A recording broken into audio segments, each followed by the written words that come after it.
Chapter 981. Gu Xingyin looked much calmer than Louis Weisberg. She didn't seem to notice Royd's cold gaze as she smiled and winked.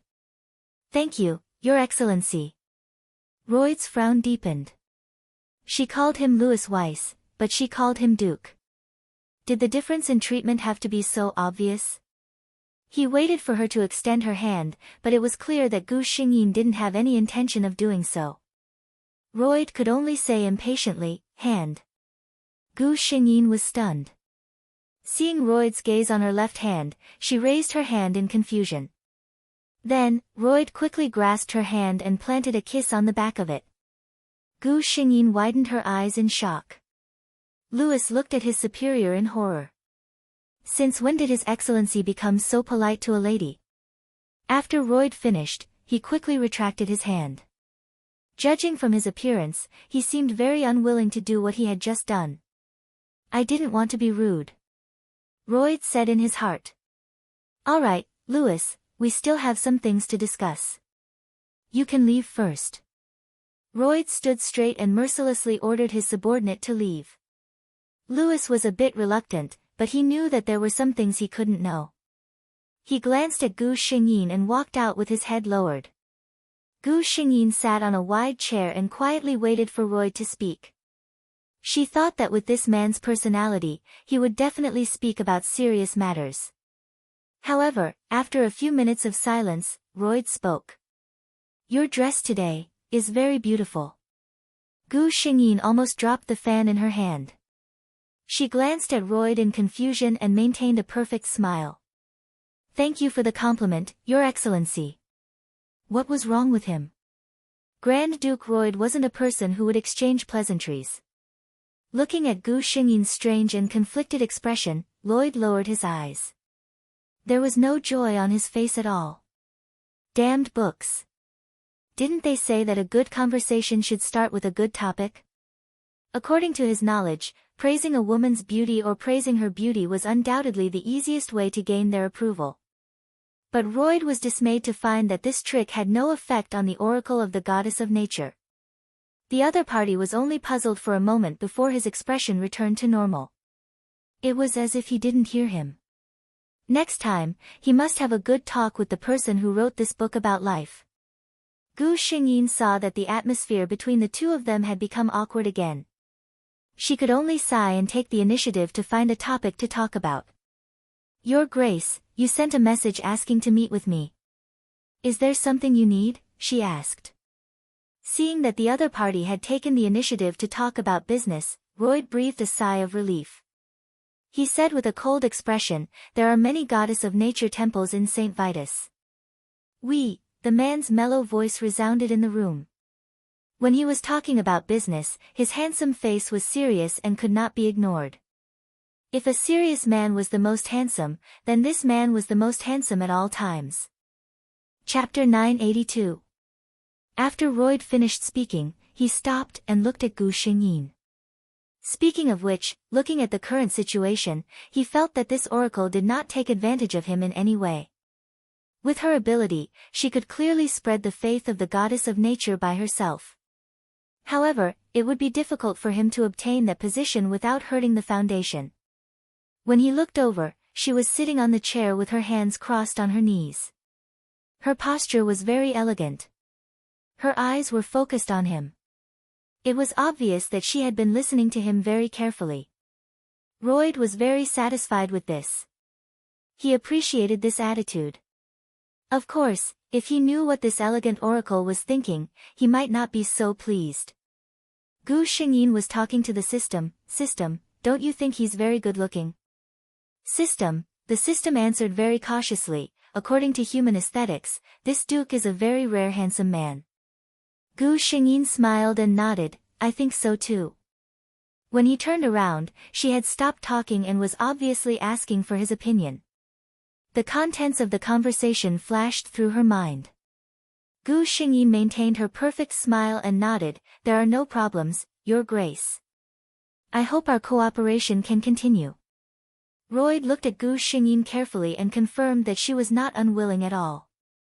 He felt a little relieved, but he could not help but ask. Forgive me for being blunt, Miss Beezy. With your ability and the power of the goddess of nature, it is not difficult to spread the faith of the goddess of nature across the entire continent. Why would you choose to continue working with me? Royd was certain that with such an oracle, no faction would refuse to work with her. Gu Xingyin was not surprised to hear this question. She smiled and looked at Royd. After my reputation spread, there were many people who were willing to work with me. However, when I was unknown, there were not many who had the courage to believe in me and work with me, Your Grace. What's more, she smiled, I can see that although His Excellency the Duke has no faith, he is an upright and sincere person. Working with someone like you, I don't have to worry about bad things happening in the future, right? From Royd's point of view, he saw her gently looking at him. Her delicate face walked into his eyes for the first time so straightforwardly and powerfully. His pupils shrank slightly, but they soon returned to normal. Thank you for your answer. Gu Xingyin smiled and stood up. It's no trouble. Your Grace, if you have any questions or plans in the future, you can contact me at any time. Royd saw that she wanted to leave, so he got up and walked in front of her to open the door. Louis, who had been waiting outside, saw Gu Xingyin, and his eyes lit up. Master Beezy, have you finished your discussion with the Duke? Do you have any plans for the next few days? Can I invite you to have lunch with me? I know a restaurant in the city. She doesn't have time. Royd coldly cut him off. Under Louis's confused and gloomy gaze, Royd turned his head and looked at Gu Xingyin with shining eyes. Lady Beezy, please. Chapter 983. Gu Xingyin looked at Royd in surprise. She didn't understand when she had an appointment with him. However, this wasn't the right time to embarrass him. Gu Xingyin smiled and followed Royd's direction into the carriage. Royd didn't leave. He stood there and watched Gu Xingyin look at the carriage before turning to Louisville, who didn't know what was going on. Louis, he called out his subordinate's nickname. I know how you feel about her, but I'm warning you for the last time. Don't get involved with her. Royd's tone was very serious. Louisville didn't listen this time. Instead, he looked at his superior and asked, Why, Your Grace? I feel that Miss Bess is a very outstanding and beautiful woman. I have the freedom to pursue her. Why? Royd repeated these 3 words and suddenly smiled. Then I'll tell you. Royd looked at his subordinate and said word by word, because she will be mine.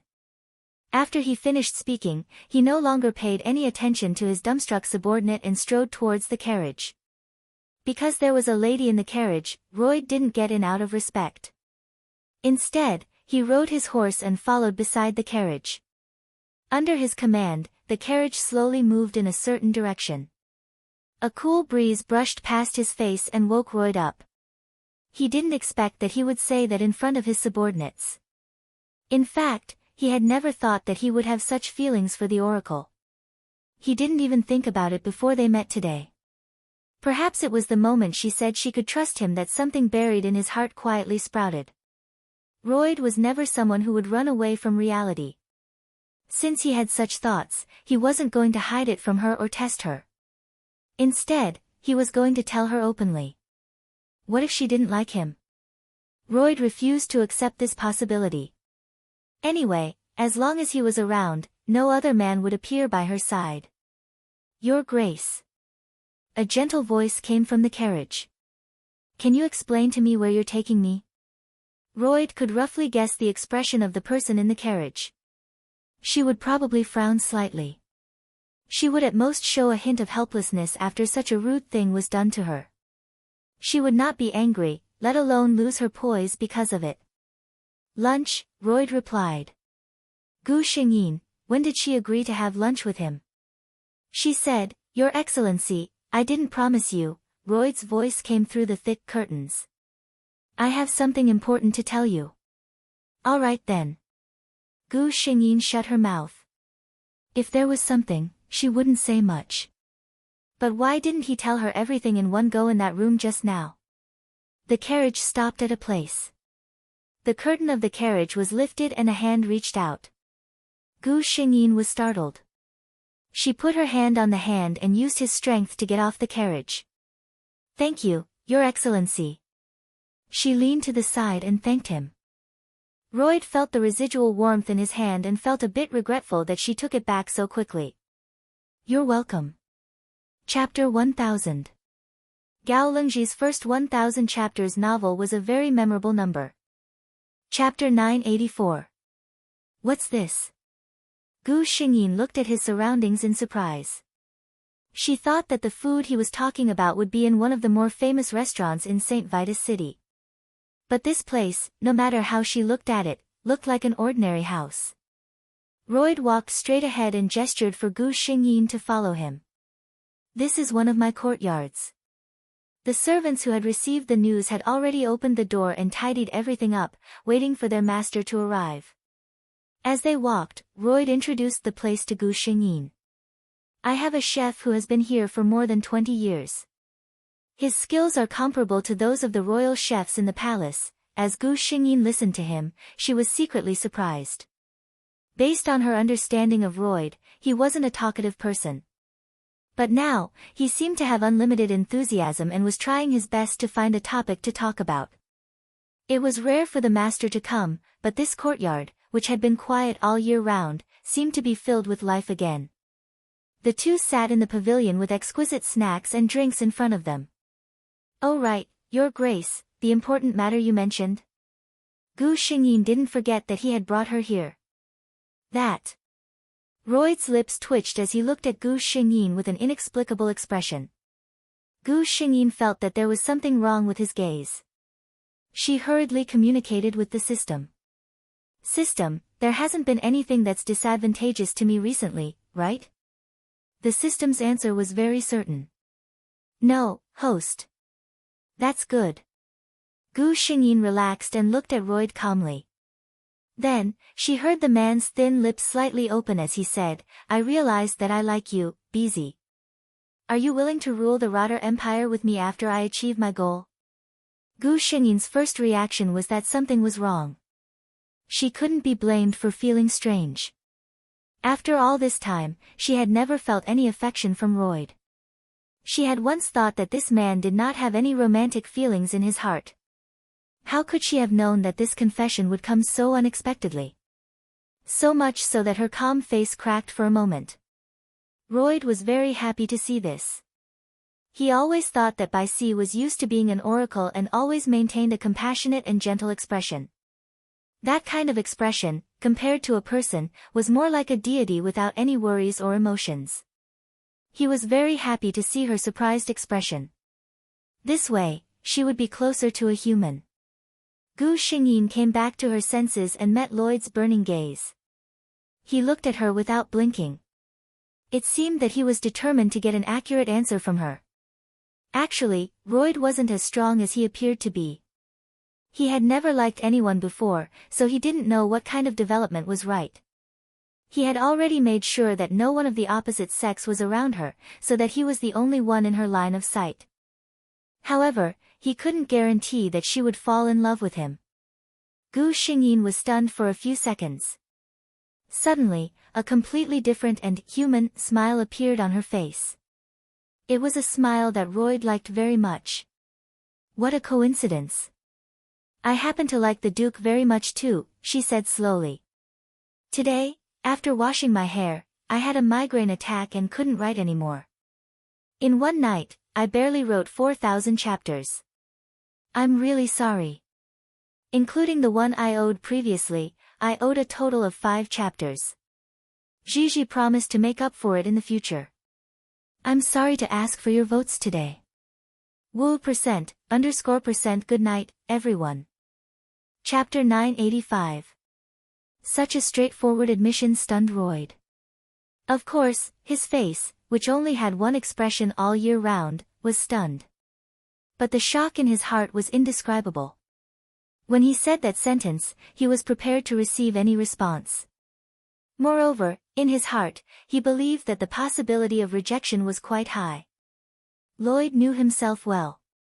He knew that the most attractive aspects of him to women were none other than his noble status, great wealth, and handsome looks.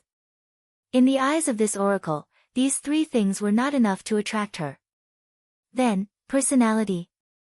Royd shook his head inwardly. He knew himself very well. With his personality, he was definitely not the type to be liked. Gu Xingyin looked at the tense and expressionless face in front of her, as if he was thinking. But she knew that at this moment, this man was probably just in a daze. She used the fan to cover half of her face and called out, "Your Excellency the Duke."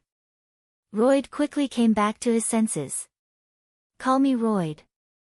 Gu Xingyin blinked and went along with his wishes. Royd. Sure enough, it sounded much better than Your Excellency the Duke. Royd thought to himself silently. In an instant, Royd came back to his senses. He looked at the smiling woman in front of him and suddenly stood up. "Wait here for a moment." Then he turned around and strode away. What kind of development was this? At this time, as the man who confessed first, shouldn't he say some sweet words to coax her? Gu Xingyin put down the fan in her hand and took a sip of the tea on the table. "System, what do you think he's doing?" The servants in this courtyard did not dare to approach her, so she could only talk to the system. The system indicated that it did not want to answer this kind of question. But it didn't seem good to leave the host hanging. Moreover, what if in the future, thinking of a possibility that was almost the truth, the system felt that its attitude could be better to the person in front of it? "Host, the system feels that, according to human logic, it will be a pleasant surprise," the system replied. Gu Xingyin was actually just bored and chatted with the system. As the system had been single for 10,000 years, Gu Xingyin did not think that it would be able to give any constructive suggestions. Forever single system, Gu Xingyin asked, "How is he doing?" When it came to work, the system's actions were much smoother. A long string of information quickly entered Gu Xingyin's mind. It was He's recent experience, and it was very detailed. Just as Gu Xingyin had expected, without the powerful goddess of nature, He's days were not very good. She was still the oracle of the water god who had long fallen into a deep slumber. An oracle without the protection of a god could be seen by referring to the current situation of the Kapuna family where Louis was from. Needless to say, the entire Roth Empire was now slowly gathering the faith of the goddess of nature. This was also imperceptibly weakening the influence of the remaining gods. Naturally, He's days were even more difficult. Being forced to live had already consumed all of her energy. Not to mention that her ambition was growing day by day like in the original plot, and she even wanted to replace the position of the goddess of nature. All He wanted now was to be able to live a comfortable life like before. In a different position, the things one wanted would be completely different. This was indeed the case. Chapter 986. Gu Xingyin was letting her imagination run wild when Royd returned. She noticed that Royd seemed to be holding something in his hand. He walked to the table and sat down. Then he pushed the thing in his hand toward Gu Xingyin. It was a small box with a very delicate shape. It seemed to be made of gold and was inlaid with many large gems. Rather than a container, it was more like an exquisite piece of art. Royd looked at Gu Xingyin with a urging gaze. He seemed to want her to open it immediately. Gu Xingyin was a little curious. What could be stored in such an exquisite little box? She put down the folding fan in her hand and put her hand on the latch. With a click, the box's latch was opened. Gu Xingyin thought that it might be an exquisite piece of art, precious gems, or beautiful jewelry. However, it wasn't. Inside this small box was a whole box of neatly arranged badges of honor. These badges made of gold shone brightly in the sun. This is... Gu Xingyin looked at Royd in surprise. Royd just looked at her quietly and said, "There's another layer below." He just wanted her to continue looking. Gu Xingyin reached out and touched it. Sure enough, she found a small mechanism in the box's interlayer. Taking out the box full of badges, there were many pieces of white paper lying quietly under it, and even some pieces of yellow paper. She glanced at Royd. He was looking at her without blinking. "Open it and take a look." Gu Xingyin took out 2 pieces of paper and opened them in front of him. Gu Xingyin looked at Royd in surprise. One of the two pieces of paper was the title deed of a castle and the other was the title deed of a manor. There was a thick layer of paper below. It wasn't hard to guess what was inside. Gu Xingyin put down the paper in her hand. She looked at Royd and asked, "This is?" Royd didn't look at the box. His attention was on Gu Xingyin. "I've read in a book that if you like someone, you have to share your most precious things and all your wealth with them," Royd said. Royd said, "The badge on top is my honor and something I'm willing to protect with my life. Below is all the wealth I have. Now, I'm willing to give it all to you." Even Gu Xingyin couldn't help but be moved when she heard such straightforward and passionate words. This man didn't say any sweet nothings to her, but what he did was more touching than any sweet nothings in the world. Gu Xingyin couldn't help but laugh. "But Royd, we haven't reached that stage yet. You have to give these things to your future wife." Royd frowned. "You and I have already connected our hearts. Don't you plan to marry me in the future? If you want to hold a wedding immediately, it's indeed inconvenient. After all, my current identity is sensitive. Being with me will have a bad impact on you." He frowned as if seriously considering the feasibility of this matter. Gu Xingyin looked at him and finally couldn't help but laugh. She reached out and covered his hand. "No, I won't marry anyone else. I swear to the goddess of nature that my husband will only be you." Chapter 987. Royd's face was stiff as he held Gu Xingyin's hand in his. If one took a closer look, one could see that his ears were slightly red. He said in a low voice, "Shouldn't the man say it first?" Gu Xingyin didn't give him face this time and laughed out loud. By the time the two of them had finished their heart-to-heart talk, a sumptuous lunch was already prepared. After the two finished their lunch, they enjoyed the scenery for a while before Royd sent her back to the temple in St. Vitus Square. "Goodbye, Royd." Gu Xingyin turned around and said to him. This was the back of the temple, where Gu Xingyin usually lived and no outsiders could come in. Lloyd suddenly strode toward her, leaned over, and kissed her on the cheek. His actions were done in one smooth motion. "The book says that couples can have some intimate interactions when they say goodbye," he said with a straight face. Gu Xingyin looked at his red ears, held back her laughter, and copied him. She tiptoed and kissed him on his left cheek. Royd turned around and left, satisfied. When he returned to his duke's mansion, the butler reported that Count Louis had been waiting for a long time. Lloyd had long expected that Louis Vis would come. He took the horsewhip in his hand and threw it to the butler, then went straight to the study. "Your Grace." Louise greeted him as soon as she saw him, but she didn't know what to say after greeting him. Ever since the two of them left in the morning, he had been in a daze. How could the Duke say something like that? He thought for a long time and finally decided to come to the Duke's mansion to ask. But the butler told him that the Duke wasn't there. He waited for a few hours. He had a lot of questions to ask. What did the Duke mean by what he said earlier? Did he really have a relationship with Miss Bess? Even if they were out for so long, were they dating? But when he saw Royd, he found that he couldn't ask at all. Royd sat calmly in his seat and looked at his subordinate's conflicted expression. He didn't feel guilty at all. If he was not mistaken, Louis had liked Bai Si for a long time. But all his time was spent on hesitation and cautiously approaching. When it came to such matters, once he had made up his mind, he should act decisively, regardless of the outcome. If the other party also liked him, it would naturally be a happy ending. If the other party had no feelings for him, Grand Duke Royd said that he would try his best to make the other party like him. That was how domineering they were.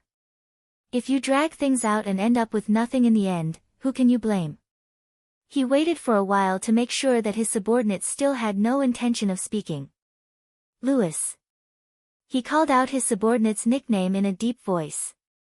The two of them were about the same age and had grown up together. The Kapuna family had always been his loyal followers.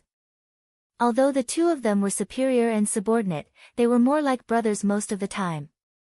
Of course, if Royd was referring to his brother, King Phoebe, then his relationship with Louis Weiss was much better than that of blood brothers. Louise stood up straight out of reflex and looked at Royd. What do you want to ask me?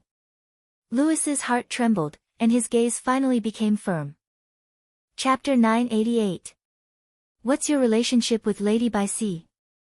Louis asked. Royd nodded. As you thought, we're together. Louis's gaze trembled, and he felt his heart empty for a moment. He forced a smile. Is that so? Then I wish you, having just found out that his sweetheart was someone else's lover, one could imagine the dejection in Louis's heart. He still couldn't say the words of blessing out loud. But Royd didn't care about this. He looked at his good brother and spoke without a trace of euphemism. I'm well aware of your feelings for her. I don't care about how it was in the past, but from today onwards, Louis, you have to put away these thoughts and suppress them. You have to remember, she's mine. Louis forced a smile. Of course I know that. He still had a bit of moral integrity, but he still felt some regret in his heart. It was the first time in his life that he was moved by a woman, but he couldn't even confess. Royd trusted his brother's character, and telling him was just a declaration of male sovereignty.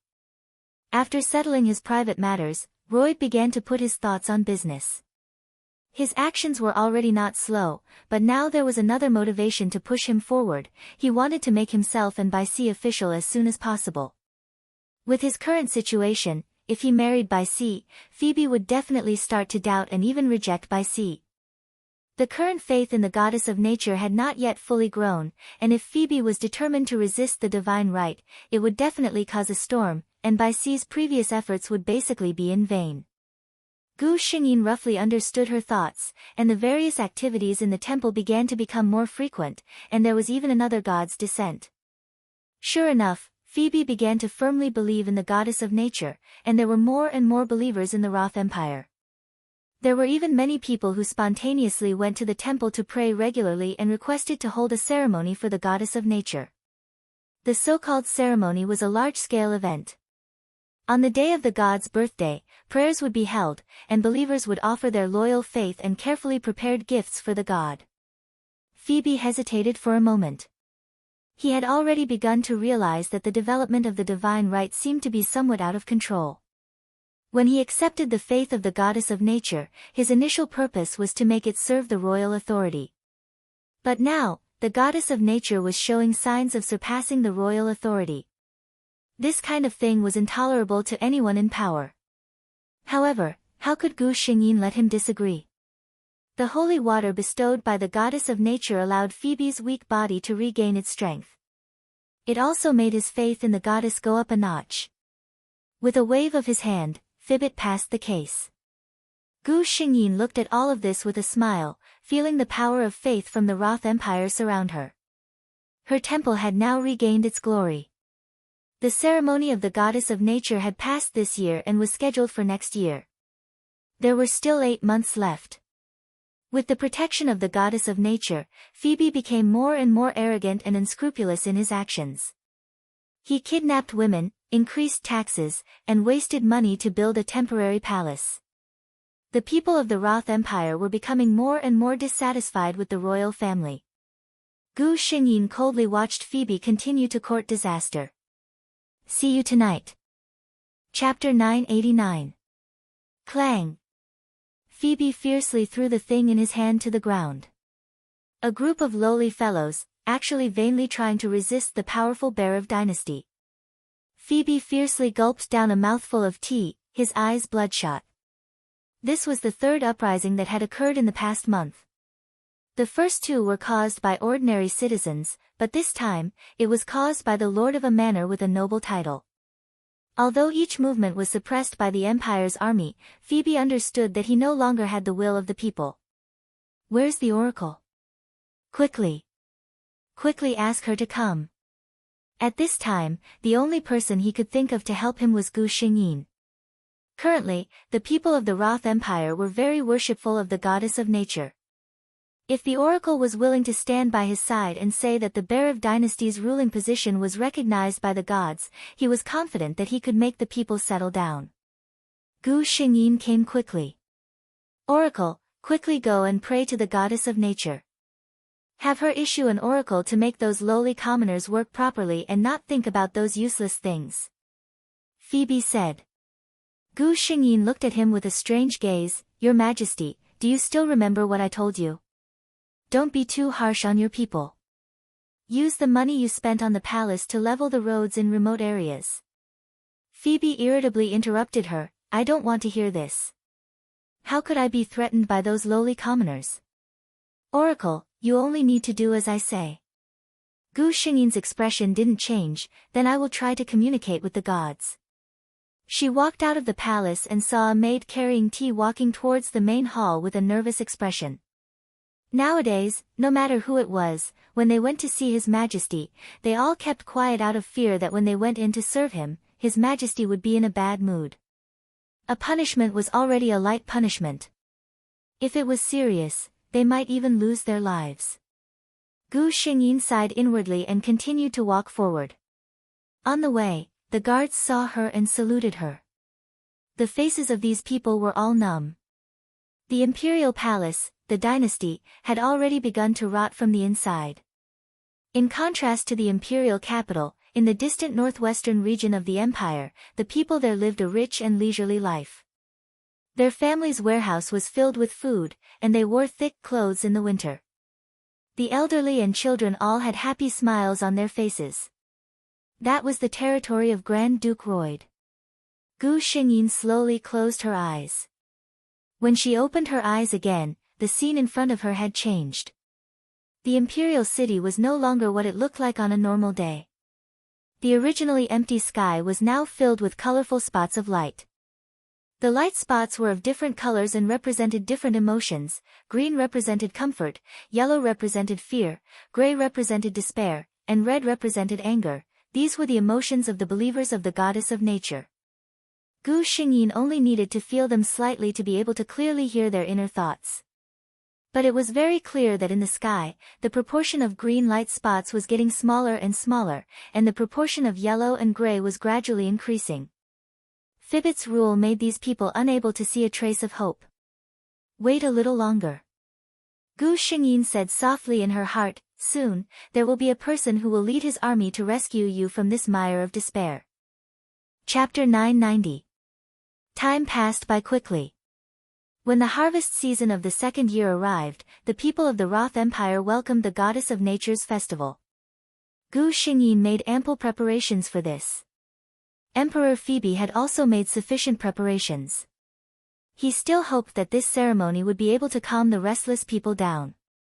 As the most famous oracle of the goddess of nature, Gu Xingyin stayed at the goddess of nature's temple in St. Vitus City. As for the festivals in other places, they were also handled by different oracles. Gu Xingyin had already discussed with Royd that they would bring a big gift to Phoebe and the entire Roth Empire. On this day, Gu Xingyin was dressed very formally. Phoebe also led the royal family to the goddess of nature's temple in formal attire to show their respect. The huge square of the temple was already densely packed with believers. Among these believers, some were nobles in bright clothes. They wore exquisite clothes, and the ladies even sprinkled perfume, competing with each other to the side. Most of them were ordinary people. The only thing they could do was to wear clean and tidy clothes, so as not to tarnish the goddess of nature's festival. Gu Xingyin even saw homeless people on the streets who only had one set of clothes. In the cold wind of late autumn, they took off their clothes and carefully washed them, smoothed them out, and hung them out in the sun. At night, they slept in a pile of hay, shivering. Many of the believers put their treasures into a huge container in the middle of the square. This container was used to store the gifts that the believers gave to the goddess of nature. It was a huge transparent glass container, and when things were put inside, they could be seen clearly. Some nobles put their favorite jewelry inside, some merchants put a bag of gold coins inside, some young girls put their favorite flowers inside, and some children gave their favorite toys to the goddess. They looked like they were about to cry, because their mothers told them that they must give their most precious things to the goddess. There were even farmers in simple clothes who put a small bag of food. For them, food that could keep them from starving was the most precious thing in the world. Gu Xingyin kept a smile on her face as she watched all this, until the clock tower's bell rang, signaling the start of the festival. At this moment, everyone in the square saw a green light sprinkle down from the sky, falling on everyone's body.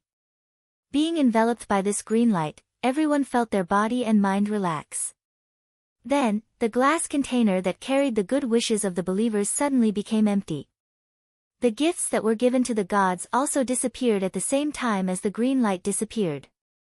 The goddess of nature has received your gifts, Gu Xingyin said to her believers with a smile. Immediately, a burst of loud cheers erupted from the square. Phoebe was a little dejected. He had just relied on his status and was unwilling to put the gifts into the container with the commoners. This way, the goddess didn't see his gifts at all. Then, Gu Xingyin began to stand alone on the high altar, chanting hymns. All the believers maintained a pious posture. According to the records, after this ceremony, if the goddess was satisfied with this festival, she might personally descend. The goddess's descent. This was the dream of all the believers. There were more at night. Today, there were more chapters. Tonight, they would shamelessly ask for a wave of monthly votes. Chapter 991. An ancient and mysterious hymn sounded from the altar. The believers looked at the indistinct green-robed figure on the altar with pious eyes. In the eyes of the believers, who could not possibly come into contact with God, the oracle was the closest person to God. The hymn ended. The entire square fell into silence. Everyone held their breaths, waiting for a miracle to happen. Gu Xingyin lowered his head slightly and glanced at the crowd below. The tens of thousands of people all did the same thing. They crossed their hands in front of their foreheads, hoping that the God they believed in would look after them. She smiled, and then, her figure suddenly changed. In everyone's eyes, even those who couldn't see clearly with their eyes, they could clearly see the figure on the altar that was very far away from them. Her golden hair quickly grew and soon reached her ankles. The green robe on her body changed, and the green leaf embroidery on the robe sparkled. Her eyes became emerald green, and an indescribable gorgeous crown appeared on her forehead. In her hand, she held a golden scepter. Her face was beautiful and exquisite, but it could not stay in anyone's mind for even a second. Gu Xingyin's green eyes, which seemed to contain everything in the world, slowly swept through the crowd below. Being stared at by such a gaze, everyone had an impulse to prostrate themselves in worship. Greetings, my believers. A voice as cool as water slowly brushed past everyone's eardrums. God. Like a tide, everyone knelt down with fanatical expressions. The gods had actually heard their calls and had descended upon them. At this moment, no one doubted that the person standing on the altar was a god. With such dignity, with such a gaze, how could she not be a god? Even Phoebe could not resist following her instincts and unwillingly knelt down in front of Gu Xingyin. Then, she felt the gaze of the gods fall on her. Phoebe did not dare to look up. She was a bit excited, and did not know what God wanted to say to her. She felt that she could immediately declare that next year, no, starting tomorrow, she would build more goddess of nature temples in the Roth Empire and continue to pass down the faith of the goddess. The goddess of nature spoke, "Ruler of the Roth Empire, why do you not treat your people well?" What? Phoebe was stunned. The goddess of nature continued, "Every day, I see the poor without clothes on their bodies, hear the cries of babies, and wanderers begging for a place to stay. Ruler of the Roth Empire, you are making your people suffer." Phoebe only felt a huge divine power descending on her body. Her face became pale, and she could fall to the ground at any time. But she still insisted, "They are just a few lowly commoners, God, how can you doubt me because of them?" Lowly commoners? The voice of the goddess of nature resounded throughout the Roth Empire. "In my eyes, there is no such thing as wealth or poverty. Those who believe in me are my people." Many people had tears in their eyes because of this sentence. Yes, they were not lower than anyone else. At least in the eyes of the gods, they were not inferior to anyone else.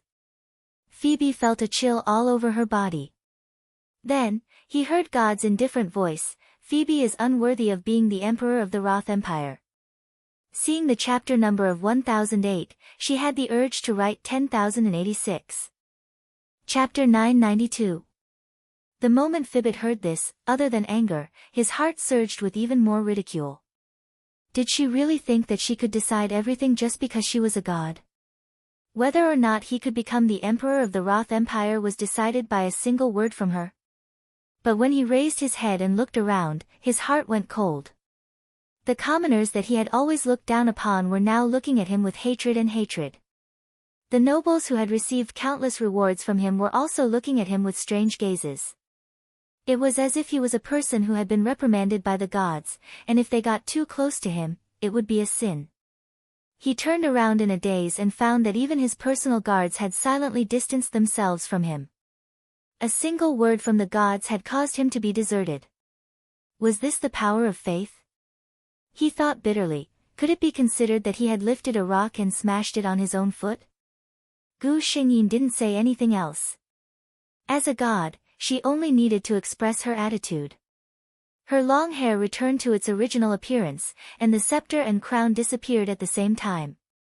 In an instant, Gu Xingyin returned to the appearance everyone was familiar with. Everyone knew that the gods had left. Next, the oracle would choose the lucky ones to bless, and this ceremony could be considered to have been completed successfully. As soon as the gods left, Fibbit stood up in a flustered and exasperated manner. Men! He looked around and shouted angrily. Pointing at the altar and the shrine, Zhang Xian said, "Tear these things down. Don't mislead others with your lies. Slander this emperor."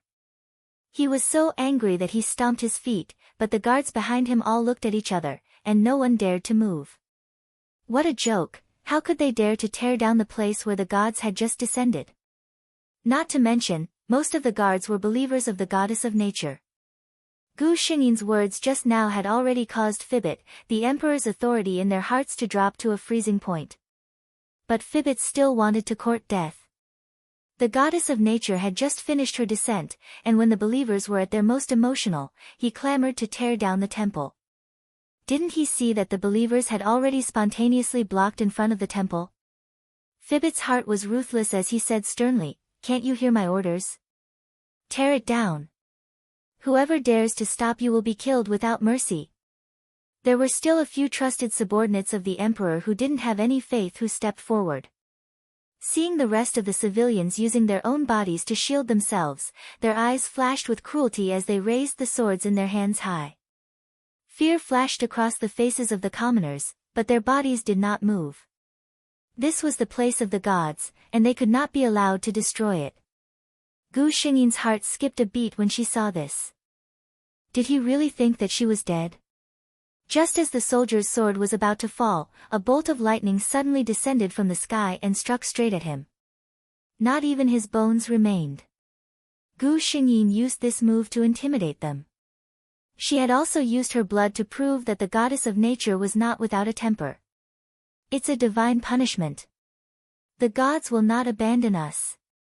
The believers all knelt down in excitement at this scene, murmuring praises to the goddess of nature. Phoebe returned to the palace with an ashen face. However, things weren't over yet. Phoebe, who had just returned to the palace, received the news. Grand Duke Royd had rebelled. Chapter 993. Fibbit ordered the Empire's army to fight.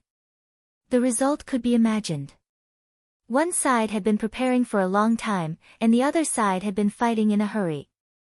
One side's morale was strong, and the other side had just been abandoned by the gods. The Empire's army was retreating in defeat. What was even more infuriating was that the people of the Empire were not angry at the rebels at all when they heard the news. They maintained a rare silence, and they were even happy to see such a situation. After all, the current emperor was someone who had been reprimanded by the gods themselves. At the beginning, Phoebe was still furious, and the atmosphere was extremely tense. But now, he had begun to feel powerless and afraid. His brother's army was coming over aggressively. His army was retreating in defeat, and they were about to reach the imperial city. At that time, he would have no way out. "Duke, there's a messenger from the Imperial City. Royd was sitting in the camp in his military uniform. He gestured for his subordinates to bring the person up. The messenger's legs were a little weak in the face of the murderous soldiers. He took out the letter in his hand in trepidation. It was Fibbit's handwritten letter. The letter described the sincere feelings between the two brothers very sincerely. He was very sad about Royd's actions. He also said that as long as Royd was willing to turn back and admit his mistakes, he would definitely let bygones be bygones and was willing to rule the empire with him. Royd read it expressionlessly and threw it to his confidant. My brother, the Emperor, is still putting on the airs of an emperor. Louis read it at a glance and was a little speechless in his heart. His Majesty's brain didn't seem to be very clear. At this time, he still couldn't recognize the situation. Let bygones be bygones. Did he really think that the initiative was still in his hands? Royd looked at the messenger coldly. Go back and tell His Majesty Emperor Fibbit that Royd thanks him for his good intentions. We'll meet in the Imperial City. This was a clear rejection. The messenger wiped the sweat on his forehead and went out. The aura of this duke was too strong. He looked at him coldly, and he really thought that the other party would behead him in the next moment. Fortunately, he managed to keep his life. But the Duke's reply, the messenger thought about His Majesty's temper and deeply felt that if he replied like this, he was afraid that he would lose his little life that he had painstakingly saved. He pondered for a moment. Since his wife and children were in his hometown, why not take advantage of this opportunity to escape and return home to avoid trouble? With that thought in mind, the horsewhip in his hand subconsciously changed direction, and the horse galloped in the opposite direction of the Imperial City. In the palace, Phoebe did not receive a reply. He would never have thought that it was his messenger who ran away because he was afraid of angering him. He would think that Royd didn't accept his suggestion and killed the messenger. Damn it! Damn it! Refusing a toast only to drink a forfeit. I've already taken a step back, yet he's still not satisfied. Phoebe paced back and forth in the palace. He was annoyed, and another set of new tea sets on the table was scrapped. The maids lowered their heads and kept quiet out of fear. They were afraid that His Majesty's anger would spread to them if he was unhappy. Fortunately, Phoebe was not in the mood to find trouble with these maids. He watched as time passed day by day. When Royd's army finally arrived outside the Imperial City, Phoebe could no longer sit still. Chapter 994. Royd received a letter from his elder brother. This time, the Emperor, who thought highly of himself, finally put down his pride and spoke with a pleading tone. But Royd didn't want to talk to him anymore. 2 days later. Phoebe sat in the palace. Beside him were his only trusted subordinates. His wife and children were killed by him, and most of the maids in the palace had run away. In his current situation, he could be considered a loner. Royd, my brother. When he saw Royd, he actually wasn't as hysterical and angry as he had imagined. This made Royd raise his eyebrows. It seems that his brother wasn't completely useless, at least he could still maintain his composure in this situation. Phoebe silently stared at him for a while, then suddenly smiled strangely. Royd, you must be very proud of yourself right now, right? He said. Royd didn't say anything. Phoebe didn't want an answer either, he just continued, I'm telling you, Royd, don't be proud. I didn't lose to you, and don't think you have everything under control. If it wasn't for the goddess of nature's words that made my people stop supporting me, do you think you could have easily conquered the palace? So what if you've taken the throne? This is no longer the era of imperial power, as long as that high and mighty God says a word, you can be like me, falling from your high and mighty position into the dust. He laughed in schadenfreude, his eyes flashing as if he could already see Lloyd's miserable future like his. Royd didn't answer his question. Seeing that Royd didn't care, Phoebe just smiled. Blood flowed out from his mouth. He laughed loudly and sat on the high throne, losing his breath. Duke? A subordinate who came with Royd carefully asked him what to do. Royd looked away and said, clean it up and give it a proper burial. While everyone was cheering and organizing the spoils of war, Royd came to St. Vitus Square alone.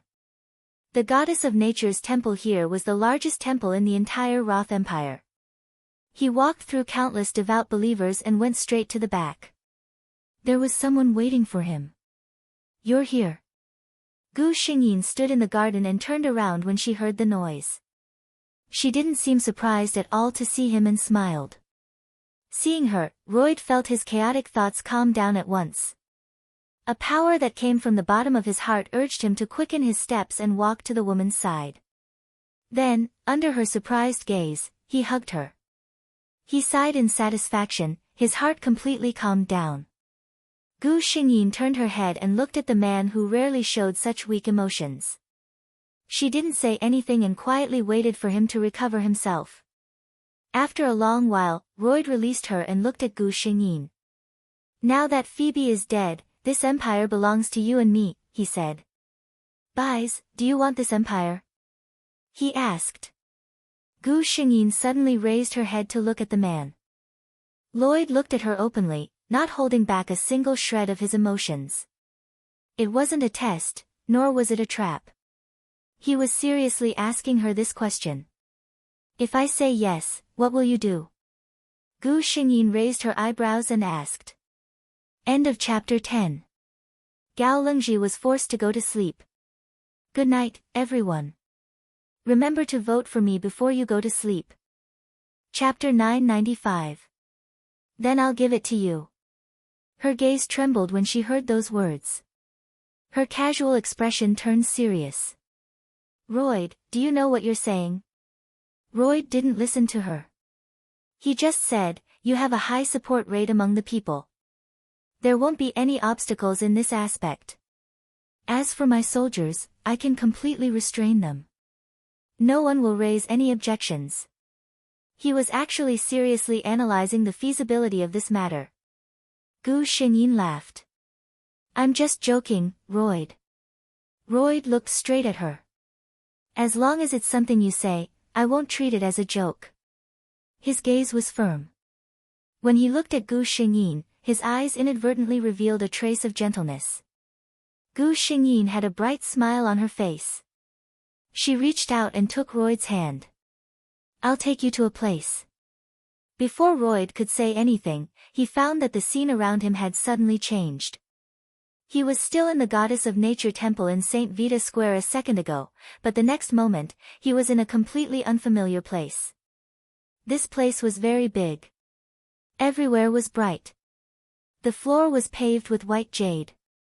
It was clean and bright, without a single flaw. The walls were inlaid with fist-sized pearls. These pearls emitted a soft light, illuminating everything in this place. Above his head were lifelike murals.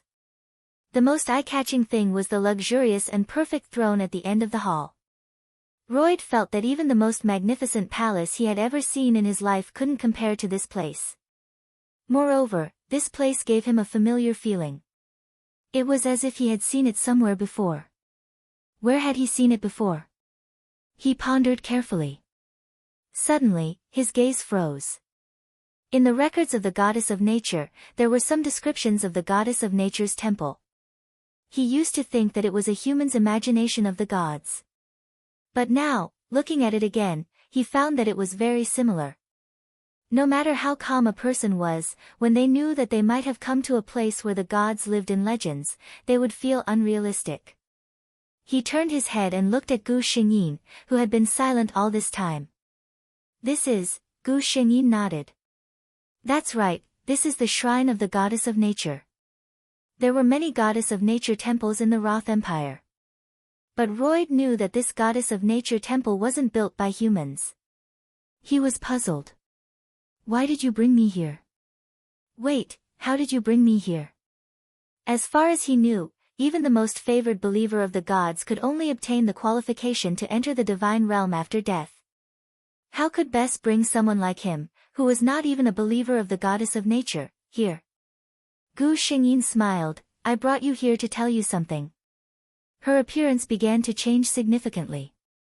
Her long hair had lengthened, and her appearance and clothes had undergone tremendous changes. Royd looked at the scene in shock until the scepter that symbolized divine authority appeared in the other party's hand. He couldn't help but take a step back. He looked at this familiar yet completely unfamiliar woman in confusion. He could still see a trace of Bess on her face, but it was even more exquisite and perfect than Bess. Although those dark green eyes were still clear, there were too many things in them. This kind of Bess made Royd feel unfamiliar. Chapter 996. You. He opened his mouth, but he didn't know what to say. This development caught him off guard. The lover he was familiar with had completely changed. Everything in front of him told him that the Biss in his heart was just an illusion. The person in front of him, her true identity, combining her appearance and the place he was in, Royd spat out a word with difficulty, goddess of nature. He was a little confused. Even though his mind was firm, everything that had just happened was still beyond his expectations. Gu Xingyin sighed slightly. Royd, it's me. The indifferent divinity in her eyes quietly faded away, and the pair of green eyes revealed the gentleness and affection that Royd was familiar with. All of this, what's going on? Royd tried his best to calm himself down and asked. No matter what, he had to find out. Gu Xingyin waved her hand, and the two of them changed places. This was a huge garden, and there were exquisite tables and chairs beside them. Sit down, Royd. I'll tell you slowly, Gu Xingyin said. Royd sat down, and Gu Xingyin picked up the crystal pot on the table for him to drink. The goddess of nature personally poured something for him. Royd thought absent-mindedly, not many people have enjoyed this honor, right? Gu Xingyin slowly told him some things. In the end, she said, Royd, you heard it. I didn't come to the human world to lie to you. Royd opened his mouth. He really wanted to ask, then what about the things that happened between us all these years? Biss likes me, but what about the goddess of nature? Looking at her, he didn't ask in the end. Gu Xingyin, however, saw through his thoughts. She took the initiative to reach out and gently placed her hand on Royd's. Then, Royd, are you willing to accept a lover who has changed her identity? Royd looked up at her. Her face had changed a lot. If one didn't look carefully, they wouldn't even be able to see any resemblance between her and the human world. Only the familiar gentleness in her eyes was the same as before. This was his Biss. This knowledge calmed Royd down. Yes, so what if she was the goddess of nature? She was just his Biss. Of course, my goddess. He turned his hand and held her hand tightly in his embrace. Gu Xingyin smiled. The name Busy is just my alias in the human world. Lloyd, call me Busy. Catrice. In the divine language, it symbolized nature and beauty. This was a title unique to the goddess of nature. Even in the era of glory, only the four lords were qualified to call out this name.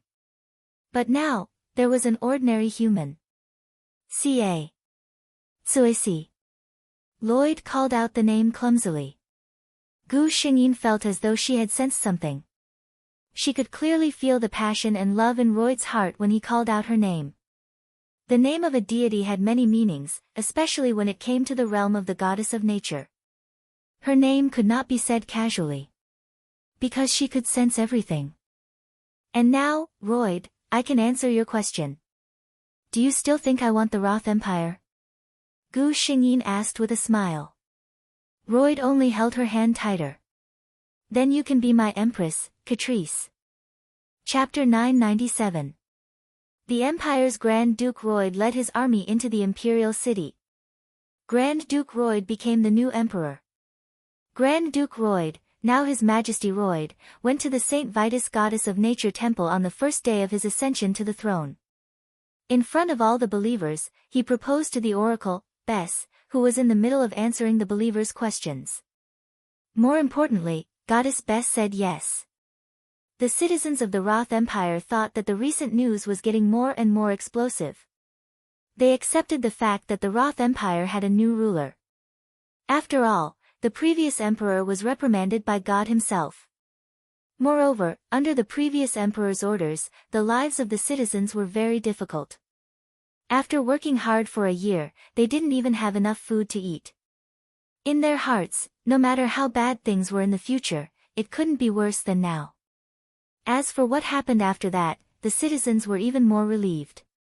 Being recognized by the goddess meant that the new emperor was also recognized by God. Royd held a grand wedding ceremony for his empress. On the day of the wedding, countless citizens gathered in front of the imperial palace to give their blessings to their emperor and empress. Standing on the high city walls, Royd looked down at the passionate citizens and said helplessly, "Your popularity seems to be much higher than mine." Gu Xingyin looked at him with a smile. "These people are all my believers. What do you think?" Royd replied seriously, "I am also your believer." Yes, ever since he knew that Bess was the goddess of nature, Royd had become the most loyal believer. In terms of faith, no one was more firm than him. With a smile on her face, Gu Xingyin looked up at the sky. In an instant, countless petals fell from the sky and covered the entire St. Vitus city in a rain of petals. This was the goddess of nature's blessing for the newlyweds. Countless believers began to pray. The relationship between His Majesty's Empress was very good. Many of Royd's confidants were worried that the Empress, as the goddess of nature's oracle, had a very high reputation in the Roth Empire. If the Empress had any thoughts of rebellion, it would be a disaster for the Roth Empire. Some even suggested that His Majesty slowly weakened the goddess of nature's faith in the empire. Not only did Royd ignore these comments, he even took the lead and openly declared that he was also the goddess of nature's most loyal believer. The power of God reached its peak in this era. However, the people approved of such an emperor, and the empress had always stood by his side. Emperor Royd had a very high reputation among the people, so much so that any of his decrees did not need the empire to enforce them. The people would naturally follow him. The goddess of nature's faith had reached its peak. This era was called the Glorious Rise by later historians, which meant that the glorious era that had disappeared was slowly awakening. During the Age of Glory, under the influence of the Roth Empire, some countries began to slowly regain their lost faith. A smile appeared on Gu Xingyin's face as he sensed the awakening of the sleeping gods. Their spirits was their souls awakened gods. These gods would never be forgotten by their people. Chapter 998. Gu Xingyin had stayed in that world for many, many years. It had been so long that even she could not remember it clearly. She had stayed with Lloyd in the human world for decades, and then Lloyd had been accompanying her in the godly realm. Knowing the vicissitudes of life, humans had been moving forward. When the light of the gods could not overcome the cold light of machines, Gu Xingyin felt the faith in her body slowly flowing away, and she knew that another cycle had ended. She let the temple begin to collapse, and fell into a deep sleep with Lloyd. Gu Xingyin opened her eyes in the space once again, and a trace of joy flashed across her eyes. The experience of the goddess of nature in this life had given her a great understanding of the laws of nature. Her hand paused, and the little emerald bird appeared in her palm out of thin air. Then, it blinked its pitch-black eyes and chirped twice at her. It flapped its little wings, and although it was difficult, it still relied on itself to fly. The system exclaimed, "Host, you've made great progress this time." Gu Xingyin smiled slightly. "It can only live for 2 days. I won't be able to see it when I return from the next mission." Although she said that, she was very satisfied in her heart. As for creation, she had already grasped the essence of it. Now, she only lacked enough power. Her understanding of the mysteries was enough, but her own strength was not enough for her to bear the burden of creating a complete life. As for power, system, arrange for me to enter the next mission world. The power she needed was the soul energy that the world gave back to her every time she completed a mission. Where was this? Gu Xingyin felt that her surroundings were foggy, and her soul seemed to be restricted by something. This feeling was very uncomfortable. System, transfer the world's plot. Yes, host. Gu Xingyin had already gotten used to the dizziness that came with the transfer of memories. This kind of feeling could no longer make her frown. She quickly organized the memories of this world in her mind. This was obviously the story of a selfless senior and an ungrateful wretch. The female lead, Shi Lingxi, was originally a powerful cultivator in the tribulation stage 10,000 years ago. She was a famous fairy in the cultivation world. 10,000 years ago, the world of cultivation welcomed a great calamity, which was later called the Age of Chaos. In that great calamity, the spiritual energy of heaven and earth suddenly disappeared rapidly. Those self-cultivators who relied on spiritual energy to cultivate fell in realms one by one. Their youthful faces instantly became haggard, and their long lifespans shortened overnight. Cultivators died in large batches. Even the tribulation stage powerhouses who stood at the top were not spared. At that time, Shi Lingxi felt the spiritual energy in her body rapidly disappearing. She knew that if this continued, she would inevitably end up like the other cultivators and die a miserable death. She gritted her teeth and made a risky decision. He extracted his own soul and injected it into the spiritual artifact, making himself an existence similar to an artifact spirit. If they were lucky, they would be able to escape this calamity and have a chance to make a comeback. If they were unlucky, they would be reduced to ashes. Shi Lingxi did not ask for an afterlife. She only wanted to fight for the last chance of survival. She succeeded. She sealed her own soul in her purple heaven ring. When the spiritual energy disappeared, she fell into a deep sleep, waiting for the next time to wake up. She did not expect that she would wait for 10,000 years. We know that in many Xuanhuan and Xiuzhen novels, the main character has a powerful cheat, and the female lead is now that cheat. See you tonight, and while you're at it, I'll ask for your monthly votes. Chapter 999. After the Age of Doom, the ancient cultivation world was almost wiped out. Those precious cultivation methods and ancient cave abodes had all disappeared without a trace. It wasn't until a few thousand years later that the spiritual chi of heaven and earth slowly overflowed again, that cultivation slowly recovered. However, after losing the brilliant geniuses of the antiquity times and the precious legacies of the sects, the cultivation world of today was completely different from that of the antiquity times. In the cultivation world, cultivators were divided into chi refinement, foundation establishment, golden core, nascent soul, incarnation, combination, and tribulation transcendence. 7 major realms. In the ancient times, there were countless high-level cultivators. In other words, nascent soul cultivators were everywhere, and golden core cultivators were like dogs. Only those who reached the soul formation stage were qualified to be called high-level cultivators. But now, foundation establishment cultivators were considered the backbone of a sect, golden core cultivators could become sect elders, and nascent soul cultivators were like patriarchs in an ordinary sect. There were very few soul formation cultivators, and the only combination cultivator in the entire cultivation world was the sword sect's grand elder. As for tribulation transcendence, they only existed in legends. Shi Lingxi was picked up by a girl named Jojo. Jojo was the daughter of a Qiao family in Dongyun City. The Qiao family could be considered a famous cultivation family in Dongyun City, but this daughter of the legal wife, Jojo's cultivation aptitude was even worse than that of a concubine's. In a world where martial arts were respected, one could imagine what kind of treatment she would receive with such talent. Ridicule, sarcasm, and disregard. The most likely outcome was that after she grew up, she would be married off to a talented disciple from a side branch by the family to win over people's hearts. Shi Lingxia's purple heaven ring was picked up by Jojo and bound with her blood. Although Shi Lingxi disliked this girl's extremely poor aptitude, she still did her best to teach her cultivation methods and refine spiritual medicine to improve her foundation. She only had one request: after Jojo became strong, she would find several very precious medicinal herbs for her to help her refine her body. What did Jojo say at that time?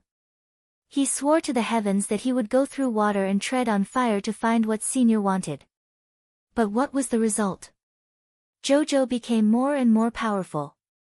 Her beauty, self-confidence, and reputation as a peerless genius spread throughout the cultivation world. Even a few outstanding young geniuses in the cultivation world prostrated themselves before her. She didn't care about this kind of thing. When she was in the cultivation world, her reputation as the Jingheng fairy attracted countless admirers. However, Jojo's heart had grown bigger. The more she interacted with the senior in the ring, the more she felt that he was mysterious and powerful. Everything he had now was given to him by her. It was hard to imagine how powerful senior was when she was at her peak. Wait for such a powerful senior to regain his strength? By then, who would be able to see Jojo's brilliance? At first, she really wanted to repay this senior, but later on, her thoughts slowly changed. In the end, she didn't know where she got an ancient cultivation method from. Soul devouring. Devouring other people's souls, one could obtain the other party's soul power, and one's strength would be greatly enhanced. The more powerful the soul devoured, the more benefits the caster could obtain. Jojo shifted her gaze to Xilingxi in the ring. Chapter 1000. If such a mysterious and powerful soul could devour her, once such a thought arose, it could not be erased. Unbeknownst to Xilingxi, the junior she had treated with all her heart was already plotting against her. When the entire Purple Heaven ring was thrown into the furnace, Xilingxi was still in disbelief. The Purple Heaven ring had cast a spell on her and she was trapped in it, unable to escape. She was tortured and roasted for 49 days. Her soul energy was weakened to the lowest point, and her spiritual consciousness was destroyed. The purest soul energy was devoured by Jojo. What happened after that was needless to say. Jojo's original constitution had been transformed by Xilingxi into a genius who was extremely suitable for cultivation. She also cultivated with the high-grade techniques provided by Xilingxi. In a few hundred years, she successfully entered the ranks of the top experts in the cultivation world and stood at the peak. No one knew that an ancient tribulation stage cultivator had once come to this world. According to the original plan, after Xilingxi successfully condensed her physical body, she would use her identity as a tribulation stage cultivator to establish a sect and pass down some of the powerful techniques and cultivation methods of the ancient times. The entire cultivation world would be shaken because of this, and the overall strength of the cultivation world would increase greatly. However, everything was ruined by Jojo. Gu Xingyin came back to her senses. She was now under the ancestral hall of the Qiao family's main residence. She had just woken up from a deep sleep. Of course, she had just slept for 10,000 years, and her soul energy was very weak. That was why she felt very uncomfortable under the pressure of the ring. If she did not find someone to form a contract with as soon as possible, her soul origin would be damaged due to her weakness. This was also an important reason why Xilingxi was so anxious to form a contract with Jojo. Gu Xingyin calmed down and said to the system, "Draw skills." This was a trap. The skills of the blood clan in the previous world were of little value. There was no possibility of using them at all. Gu Xingyin thought silently. I hope I'll be lucky this time. Ding! Congratulations to the host for obtaining voice actor Itsu Qingzhou's voice-changing skill. Gu Xingyin, not only do I want to say, hee, I also want to throw it in the system's face. She was from a cultivation world, yet she had such a useless skill. This system was actually flashing a black light.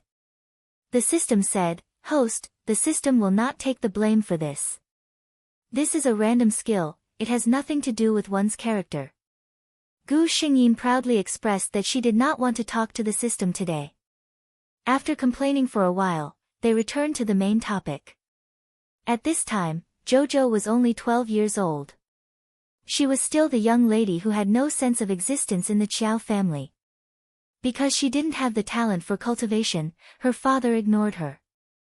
Her mother put all her energy on her newly born sister who was tested to have a Xian grade aptitude. Footsteps could be heard approaching the ancestral hall. Gu Xingyin watched calmly. Now that she was affected by her strength, her divine sense could only see within 3 meters of her.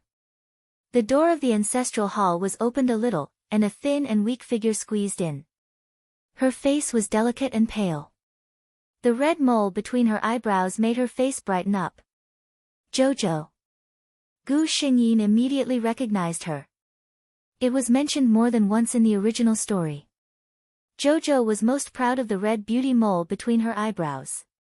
Seeing this, Gu Xingyin couldn't help but touch her face. Between Lingshir's eyebrows, there was a cinnabar mole in the same position. Chapter 1001.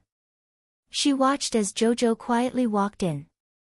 Then, she looked at the table with longing in her eyes. The table in the ancestral hall was filled with food.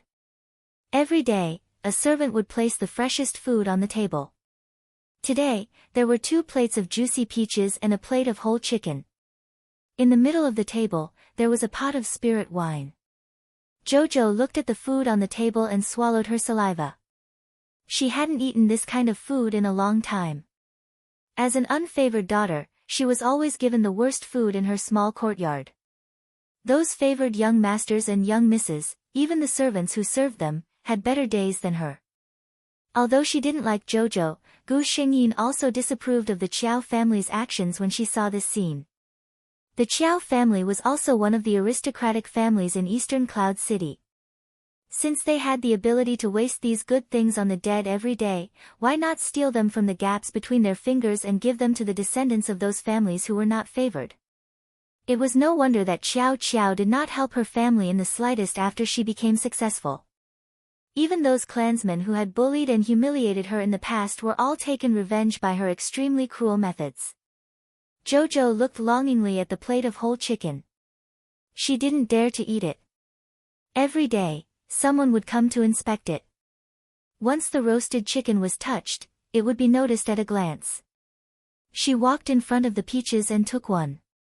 Then, she cleverly arranged the rest of the peaches in a different way. It still looked like a whole plate. Gu Xingyin watched her wolfing down the food. She secretly praised her for being so smart at such a young age.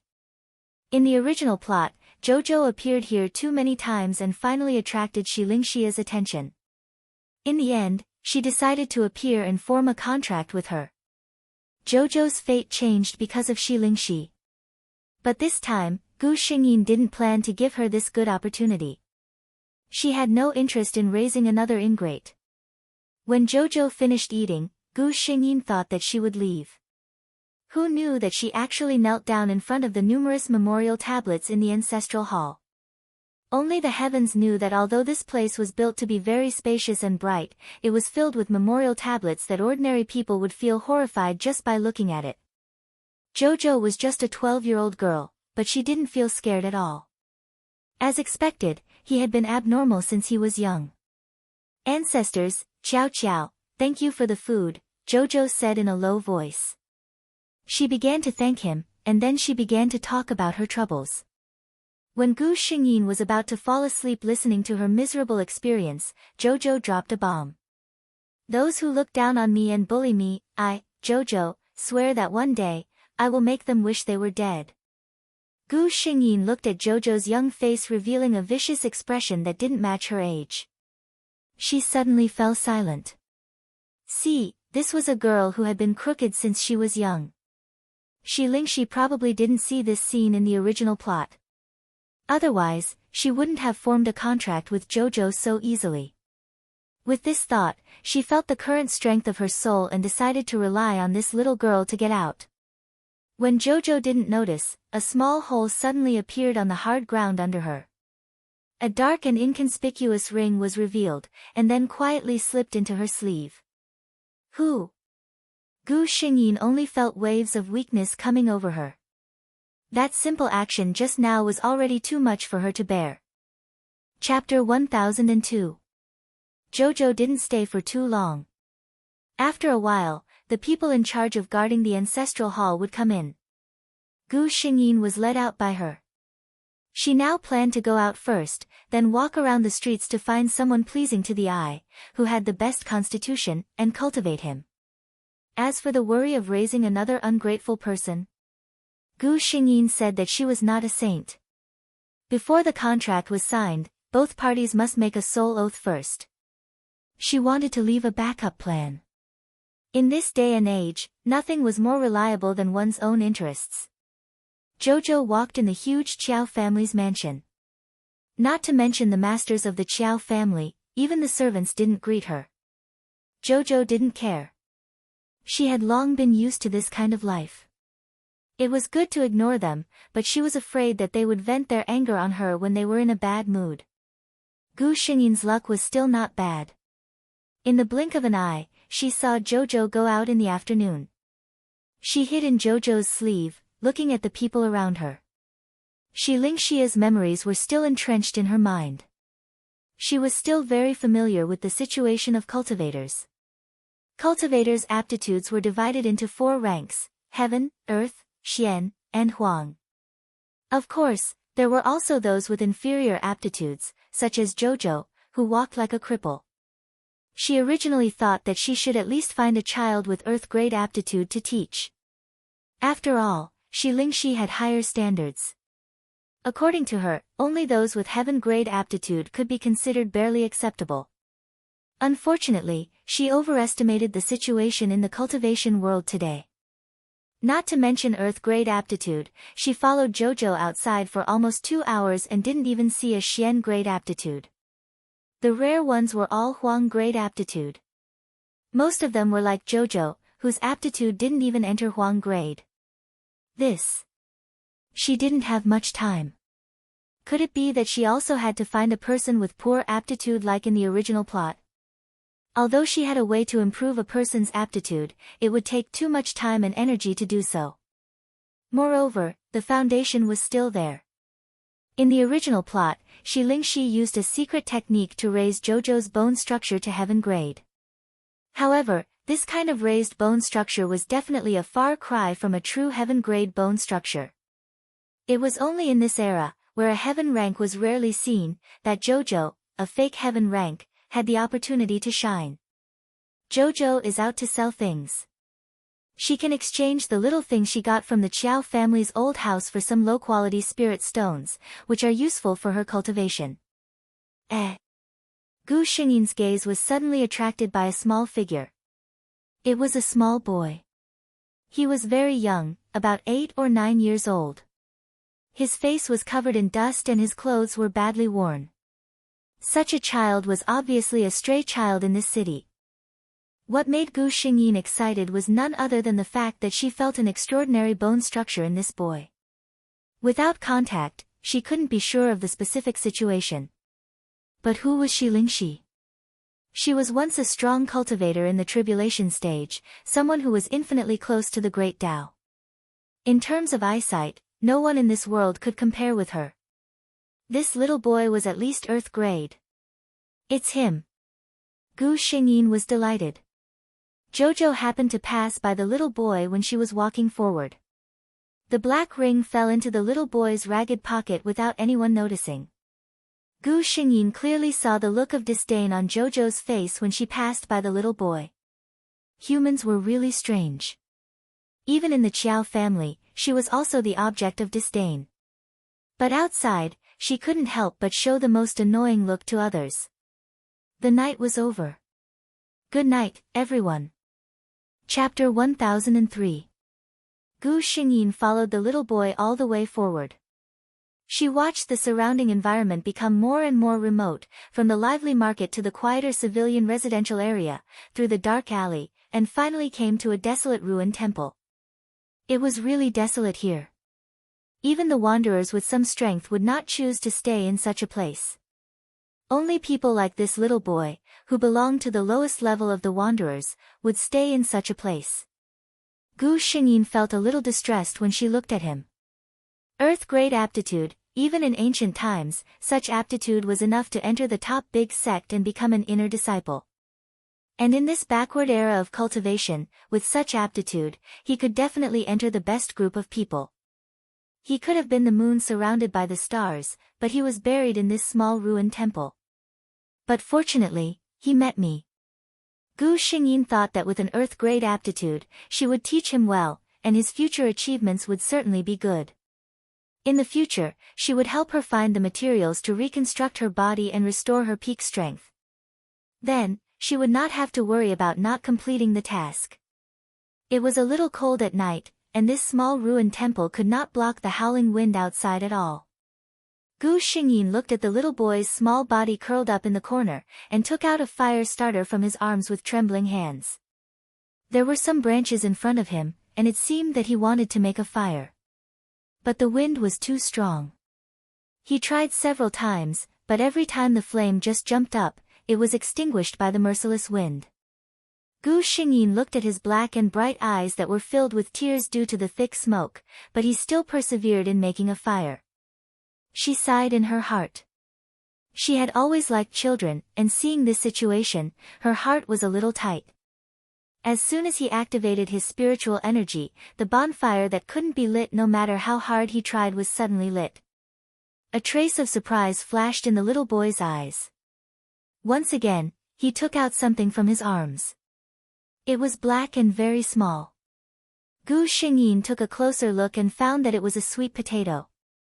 Looking at the size of the potato that was not full, it should have been thrown away by those small stalls, but it was treasured by this child.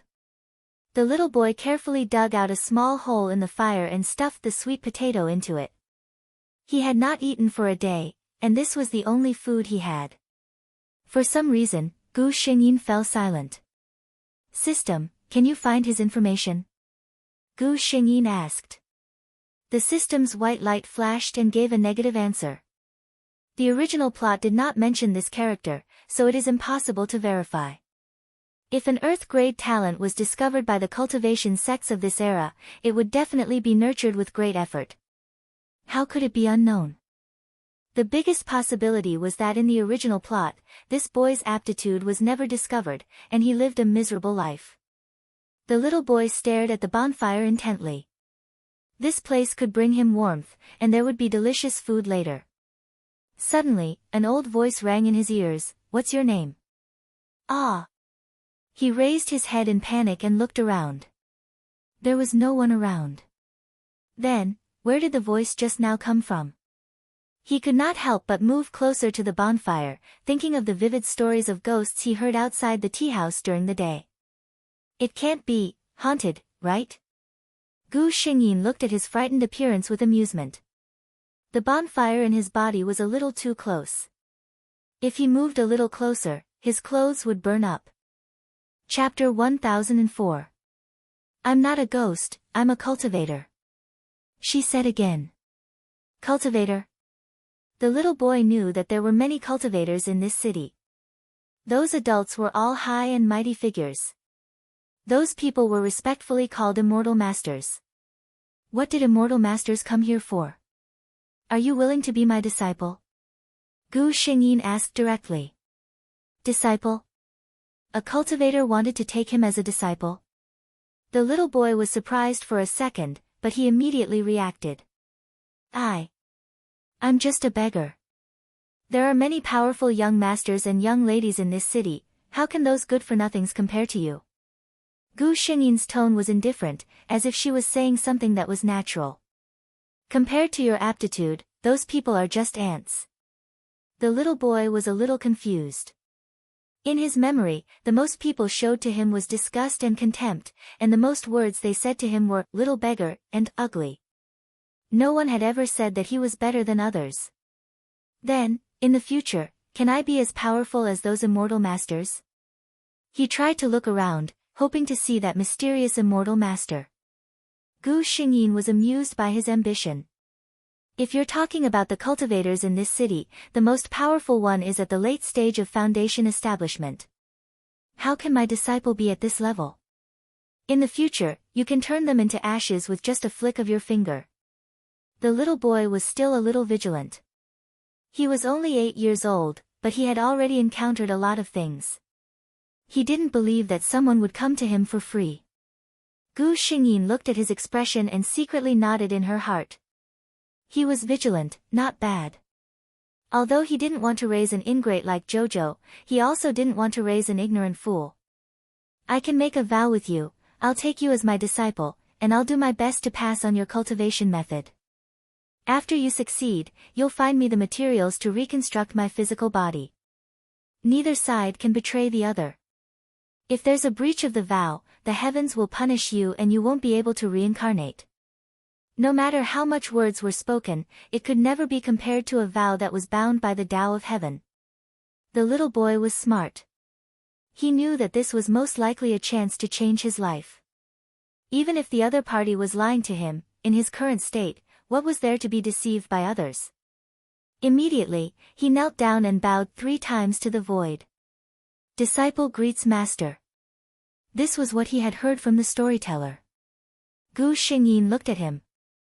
If it had been 10,000 years ago, if the Jinghong fairy had said that she wanted to take in a disciple, who knew how many geniuses would have rushed forward to burn incense, bathe, worship the heaven and earth, and drink 3 cups of tea and 6 rites, she didn't expect her first disciple to be accepted so carelessly.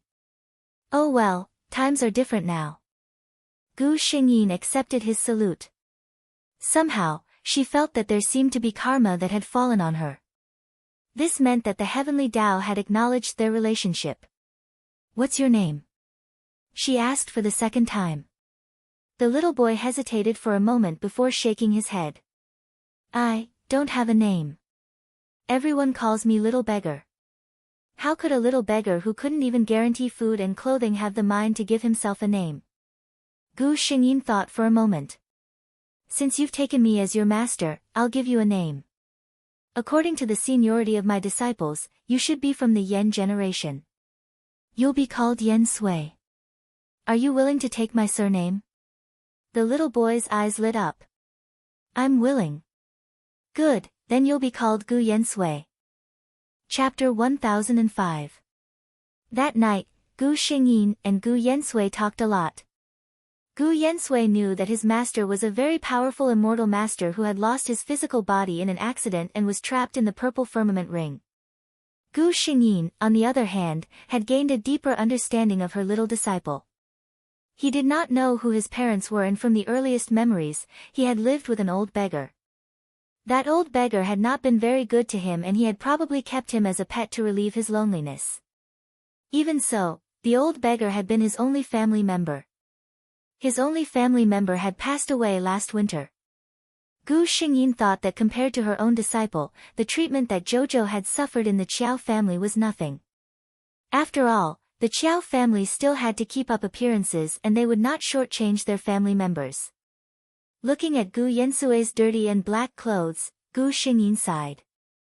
Put your hand into your pocket. Gu Yansui did as he was told and touched something hard. It was a black ring. Gu Yansui asked curiously, "This is the purple firmament ring that master mentioned?" With such a powerful name, he had thought that it would be something good. It did not look like much at all. A young child's thoughts were written all over his face. Gu Xingyin said, "Bite your middle finger and drip a drop of blood on it." She was now considered a ring spirit, and dripping a drop of blood on the ring was just a ritual. The key was to gain her recognition as a ring spirit. Gu Yansui did as he was told. The dark red blood dripped onto the black ring, and the originally unremarkable ring instantly changed. It was as if something had wiped away the outer layer of darkness and revealed the inner layer of light. The true appearance of the purple heaven ring was also revealed. It was a spiritual weapon refined from an extremely rare 1,000-year-old purple jade. Complex runes were engraved on it, and it looked very delicate. The whole ring shone in the darkness. Gu Yansui stared at the ring in his hand that had changed greatly and then looked at his dirty hands. He suddenly felt that he was not worthy to hold it. Gu Xingyin felt a new power being transmitted into his soul, and the feeling of weakness that he had felt earlier instantly disappeared. This was the benefit of forming a contract. She moved her consciousness and a large pile of things appeared on the ground of the run-down temple. That little bottle on the left. Pick it up. There are white elixirs in it. Take one and it will make you go hungry for 10 days. Fortunately, these things were sealed in the purple firmament ring. If they were outside, they would have all been destroyed in 10,000 years. Gu Yansui reached out and was about to take it when he suddenly paused. He put the ring on the ground and ran to the back of the run-down temple. Gu Xingyin's consciousness could now extend up to 5 meters, and she could see clearly that he was washing his hands. When he came out again, Gu Yansui's hands had been washed clean and he washed his face as well. Gu Xingyin looked at the child with red lips and white teeth in amazement. It was hard to imagine that this was the little beggar from earlier. Gu Yensui smiled embarrassedly and said, "My face was painted like that on purpose. Old Chang told me that if I don't want to be sold by bad people, I have to do that." Old Chang was the old beggar who had raised Gu Yensui. Gu Xingyin looked at his exquisite face and understood what the old beggar had said. In this world, men and women who were beautiful but did not have the ability to protect themselves all ended up in a miserable state. Chapter 1006. It's a pity I don't have any clothes you can wear. Tomorrow, take this spirit stone to the pawn shop and exchange it for some money you can use here. Jinghong Fairy's purple heaven ring naturally wouldn't have anything bad. After rummaging for a long time, she finally found a few mid-grade spirit stones among the countless high-grade spirit stones. Mid-grade spirit stones were extremely hard to come by in Eastern Cloud City. The next day, Jin Yuzhai, the largest pawn shop in Eastern Cloud City, had a guest who didn't fit in. As the largest pawn shop in Eastern Cloud City, Jin Yuzhai's customers were all rich and respectable. But today, a little beggar in ragged clothes came. But speaking of which, although this little beggar's clothes weren't very good and were old and tattered, his body was very clean and his appearance was extremely rare. To be able to work here as a clerk, the clerk wasn't stupid. He didn't look down on Gu Yensui just because of his appearance. "This little young master, why have you come here?" he asked carefully. It was Gu Yensui's first time entering a place like this, so he was actually a bit scared. But he firmly remembered his master's words to him, "You are my disciple. In terms of status, no one in this world is more noble than you. You don't need to fear anyone." He raised his head and said crisply, "I'm here to pawn something." He was very handsome. When he raised his head like this, he really did look a bit like a young master from an aristocratic family. Even the trace of nervousness in his eyes was interpreted by the clerk as him being afraid to go out alone. After all, he was still so young. "What does little young master want to pawn?" the clerk asked with a smile. Gu Yensui glanced at him. According to what Gu Xingyin taught him, you can't make the decision, find someone who can. The clerk was shocked when he heard this. He was even more certain that this little young master wasn't an ordinary person. But his appearance, Gu Yensui's little face stiffened. "What? Is this how Jin Yuzhai treats its customers?" The waiter's expression changed. He smiled and said, "Young master, please don't be angry. Please take a seat and rest for a while. I will call the steward." He left in a hurry. Soon, a smart-looking middle-aged man with a mustache followed him in. The middle-aged man had obviously heard about what had happened from the waiter. The moment he saw Gu Yensui, he began to greet him. "I heard that young master wants to pawn something in our humble abode." He secretly sized up Gu Yensui. But looking at his appearance, he really didn't look like he was raised by an ordinary family. Putting aside his dressing, his hands didn't look like they belonged to a pampered young master of an aristocratic family. Could it be a lie? At this moment, the steward suddenly felt an immense pressure crushing down on him. Cold sweat instantly dripped down his back.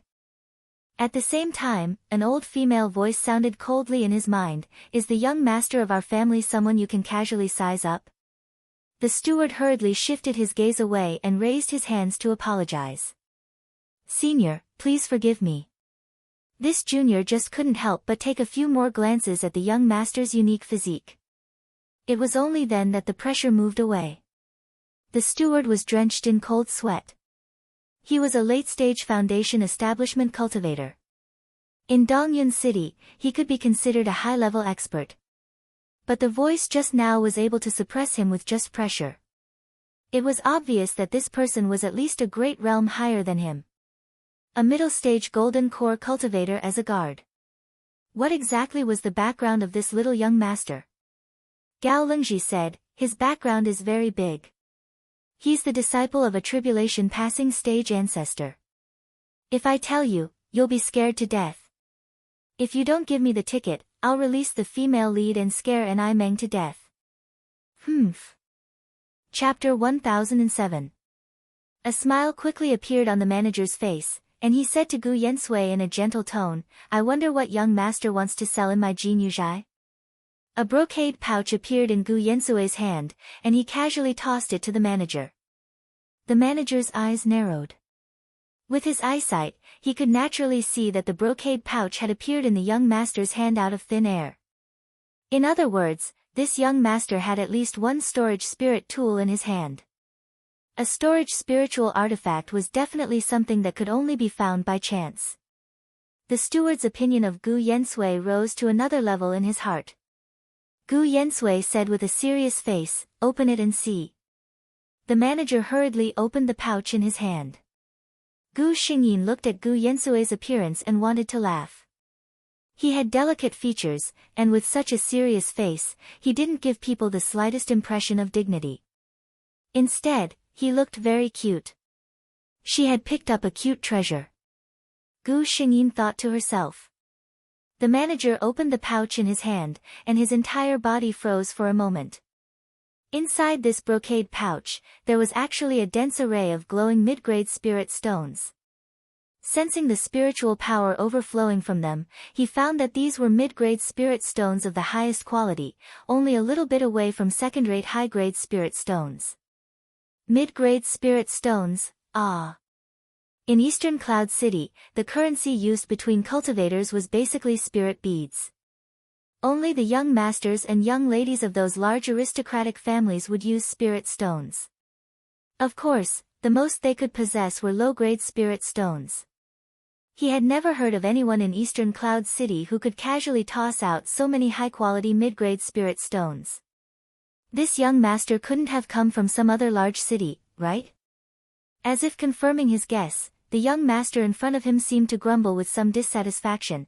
After coming to this place, I don't even have a place to spend my money, apart from those large sets, who would use mid-grade spirit stones as currency. The manager took a deep breath and said with a smile, there are 49 mid-grade spirit stones here. Does young master want to pawn them all? What do you want in exchange? Gu Yensui rolled his eyes and said, first, find 2 sets of clothes that I can wear. Remember, don't bring me the ones that are too bad. As for the rest, I'll take a look myself. The steward nodded his head repeatedly. In his heart, he was also bewildered. With the protection of such an expert, he did not know how this young master had fallen to such a state.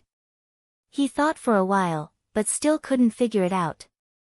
He shook his head and ordered the assistant beside him to bring a few sets of clothes over. How could Gu Yensui recognize these things? To him, everything that he had experienced today was like a dream. He entered Jinyuzhai, a place he never dared to dream of. The shop assistants and stewards, who were usually arrogant, welcomed him with smiles. All of this was given to me by master. He silently thought as he grew more and more curious about the master he had never met. The steward followed beside him. Seeing that this young master's expression did not even change as he looked at the top-grade spirit tools, he was even more certain that the other must have seen many good things on a daily basis. That was why he was so calm. However, he was thinking too much. Gu Yensui was so calm only because he did not know what these things were or how much they were worth. Gu Xingyin, on the other hand, completely despised these things. Chapter 1008. What the hell are these things? Her brows furrowed deeply. How could these crudely made things have the nerve to call them spiritual tools?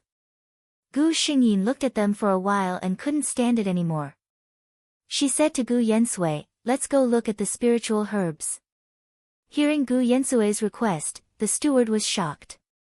Could it be that this young master didn't like any of them?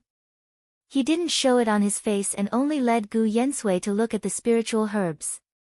Shi Lingxi was a strong cultivator in the crossing calamity stage.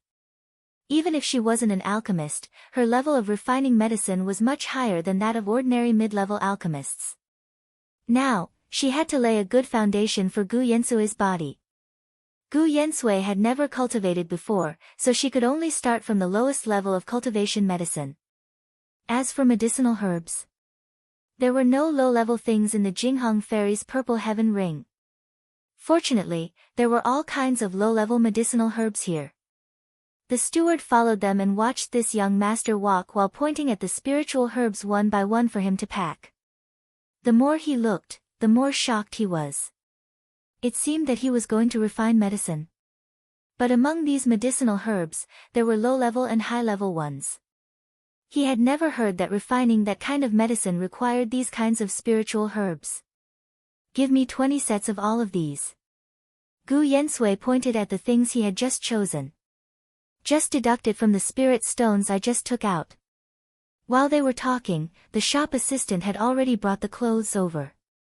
At this moment, the steward also felt that this young master's ragged clothes were really unsightly, so he suggested that he change clothes first. The shop assistant held the clothes and brought Gu Yensui to the cloakroom. But after the shop assistant left, Gu Yensui stood there for a long time without moving. Gu Xingyin was about to ask when she heard the child's shy words. Master, later, can you not look? Gu Xingyin couldn't help but laugh. Was she shy? She probed with her divine sense. Sure enough, the child's fair face was flushed red, and his hands were tightly clasped together. She laughed. Okay. I won't look. You're a boy. Why are you so shy? Gu Yensui pursed his lips and began to change his clothes after receiving his master's reply. However, after a while, Gu Xingyin heard her little disciple calling out to her again. Master? Gu Xingyin didn't look at him and only asked, what's wrong? Gu Yensui sounded like he was about to cry. I won't. Gu Xingyin, she could only look over. As it turned out, the clothes that the shop assistant had prepared were all standard for aristocratic family members. Gu Yensui couldn't make all those complicated clothes, underwear, robes, belts, and so on by himself. Although Gu Xingyin knew how to put them on, she didn't have a body now. She could only say it verbally and couldn't help much. Thus, the shop assistant waiting outside received a summons from the young master inside. Come here, help me put on my clothes. A muffled voice came from inside. The shop assistant didn't seem to be surprised. He went in and saw Gu Yensui standing there alone with his clothes in his arms. His face seemed to be a little red. He chuckled as he helped Gu Yensui put on his clothes one by one. He sighed in his heart, he is indeed the son of an aristocratic family. This young master must have been served since he was young. He doesn't even know how to wear clothes. What a beautiful misunderstanding. Chapter 1009. Gu Yensui tried his best to follow what Gu Xingyin taught him.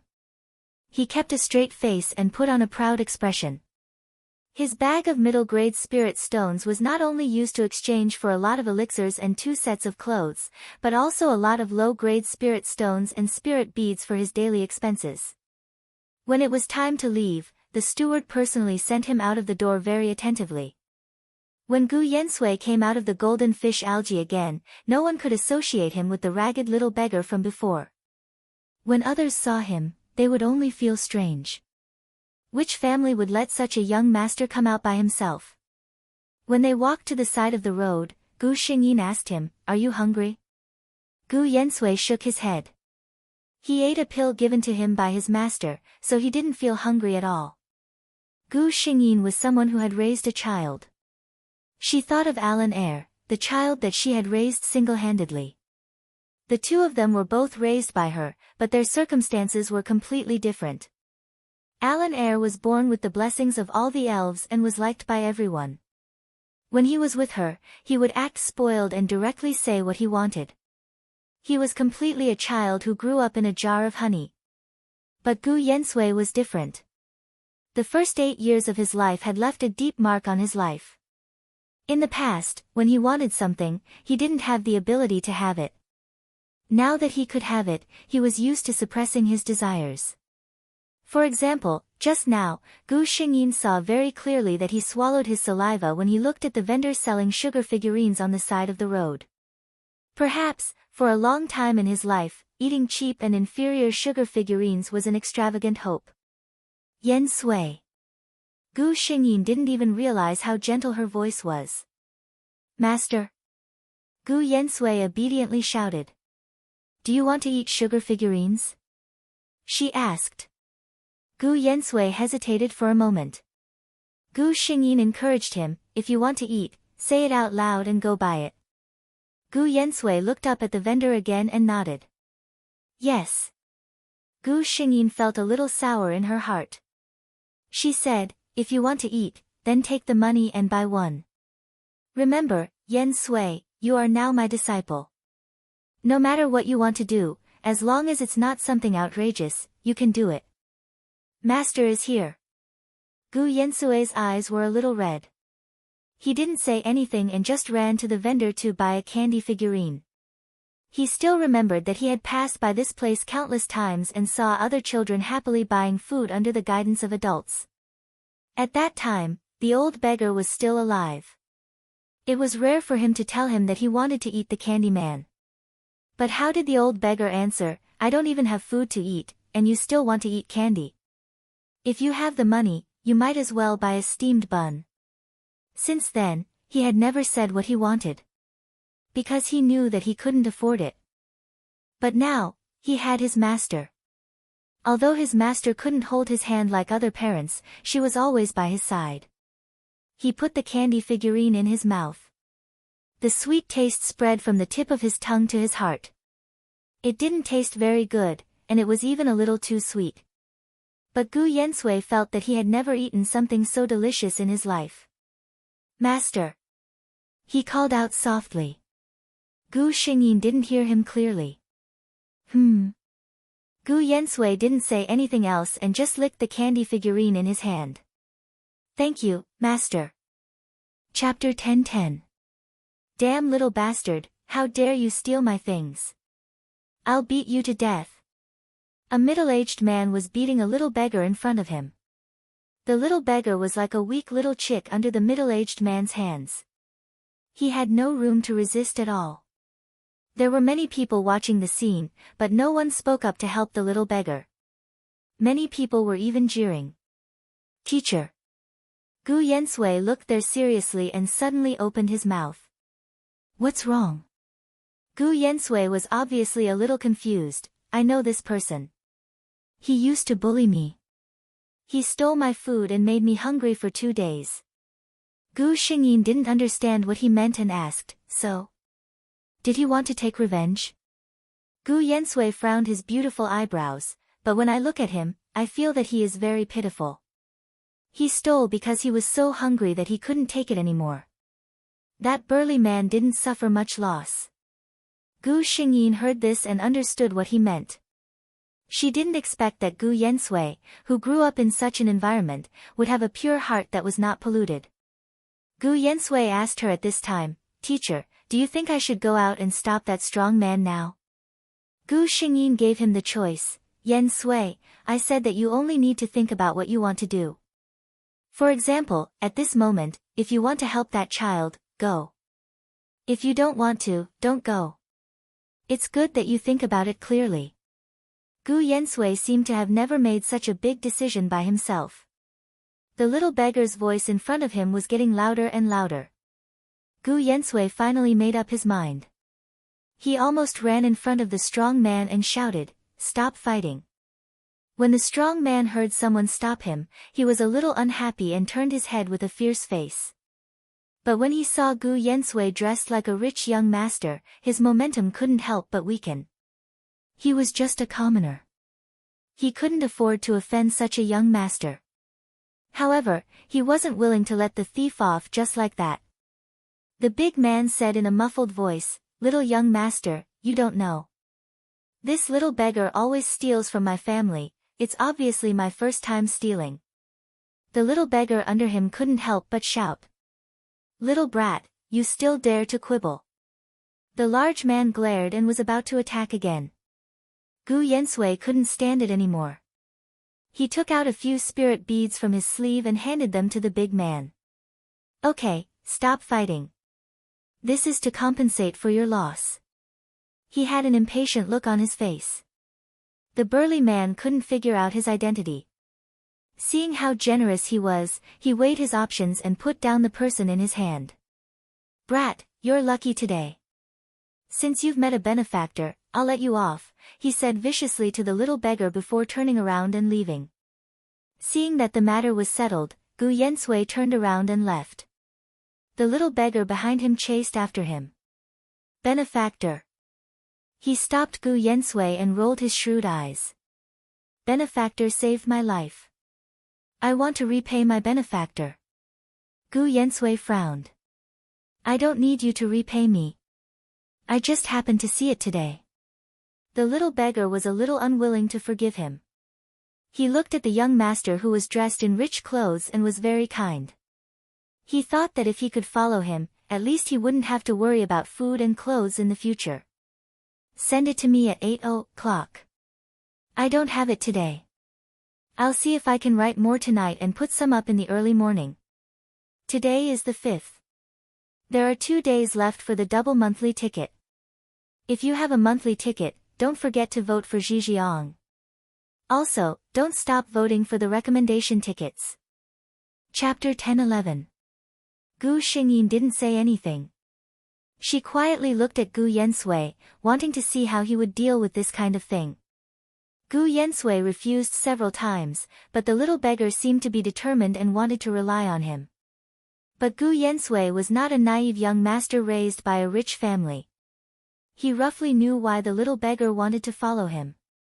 It was nothing more than wanting to rely on him for a future without worrying about food and clothing. But he had his master's purple heaven ring in his hand. This kind of secret, he couldn't let anyone get close to him. What's more, the little beggar didn't look like a well-behaved person. Seeing the little beggar blocking his way and not allowing him to leave, Gu Yensui's expression completely turned cold. I can save you from the big man, so naturally I can let you return to that situation. The little beggar was stunned. He thought this young master was kind-hearted. He pretended to be pitiful and begged, and most likely he could succeed. He didn't expect this person to be so cold-hearted. Gu Yensui glanced at him, don't follow me anymore.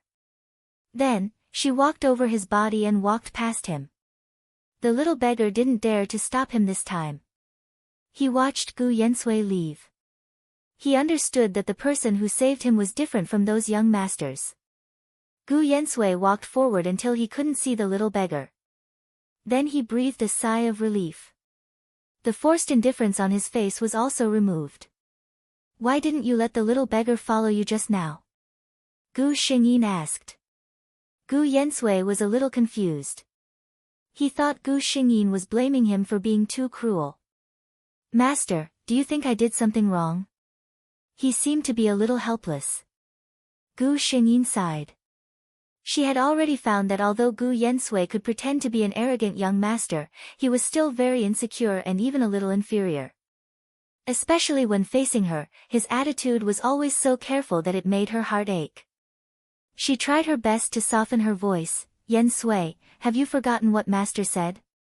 Master said that you should be responsible for your own decisions. Master just wants to ask you, why did you reject that little beggar? When Gu Yensui heard that his master had no intention of blaming him, he felt relieved. His mind was very clear to begin with. Now that he had calmed down and thought about it, he roughly understood that his master had the intention of testing him. He organized his thoughts and said slowly, first, I have the secret of the purple cloud ring and the existence of my master, so it's not suitable for anyone to know. Second, I don't think this person is very honest. He wants to follow me not because he wants to repay my kindness, but because he wants something else. Third. When he said this, he paused. Gu Xingyin was listening. Hearing him suddenly stop, she couldn't help but ask curiously, what's wrong with the third one? Gu Yensui felt that it was best not to let his master know what he was going to say next, but he did not want to lie to his master. Thus, he answered honestly, disciple actually has selfish motives. I don't want master to take a fancy to other children. This was his selfish motive. Today's days were too good. He was not willing to see his master like other children. He was not willing to see his master take a fancy to other children. A person who had never eaten candy might not have any extravagant hopes. But for a person who had eaten the most fragrant honey in the world, if he were to eat coarse sugar again, it would become a torture. Chapter 10-12. Gu Xingyin did not expect to hear such words from her little disciple. She was silent for a moment. She looked at Gu Yensue's lowered head, as if he was ready to accept her punishment at any time. Finally, she sighed. A child like this, it was really hard to be cruel to him. Yen Sui, don't worry. Master will not accept any other disciples. You are the most special one. She accepted this disciple under the influence of various factors.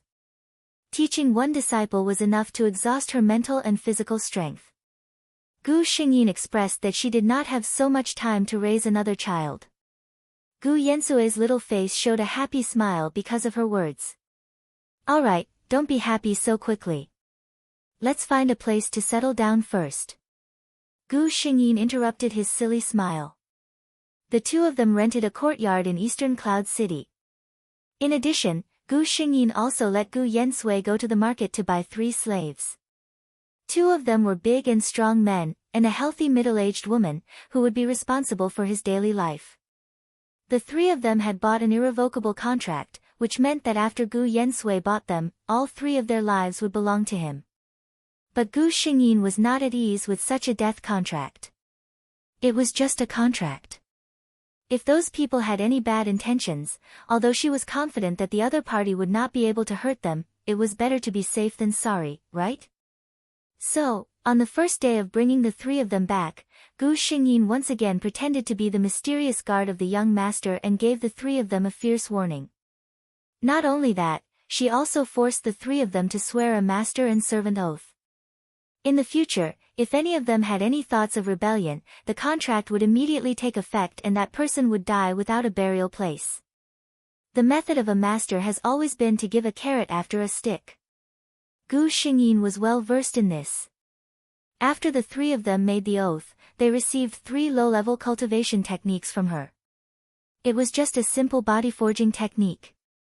Even if one did not have the talent for cultivation, they could still practice it to strengthen their body. However, very few people were able to advance through it.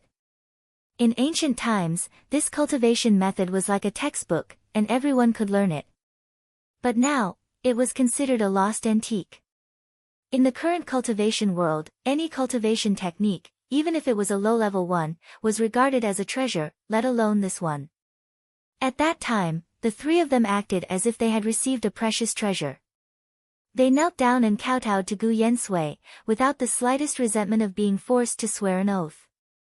Gu Xingyin was generous and bought a large courtyard. Gu Yensui lived in the innermost inner courtyard, the cook lived in the east wing, and the 2 strong men lived in the outer courtyard. Gu Yensui had already made it clear that they were not allowed to enter the inner courtyard on normal days.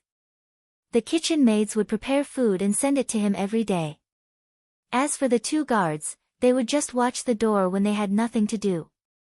It was very easy. When the 3 of them were bought, they were very nervous. They did not expect the new owner to be so easy to talk to. For a moment, they were grateful to Gu Yensui. They were loyal to him. In the inner courtyard, Gu Xingyin began the process of transforming Gu Yensui's bone structure. In the cultivation world, children before the age of 10 were the best time to build a foundation. Those children from the big sects, who had good conditions, even when they were in their mother's womb, would be infused with Xiantian true qi every day to build up the bone structure of the fetus. After the fetus was born, it would be supplemented with elixirs internally and medicinal baths externally to strengthen the body, firmly building the foundation of the body. Gu Yensue's starting point was much worse than others. But it did not matter.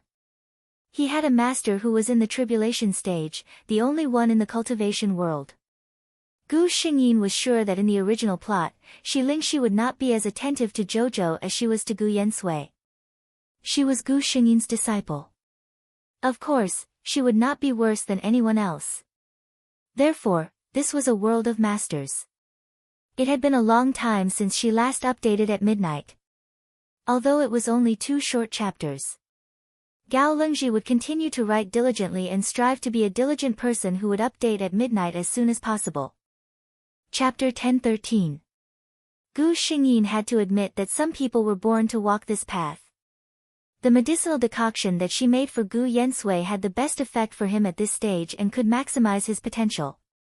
In the original plot, Shi Lingxi also made a medicinal decoction for Jojo, but it was a gentler one.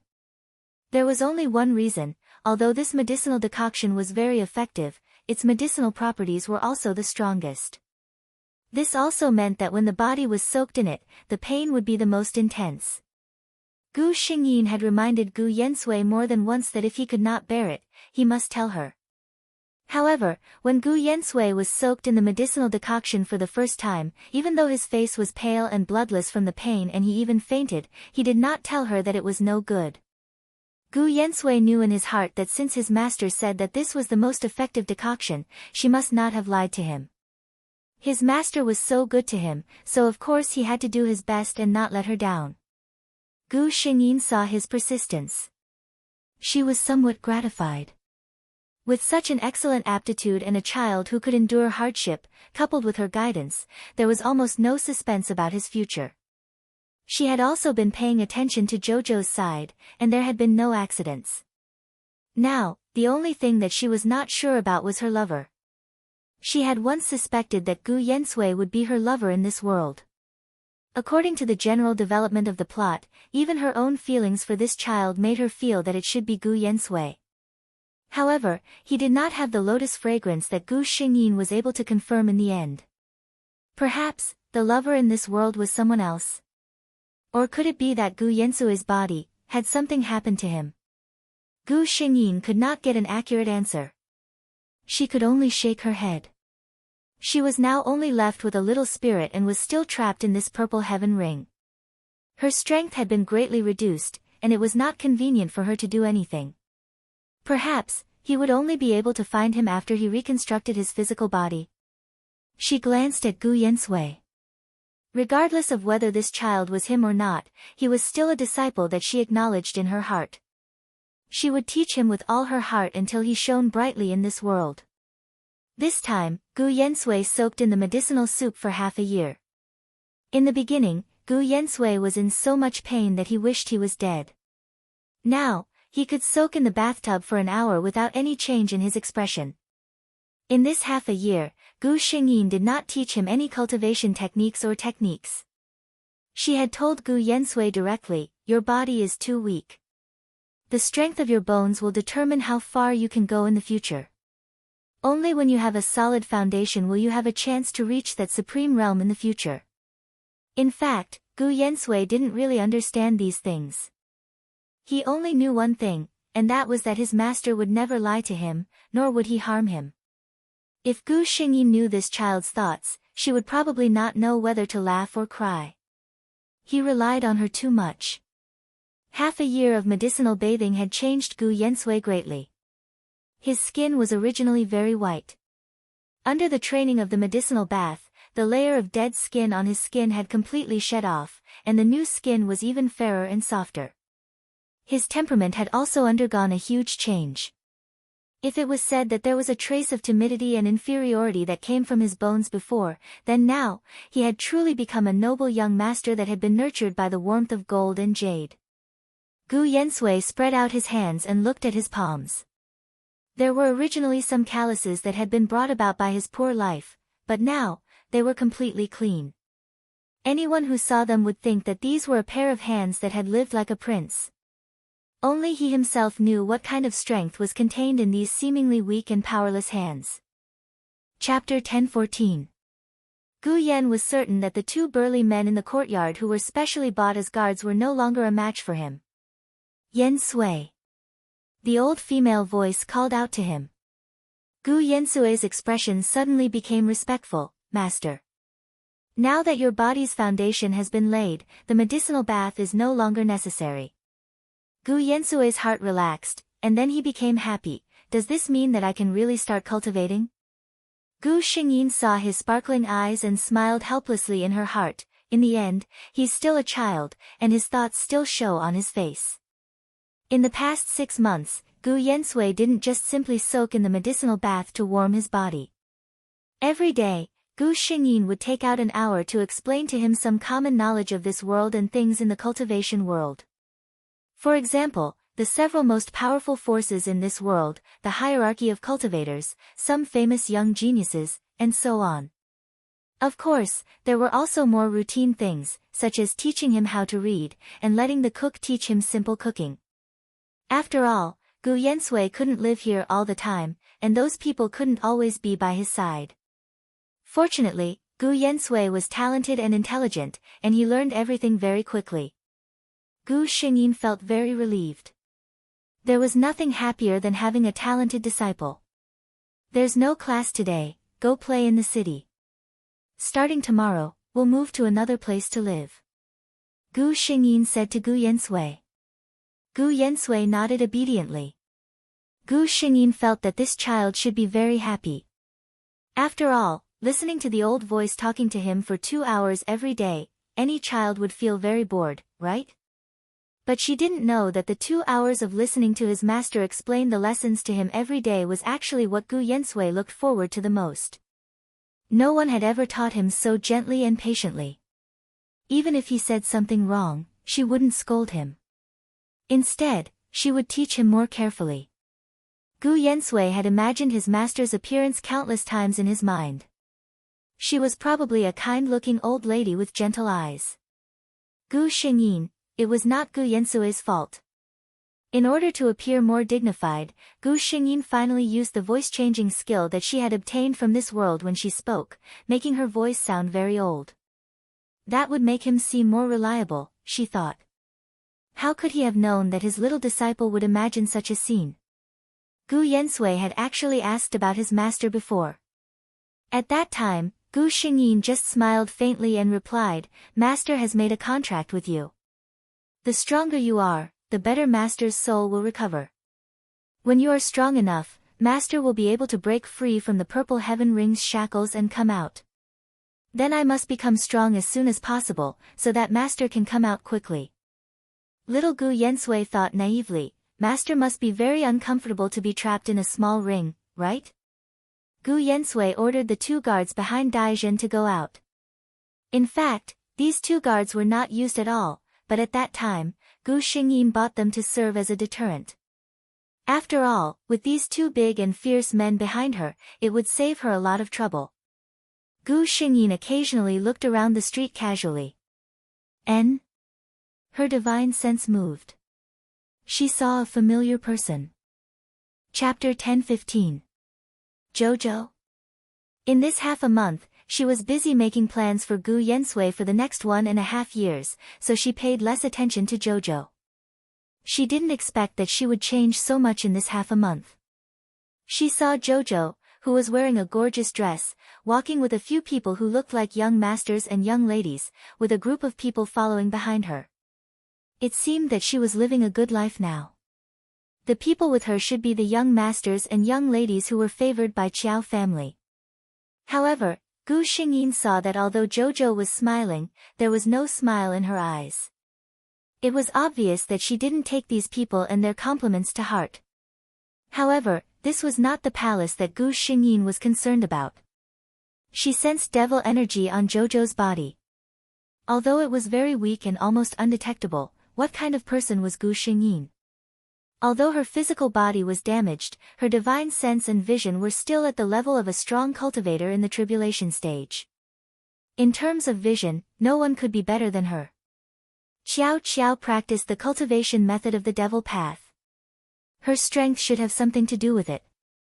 Gu Xingyin thought of the original plot, when Jojo used soul devouring on Shi Lingxi at the end.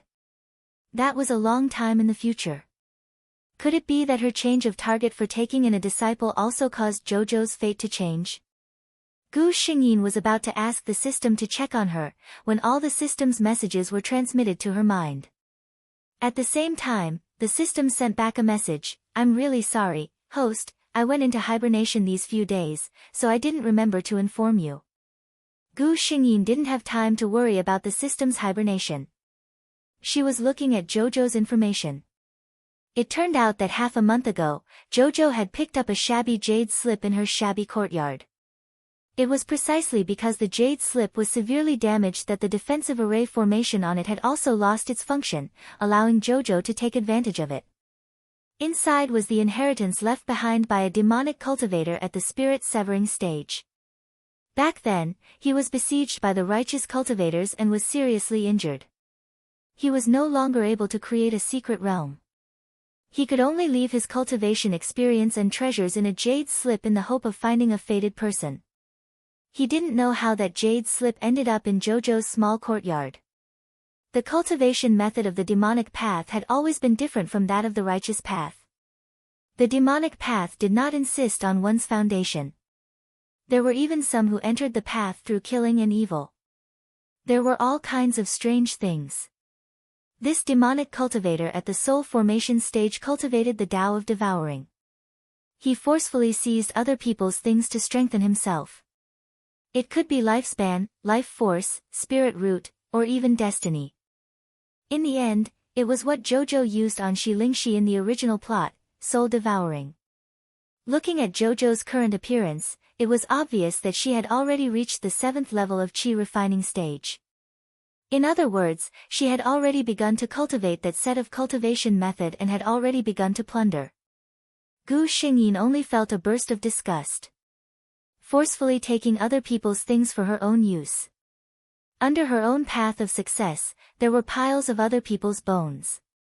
This kind of cultivation method was really deranged. When she dreamed in the middle of the night, wouldn't she be awakened by nightmares? Jojo was absent-mindedly listening to the words of her cousin beside her. TSK, these people, when she was weak, each and every one of them looked at her like she was an ant. It was as if looking at her would dirty their eyes. But now, her strength was stronger than theirs, but each and every one of them was chasing after her. This kind of attitude was really disgusting. Chapter 10:16. Her gaze looked around and suddenly stopped at a certain spot as her eyes lit up. That was a young master. Looking at his appearance, he should be a descendant of an aristocratic family. Behind him, there were two big men who looked very intimidating. But from Jojo's point of view, they were just two ordinary people, nothing much. Jojo's gaze at him could be considered as infatuated.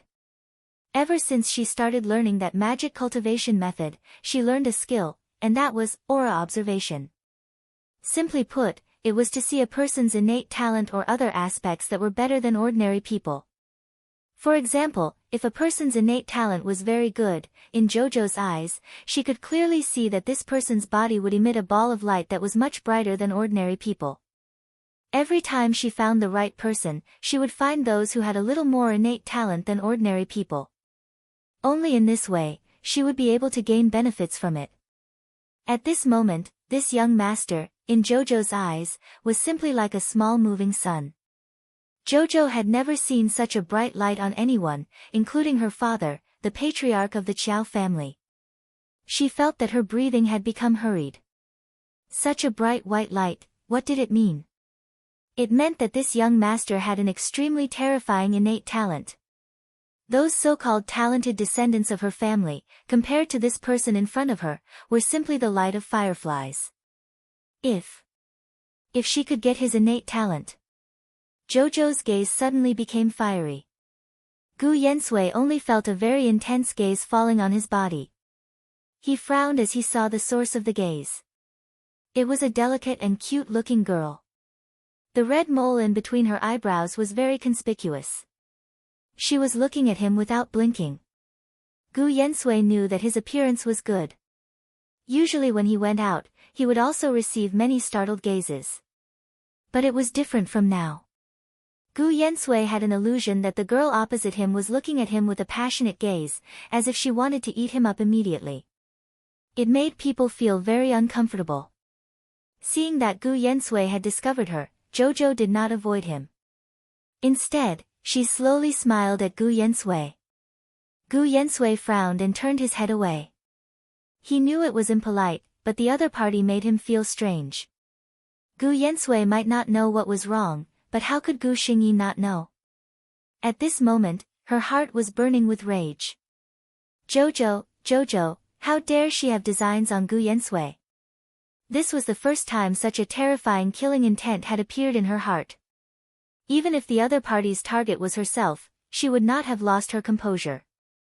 The little disciple that he had raised with his own hands was actually being coveted by others who wanted to steal his talent and take his life.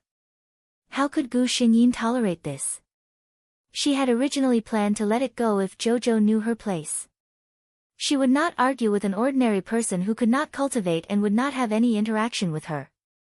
But now, no matter what, she could not let her go. Yen Sui, let's go home after reading, she said lightly. Gu Yensui only felt that his master's voice was a little strange recently. It was colder and murderous than usual. But he just obediently replied, "Okay, master." No matter what, his master was that master. 2 more updates. See you tonight, Jojo. Where are the monthly votes? If you don't give me the monthly votes, I'll eat you. Chapter 10:17. On the way back, Gu Xingyin still felt uneasy. She couldn't help but say, that girl just now had a red mole between her eyebrows. She kept looking at you. Did you see it? Gu Yensui nodded. Gu Xingyin warned him, when you see her in the future, stay away from her. When she mentioned Xiao Qiao, her tone was cold without her noticing. Gu Yensui was a little curious. This was the first time in half a year that his master expressed displeasure to someone. He asked, "Master, why?" If it was the previous Gu Yensui, he would never ask this question. Even if he didn't know, he was used to not troubling others. So, Gu Xingyin's teaching in the past half a year was still useful.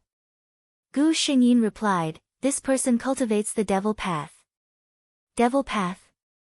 Gu Yensui was shocked. These days, under Gu Xingyin's teaching, he was no longer the little beggar who knew nothing about the cultivation world. Of course, he knew that the devil path was an extremely unpopular type of cultivator in the cultivation world. They didn't pay attention to human relations and justice. They only cared about the so-called carefree and casual nature. They even often committed murder. It was said that a few hundred years ago, many high-level cultivators in the cultivation world joined hands and began a great purge of the devil path cultivators. At that time, it was said that blood flowed like a river. Less than 1 in 10 devil path cultivators survived. Since then, their vitality was greatly damaged. They were no longer as arrogant as before. One by one, they hid in the dark to recuperate. At least until now, there were no devil path cultivators who dared to appear in the cultivation world without concealing themselves.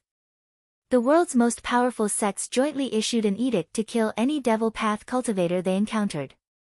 As for demonic Tao cultivators, in the countless legends that were left behind, they had become the epitome of evil. Gu Yensui collected his thoughts and hurriedly said, "Please rest assured, master. This disciple will definitely stay away from that person." Gu Xingyin's heart actually didn't have any special views on the so-called righteous path or demonic path. In her opinion, whether a person cultivated a righteous path or a demonic path cultivation method was not important. What was important was what he had done. Take the devil path for example. There are also those who practice the Tao of freedom. They pay particular attention to following one's heart and enjoying themselves while they can. Although it is not in line with the philosophy propagated by the righteous cultivators, they have never done anything evil. Gu Xingyin felt that her words might cause Gu Yensui to misunderstand. She didn't want her disciple to be someone who couldn't distinguish right from wrong. She said, "Yen Sui, master told you to stay away from her not because she's cultivating a demonic art, but because she's cultivating a demonic art that absorbs people's strength to strengthen herself." Gu Yensui stared blankly for a moment. At first, he didn't understand what his master meant. He repeated the words twice before he suddenly understood. He said respectfully, "This disciple understands." Gu Xingyin smiled in satisfaction. Returning to the small courtyard, Gu Xingyin had Gu Yensui pack up some necessities. She then called for the 3 servants to follow her. The 4 people and 1 soul quietly left Dongyun City. But before Gu Xingyin left, she didn't forget one thing. Gu Yensui didn't know this. A day after they left Dongyun City, rumors spread all over Dongyun City that the Qiao family's fourth young Miss Jojo's strength had increased because she cultivated a demonic art.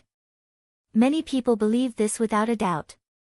Otherwise, how could a useless person who couldn't cultivate suddenly surpass the other young masters and young misses of the Qiao family and become a Qi disciple stage 7 expert overnight? Chapter 1018. Gu Xingyin and Gu Yensui's next stop was a very remote valley.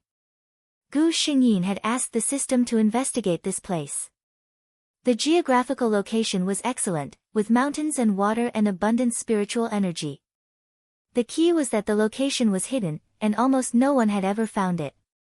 The three people who followed them were very puzzled by their master's decision to come to this place. In their opinion, it was already very good to live and eat well in Dongyun City. Why would he come to such a remote place? But Gu Yensui just kept a straight face and made the two big men spend a day and a night building a sturdy wooden house. Okay, you can leave now, Gu Yensui said to the three people. The three people looked at each other, not understanding the meaning of his words. Gu Yensui tore the death contract into pieces in front of the three people. From now on, you are free. The three people reacted. The two big men were obviously a little excited. They knelt down on the spot and kowtowed 3 times to Gu Yensui. The cook seemed a little reluctant, but seeing Gu Yensui's expression, she didn't say anything. She also knelt down and kowtowed, then left. These three people, after walking out of the valley, would forget their memories of Gu Yensui. In the next 1.5 years, I will teach you wholeheartedly. After you are 10 years old, I will send you to the Tongtian Pavilion to study. Gu Xingyin said. Gu Yensui was a little puzzled. Master, I don't understand. You can teach me everything, so why should I go to the Tongtian Pavilion? He knew that the Tongtian Pavilion was one of the biggest forces in the cultivation world. Moreover, the Tongtian Pavilion was different from other forces. Other sects, such as the Sword Sect and the Green Cloud Sect, were all closed off. Once you entered, you became a member of that sect and couldn't leave for the rest of your life. Otherwise, you would be regarded as a traitor. The Tongtian Pavilion, on the other hand, was a place similar to a college. As long as one's age and aptitude met the requirements, they would be able to enter the Tongtian Pavilion to study until they reached a certain level. When the elders of the Tongtian Pavilion felt that they no longer needed to study there, they could leave. This was a very free place. Hearing Gu Yensui's words, Gu Xingyin smiled and said, Yensui, I can teach you the most profound techniques and the most efficient cultivation methods. But I can't bring you friends. In the end, I'm just one person. I can't give you what you need in the future by myself. For some reason, Gu Yensui felt a little disappointed when he heard this. In his heart, he thought that he and his master would live like this for the rest of their lives. There would only be the two of them. His master would teach him, and he would study diligently. He felt that this was already very good. But since his master wanted him to learn more things, he decided to go. Gu Xingyin took out a jade slip from the purple heaven ring and gave it to Gu Yensui. This is the technique that I cultivated in the past, the purple heaven art. Even in the ancient times 10,000 years ago, it was the top technique. When she said this, there was a faint trace of pride in her tone. In the current cultivation world, I dare to say that even the strongest sword sect doesn't have a cultivation technique that can compare to it. There was a reason for her to be so arrogant. It was because this purple heaven art was created by Jingheng Fairy. Gu Yensui's blood boiled when he heard his master's tone. Very good. Gu Xingyin glanced at her disciple, whose eyes seemed to be burning, and felt very satisfied. Young people should have hot blood and drive. Today's update is over. See you all in the morning. Chapter 1019. Nightfall. Gu Yensui had already fallen asleep. There was a thin white chain in front of his chest, with a very ordinary-looking ring attached to it. This was the purple heaven ring. It was Gu Yensui's own idea to not wear it. He treasured this ring more than Gu Xingyin. He said that if he wore it on his finger and someone took a fancy to it, he wouldn't be able to protect himself. It would be troublesome. The reason why the purple heaven ring had returned to its ordinary appearance was also for the same purpose of concealment. What he didn't notice was that in this silent darkness, the ring in front of his chest was emitting a layer of purple light. Then, a very weak light flowed out from the ring, condensing into an illusory figure in the air. The illusory figure wasn't very clear. It flickered in and out of existence, and in the darkness, it was a bit strange. But if you looked at it, you wouldn't find it strange. Instead, you would be captivated by the beauty of the illusory figure. Even though you couldn't see her face clearly, just the grace she displayed with every movement was enough to make all the beauties in the world pale in comparison. The Jinghong Fairy. With the name Jinghong, how could it not be stunning? Gu Xingyin had never told Gu Yensui that she could actually come out. She just couldn't go too far from the purple heaven ring. But with her divine sense, it didn't make much of a difference to Gu Xingyin whether she could come out or not. She had only come out of the purple heaven ring on a whim. "System, how is Jojo?" she asked. The system gave her the most recent news. Rumors of Jojo cultivating a demonic cultivation technique have spread throughout Eastern Cloud City.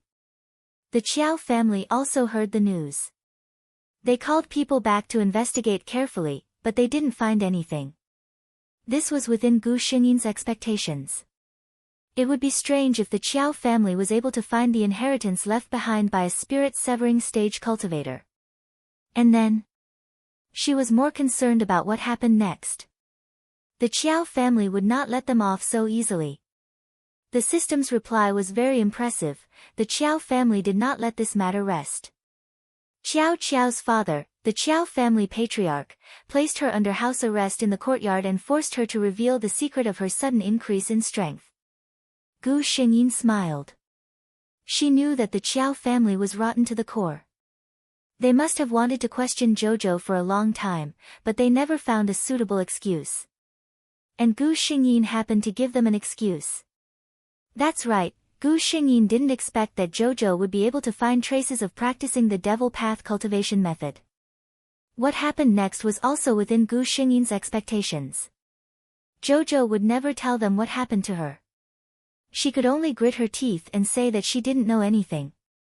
The head of the Qiao family was also a cold-hearted person. In order to make her talk, he even tortured his own daughter. Jojo suffered a lot of inhumane torture. The last news she got was that she killed the Foundation establishment cultivator guarding her and escaped. Her whereabouts were unknown. The Qiao family is now looking for Jojo all over the city, but there's no result.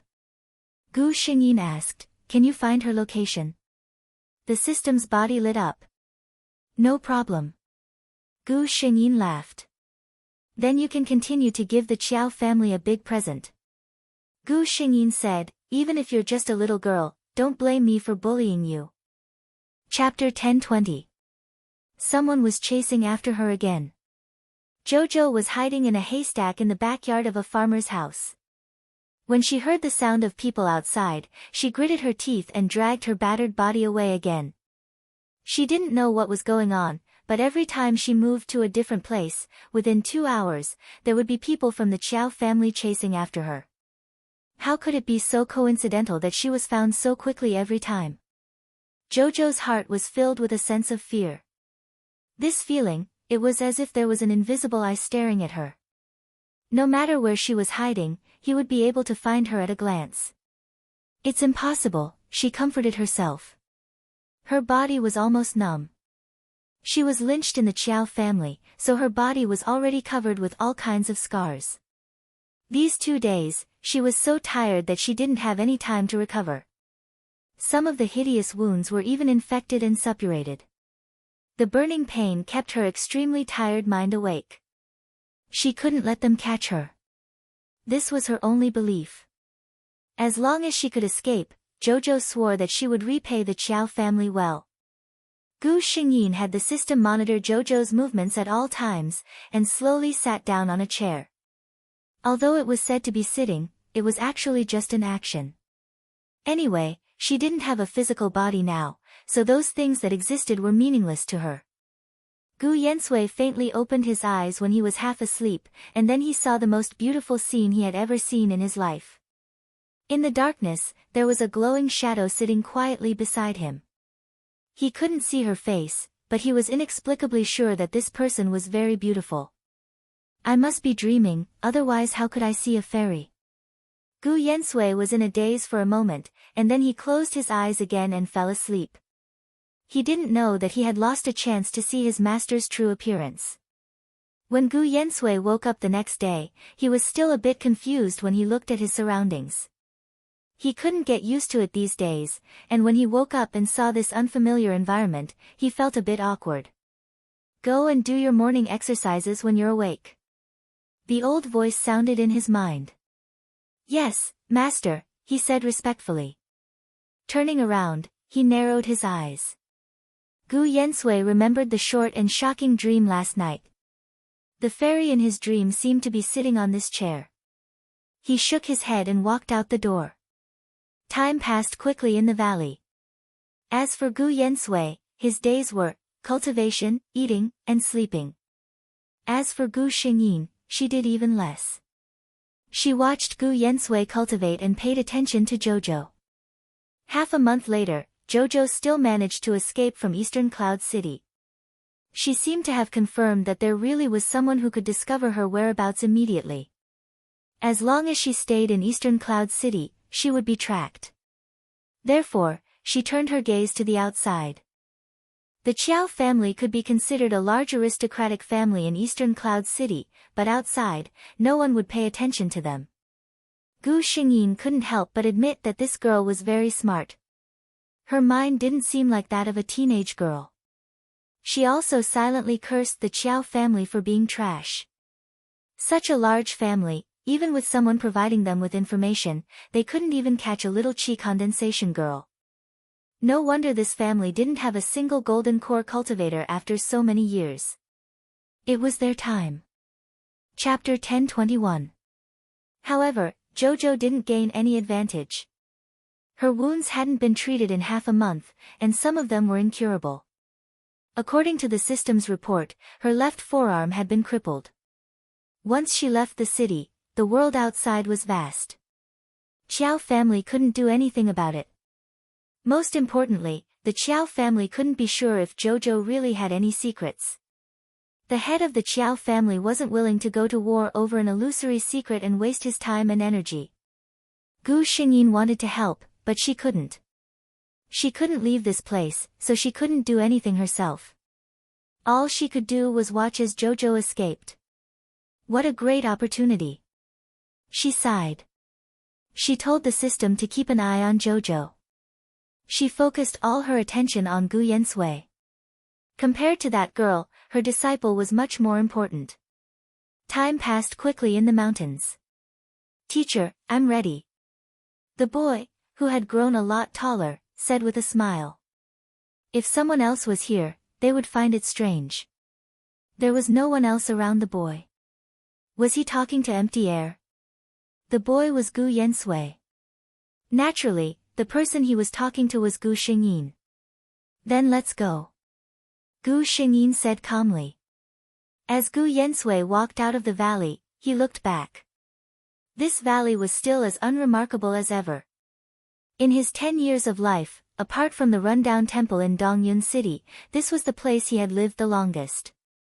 He didn't want to think about his life in that rundown temple. You don't want to leave? Gu Xingyin asked. Gu Yensui nodded without hesitation. I've already treated this place as my home with master. After all, he was only a 10-year-old child. If this was in another world, a 10-year-old child would still be acting coquettishly with his parents and asking for toys. Gu Xingyin comforted him, it doesn't matter. This place is inconspicuous and no one will notice it. If you want to in the future, you can come back and have a look. Gu Yensui nodded gently. Their target this time was the most prosperous central region of this world. The Tongtian Pavilion was located here. After walking for about half a day, they arrived at the main road. Gu Yensui spent money to follow a convoy to Tongtian City, where the Tongtian Pavilion was located. Young lord, are you going to Heaven Connect City? Judging from your age, you're also going to take the test at the Tongtian Pavilion, right? The owner of the motorcade was a very enthusiastic middle-aged man. He asked when he saw Gu Yensui. There was nothing to hide. Gu Yensui nodded. The middle-aged man laughed. Every year at this time, he would meet a large group of young people rushing to Heaven Connect City from all over the world. It was just that this person was indeed a little young. Furthermore, he didn't even have anyone following him. Although the middle-aged man was puzzled, he didn't ask. People in their line of work understood the principle of taboo the most. After all, Gu Yensui was a child.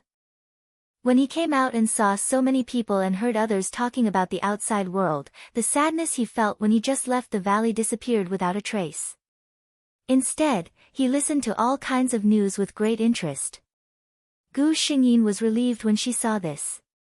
She began to slowly close her eyes. In the past 2 years, her soul had been completely stabilized. What could be recovered had been recovered. There was no way for her to be stronger. Unless Gu Yensui could collect the materials to build a physical body as soon as possible, she could only burst out the strength of the middle stage of the incarnation realm at most. Chapter 1022. Jojo hadn't had a good time in the past year and a half.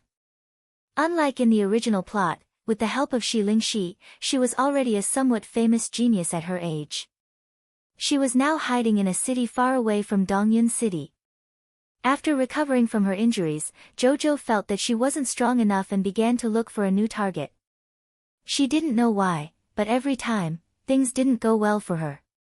For example, when she took a fancy to a person's talent, she approached that person for a long time. Finally, one day, when no one was around and she was about to make a move, that person's father came. After that, that person's father looked at her very warily. After making sure that his child was fine, he hurriedly took her back. From then on, that person would always have someone by his side, making it impossible for her to find a chance to make a move. Once, twice, thrice, it was the same every time. Jojo didn't know if it was because she angered the heavens that her luck became so bad. She couldn't steal other people's luck, so she could only slowly cultivate on her own. But her own talent was terrible to the extreme. A year and a half ago, she was already at the 7th level of qi refining. After so long, she was still at the 7th level of qi refining. Gu Xingyin silently gave the system a thumbs up. Well done. If a person was used to the speed of a plane, they definitely wouldn't be able to take a tricycle every day. That kind of huge disparity could even drive a person with poor mental fortitude crazy. Gu Xingyin wanted to make her feel aggrieved and helpless. She had never been a magnanimous person. Since Jojo dared to have thoughts about Gu Yensui, she couldn't blame her for torturing her for the rest of her life. On the way to Tongtian City, Gu Yensui didn't encounter any robbers, damsel in distress, natural disasters, or other plot points that often appeared in stories. He arrived at his destination very smoothly. He arrived at the right time. The Tongtian Pavilion's enrollment would last for a month, and tomorrow was the first day.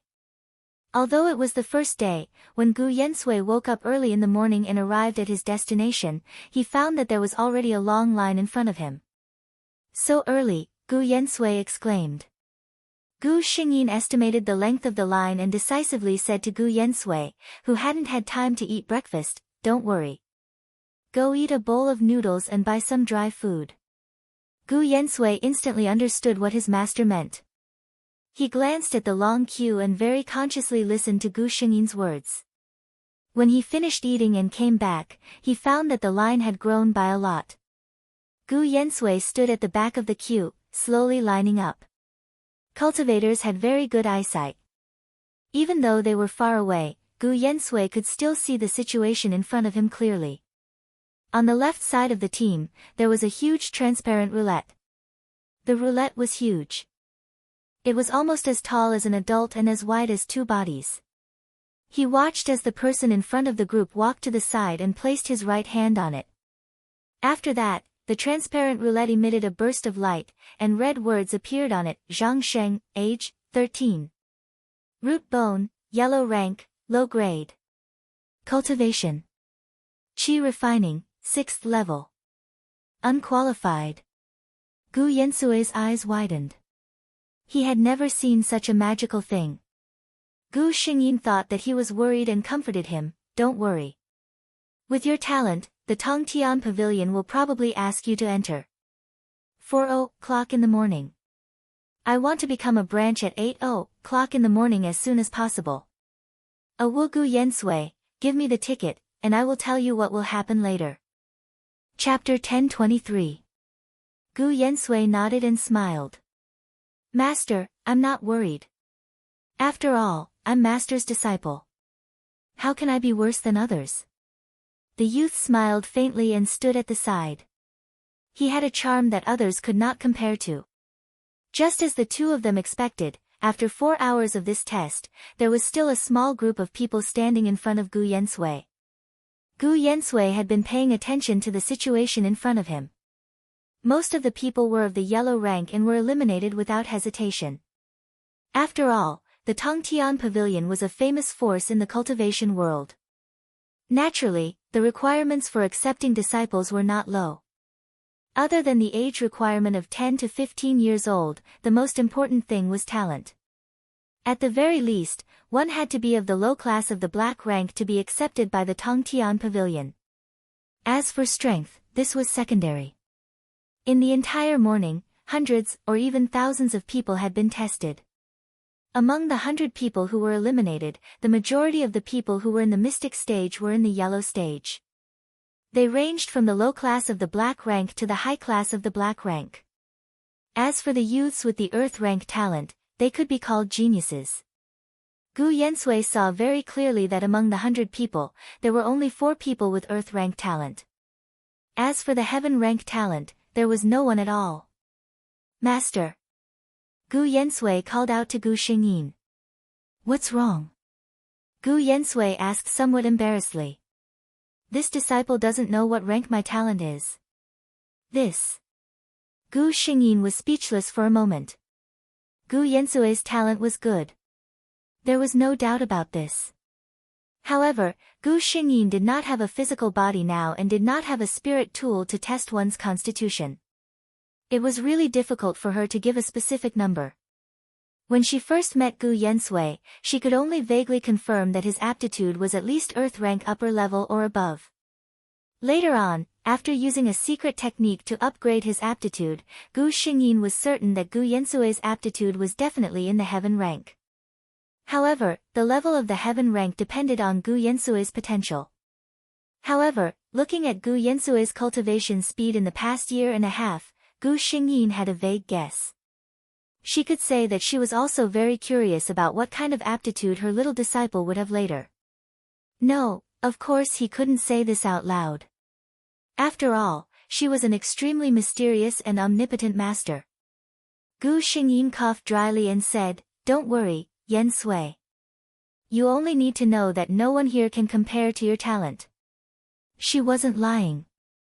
In today's era, the aptitude of heaven rank had already become a legend.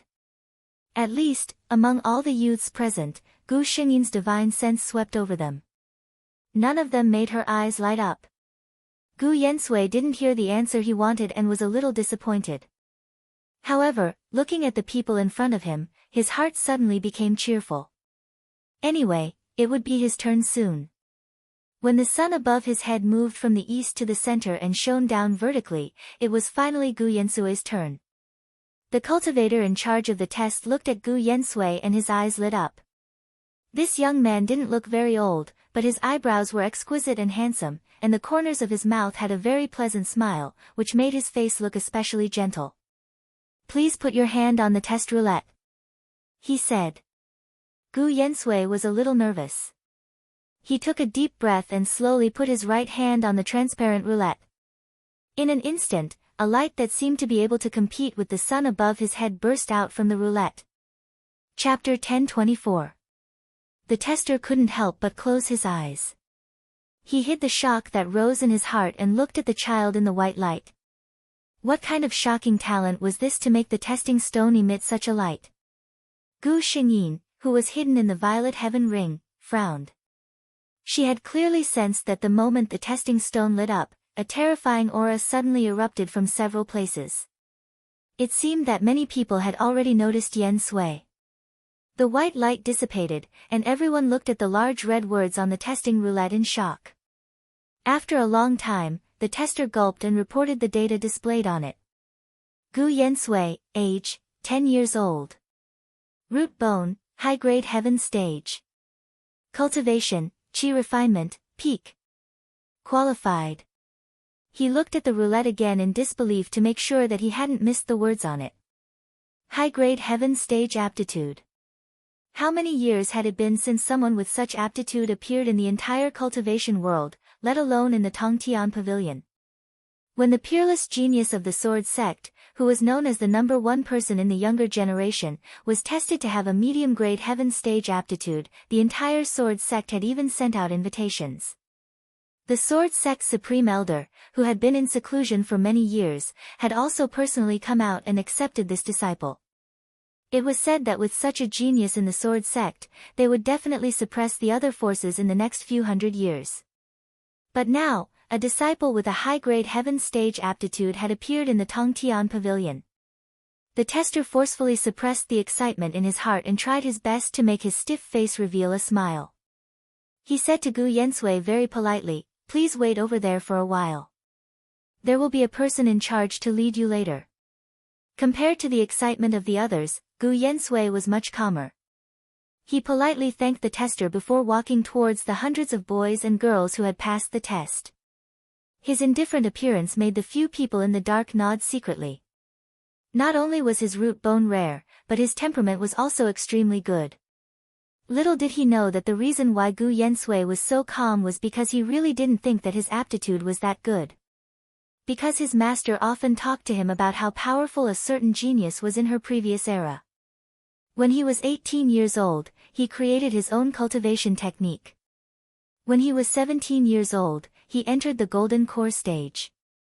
Under such circumstances, even though Gu Xingyin kept saying that her disciple was the best, Gu Yensui did not have the confidence that he was better than those geniuses. He already knew that those people existed today, but he didn't know that all of them were the most amazing people in the best cultivation era 10,000 years ago. Among them was the Jingheng fairy, Shilingshi.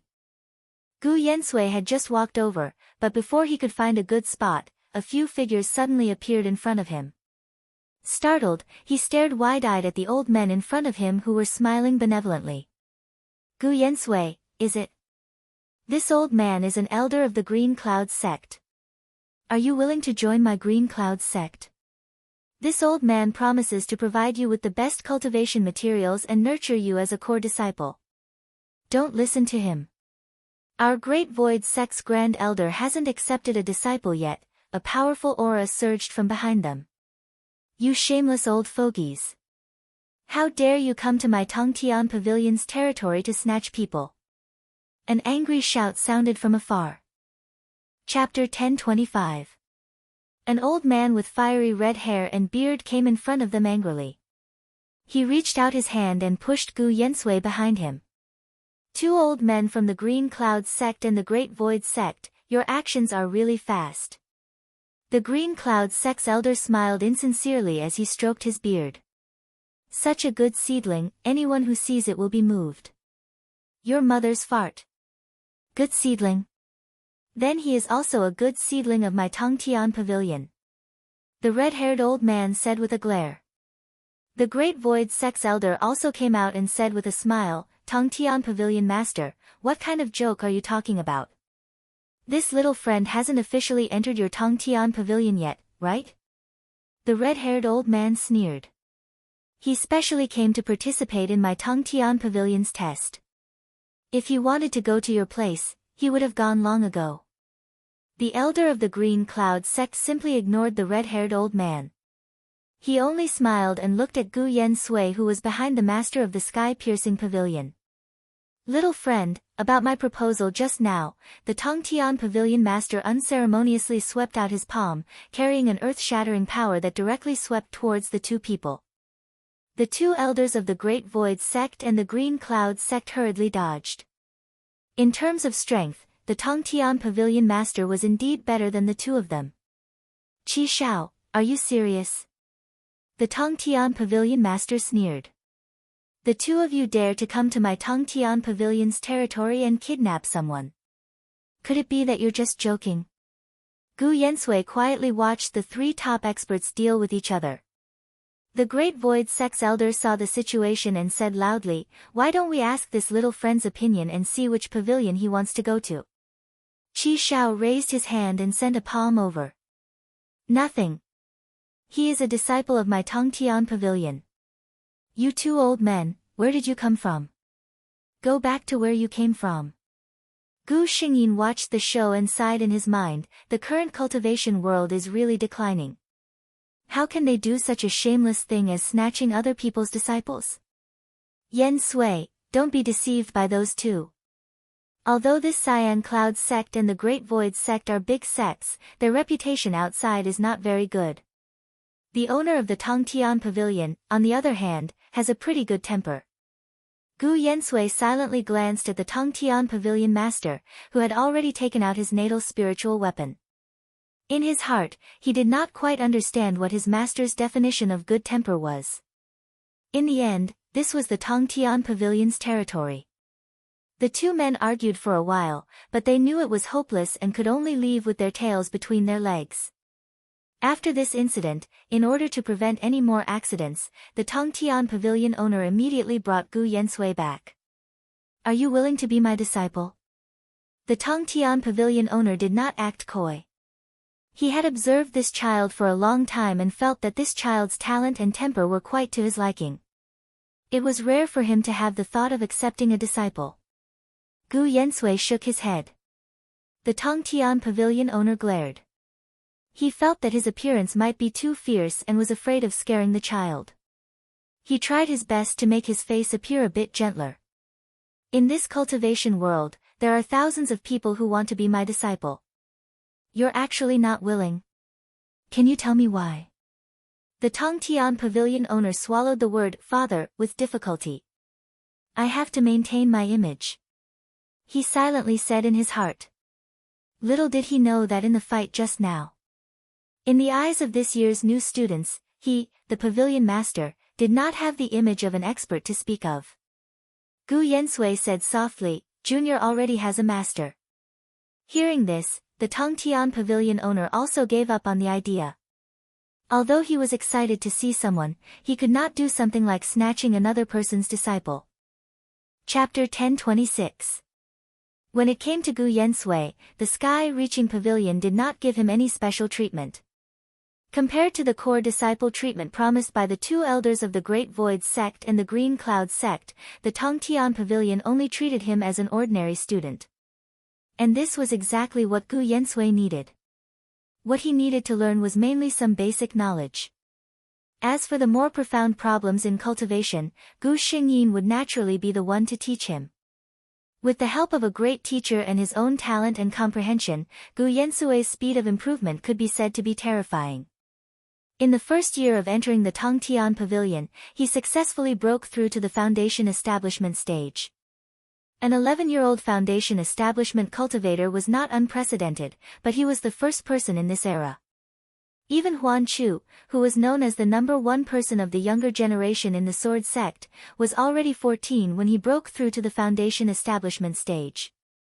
However, all of this was not over.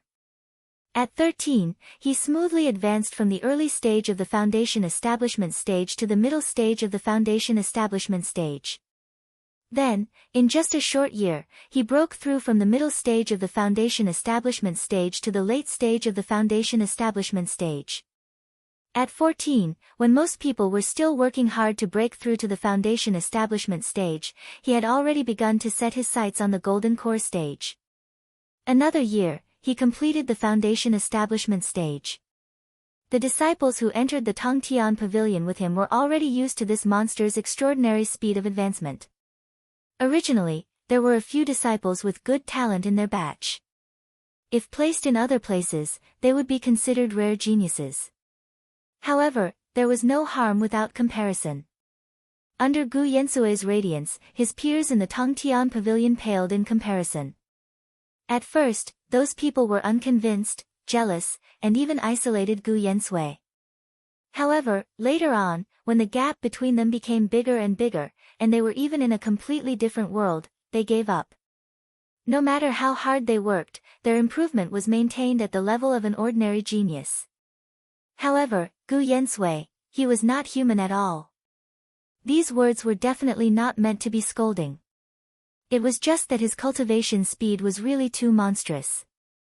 From unconvinced to jealous, to convinced, and finally to worship. Gu Yensui had never said a word. He had used his own strength to prove that he was capable. Senior Brother Gu. Greetings, Senior Brother Gu. Gu Yensui had not been in the Tongtian Pavilion for the longest time, but the Tongtian Pavilion valued seniority based on cultivation. Whoever was stronger would be the senior brother.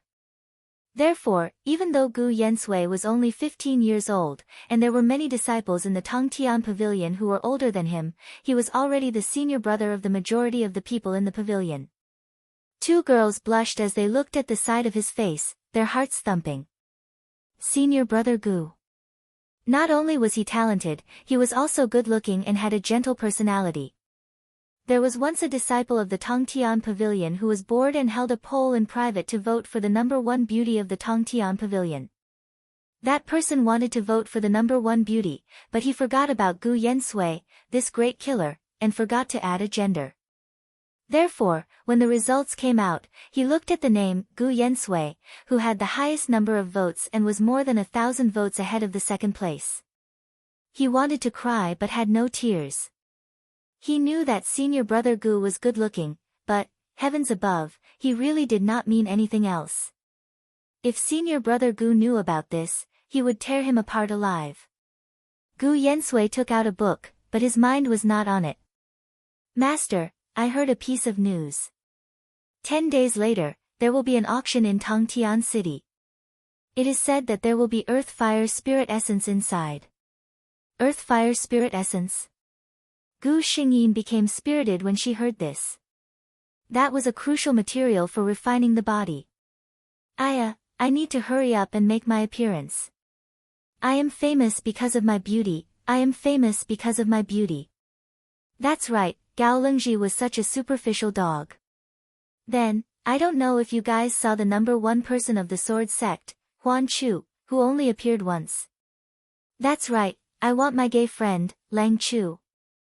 Ah no, Huan Chu. Cameo as a friend. Her fast-forward article, Fast-Forward System, A Guide for Male Gods, is currently being serialized. Don't miss out on a babe who likes fast-forward. Finally, the number of votes you have is how high my beauty is. Chapter 1027.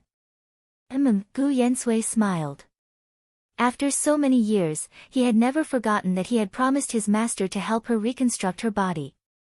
He had also never forgotten who he had relied on to achieve what he had today. It could be said that without his master, he would not be who he was today. Gu Xingyin was very happy. Many materials were needed to reconstruct a body. But most of them were common herbs. With Gu Yensue's current status and the wealth in Gu Xingyin's purple heaven ring, it was not difficult to get them. The key was a few rare herbs. The first was the earthly fire spiritual milk. The earthly fire spiritual milk had mild medicinal properties and was mainly used to neutralize the medicinal properties of various herbs and fuse them together. As for the remaining three, they could only be found by chance. One was the 1,000-year-old lantern heart lotus seed. The lantern heart lotus seed came from the lantern heart lotus. The lantern heart lotus seed was a very rare high-level herb and a very precious alchemy material. It was often fought over once it appeared, not to mention the 1,000-year-old lantern heart lotus seed. It was very likely that one would only appear once every few decades. 10,000-year-old frost chalcedony. Gu Xingyin was not worried about this. She just happened to have such a thing in her purple heaven ring. And the last one was the most difficult. The blood of the demonic beast, Crimson Fire Qilin. Not to mention whether the Crimson Fire Qilin really existed, even if it did, a demonic beast of this level was like a king among the demonic beasts. It would not be easy to get its blood. Gu Xingyin had already prepared herself for a long time. Anyway, a cultivator had a long lifespan, so she was not in a hurry. It would be good if she could find something. She would take it slow. With Shi Lingxia's protagonist luck, she believed that she would be able to gather these things sooner or later. 10 days later, at the auction in Heaven Connect City. As one of the largest cities in this area, auctions in Heaven Connect City were not rare. Sometimes, they would even be held several times in a month. But today's auction was different. The largest auction house in Heaven Connect City, the Spirit Treasure Auction House, was known to hold an auction every 6 months. There was definitely not a single ordinary item. Although their tone was indeed very arrogant, the quality was really impeccable. Gu Yensui arrived early. After putting on a special black cloak, he entered the auction house in a low-key manner. The auction began as scheduled, and the first item was a very powerful offensive spiritual weapon. The surrounding atmosphere was very hot, but Gu Yensui sat still. His only goal today was the Earth Fire Spiritual Elixir. He didn't have any other thoughts about these things.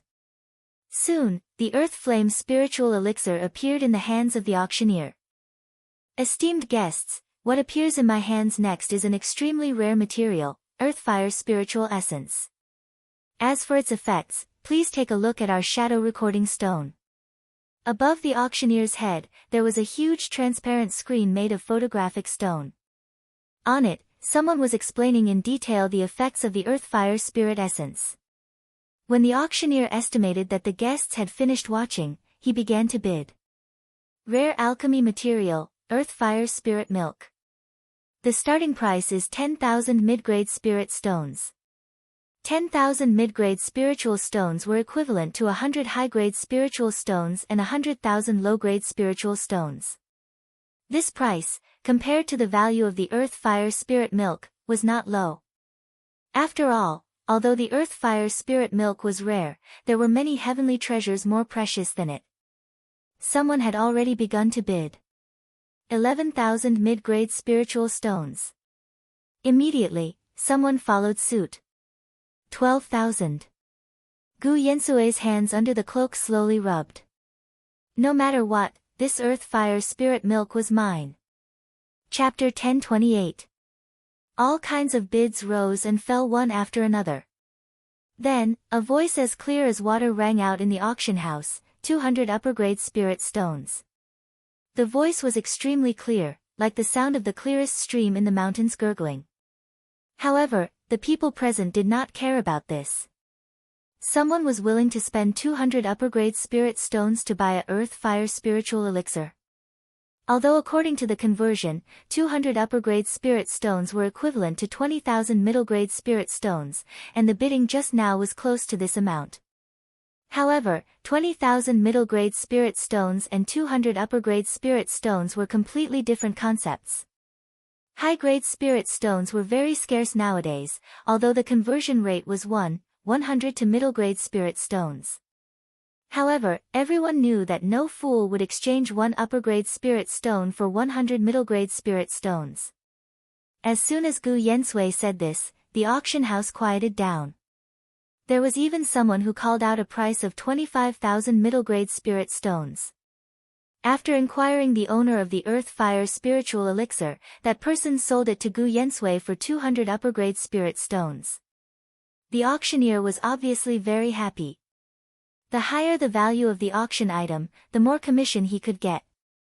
Gu Yensui could sense that there were many inquisitive gazes on him. He did not care at all. The cloak in this auction house was specially made and could block all divine sense probing. When the time came, who would know who he was when he entered and left? On the contrary, after getting the Earth Fire Spiritual Elixir, his mood was a little excited. With it, the hope of his master's body being reconstructed was a little higher. Many people were paying attention to him, but Gu Yensui did not make any more bids after that. Many people saw that he did not intend to compete with them, so they stopped paying attention. Gu Yensui took off his disguise and walked out of the auction house. Not long after he walked out, he found that he was being watched.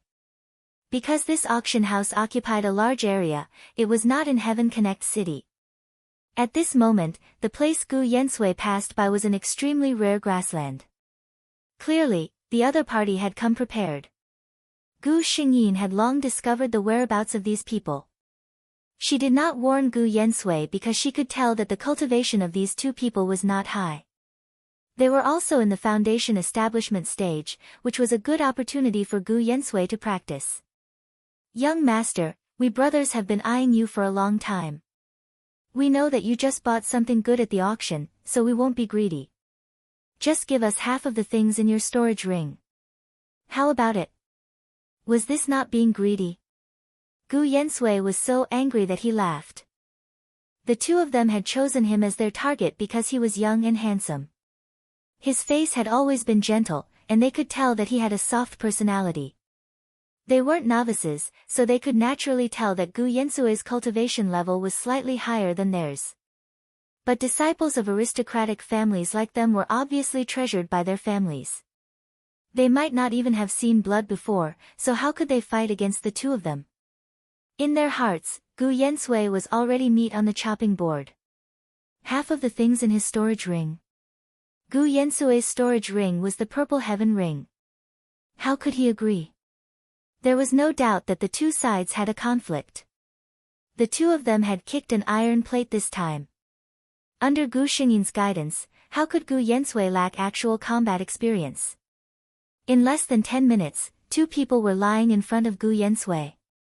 There were no visible wounds on the two of them, but their faces were pale and their brows were tightly knitted. Their bodies twitched from time to time, indicating that they were not as fine as they looked. They looked at Gu Yensui with some shock. They did not expect that this youth, who looked as beautiful as a girl, would be so ruthless. Chapter 1029. Gu Yensui still had that gentle appearance, but the words he said to them were not so gentle. Leave your storage pouches. The two stared with wide eyes, as if they didn't expect this young master who didn't seem to lack money at all to say such words. Gu Yensui saw that they didn't move, but he didn't get angry, but the words he said made the two feel even more cold. Since I was young, my master taught me to give you a taste of your own medicine. You want my storage pouch, so I'll let you use your own storage pouches as collateral. If you don't want to, then leave behind a hand. When he said this, his expression was very calm, as if saying, leave behind a hand, was as simple as blinking an eye. The two looked at him in shock, and after realizing that he wasn't joking, they compared the difference in strength between the two sides, and finally unwillingly reached out and took the things from their waists. They didn't expect to go for wool and come home shorn. Fortunately, in their line of work, they understood the principle of a crafty rabbit having 3 burrows. They couldn't put all their belongings in one place.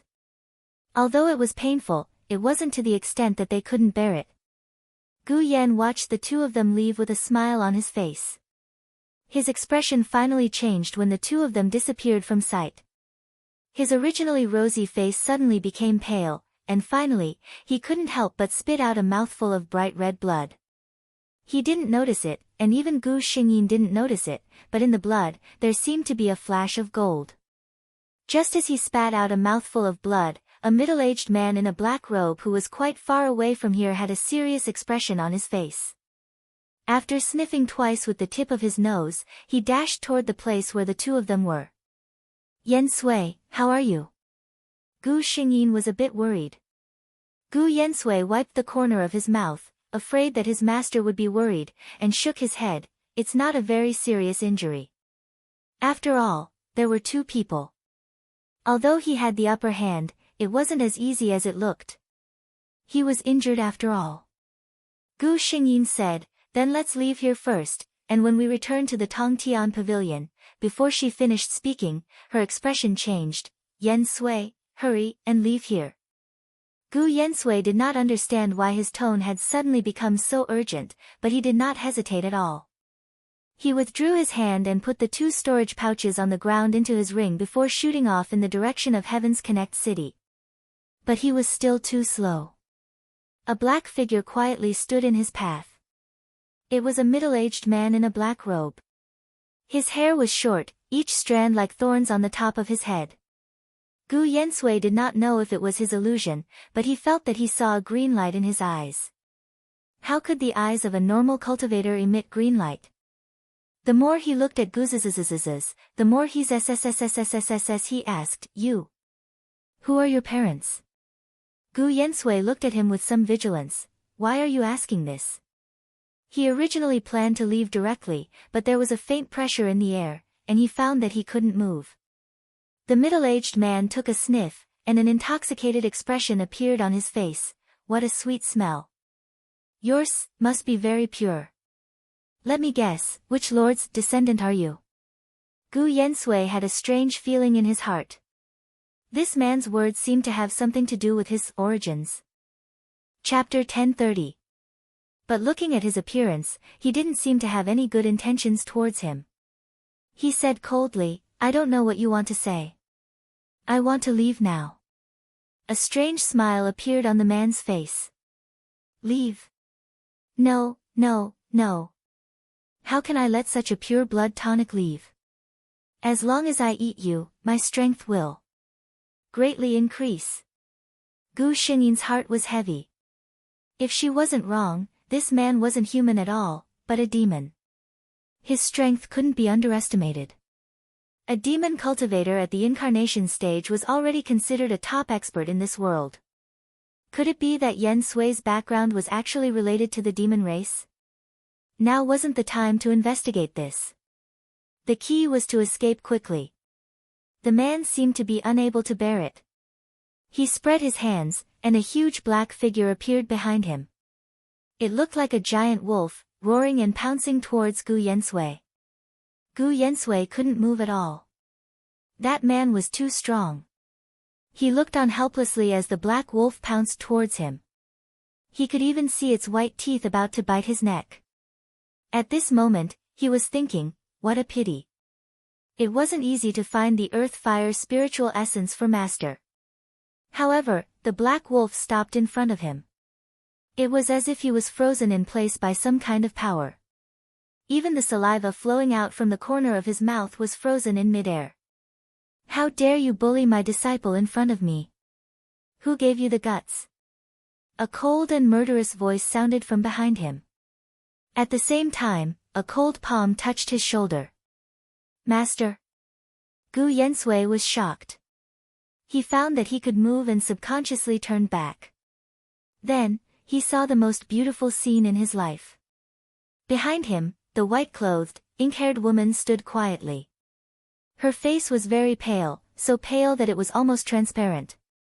However, this didn't detract from her beauty and charm. There was a red dot between her eyebrows, as if it wanted to steal the beauty of heaven and earth. "Master, she. So this is what she looks like." Gu Yensui stood there in a daze, his mind in a daze. He had always known that he was good-looking.